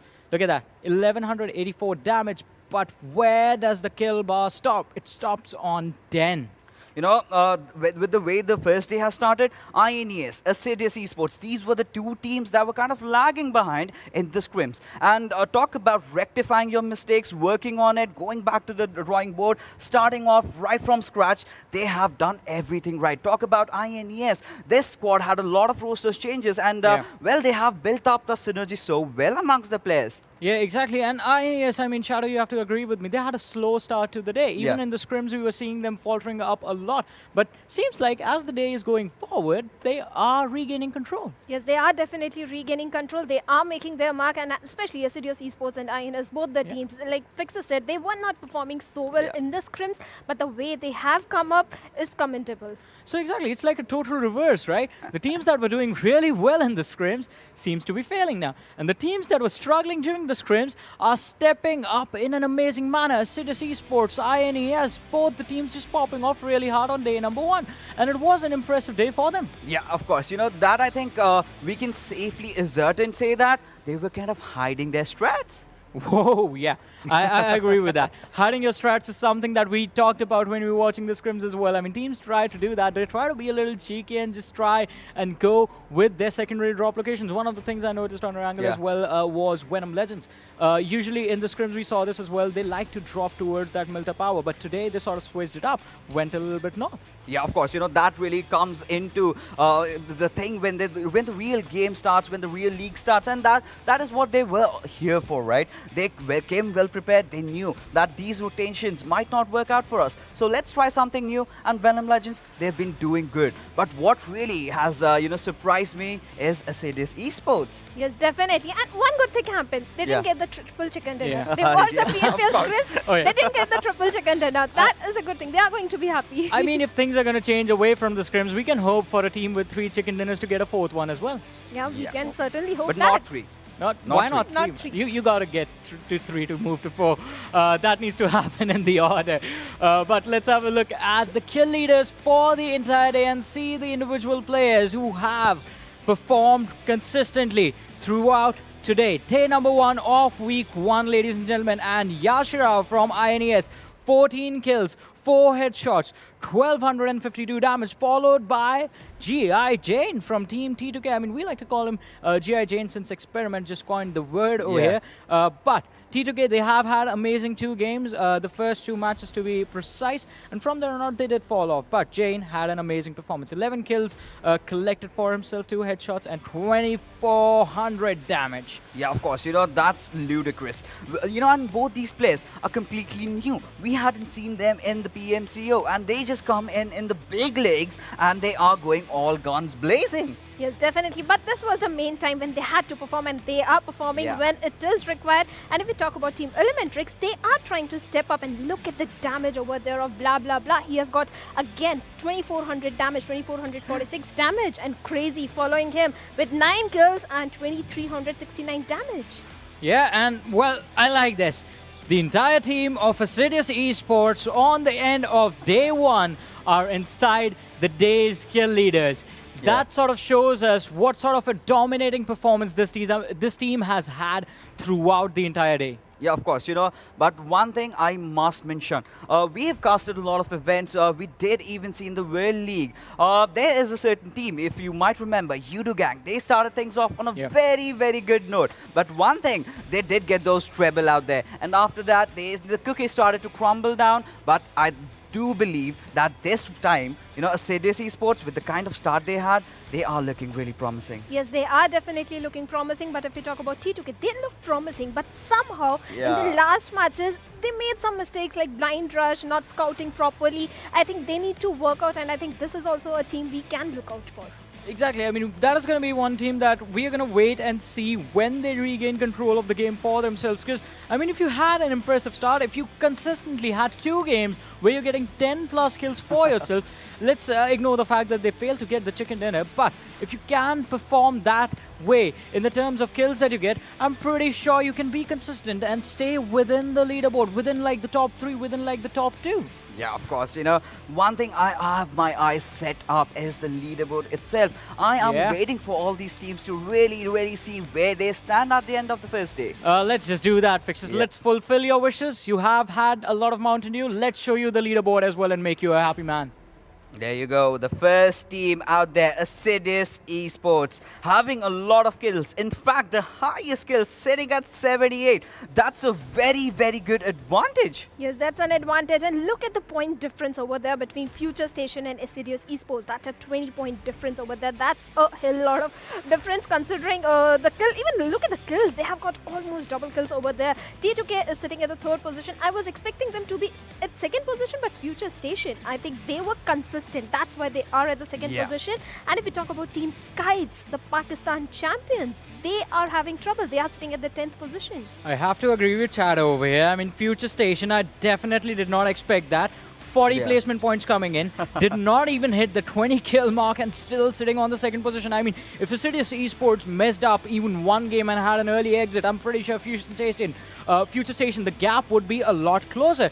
T2K, 2 wonderful games coming in. They had 1 chicken dinner. So, I mean, I messed up over there a little bit. I'm going to admit it. But T2K, 1 chicken dinner performance, getting a lot of kills again and again, and sitting on the 3rd position. They are going to give a fight to Assiduous Esports, but it's going to be a tough fight. But let's move a little bit low in the standings where we have the bottom 4 teams, DRS, DEADEYES, CZxHIGHVOLTAGE, and Bablu. They just played 1 game, right? So we got to give them a little bit of a slack. R3D Esports have 4 matches, but still sitting on the 16th position. 2-4-7, 5 games played, 16 points coming in for them. Not acceptable at all, considering the kind of players that they have. But one thing for sure, FutureStation still are they're kind of living in the past. It's the old point standings they're kind of trying to go out for. They've got good position points, but hey, to win this league, you need to get yourself enough kills. Yes, definitely. Kills are going to be matter because the format is like you have to be kill hungry. And even when we saw that interview of the players of Team ElementriX, the leader also pointed out that you need to be in the new format, you need to give priority to the kills. Definitely. Kills are going to be something that you need to grab for yourselves as much as you can. And now looking at the stats of Assiduous Esports right in front of us, ladies and gentlemen, almost every single player hitting the 2,000 damage mark.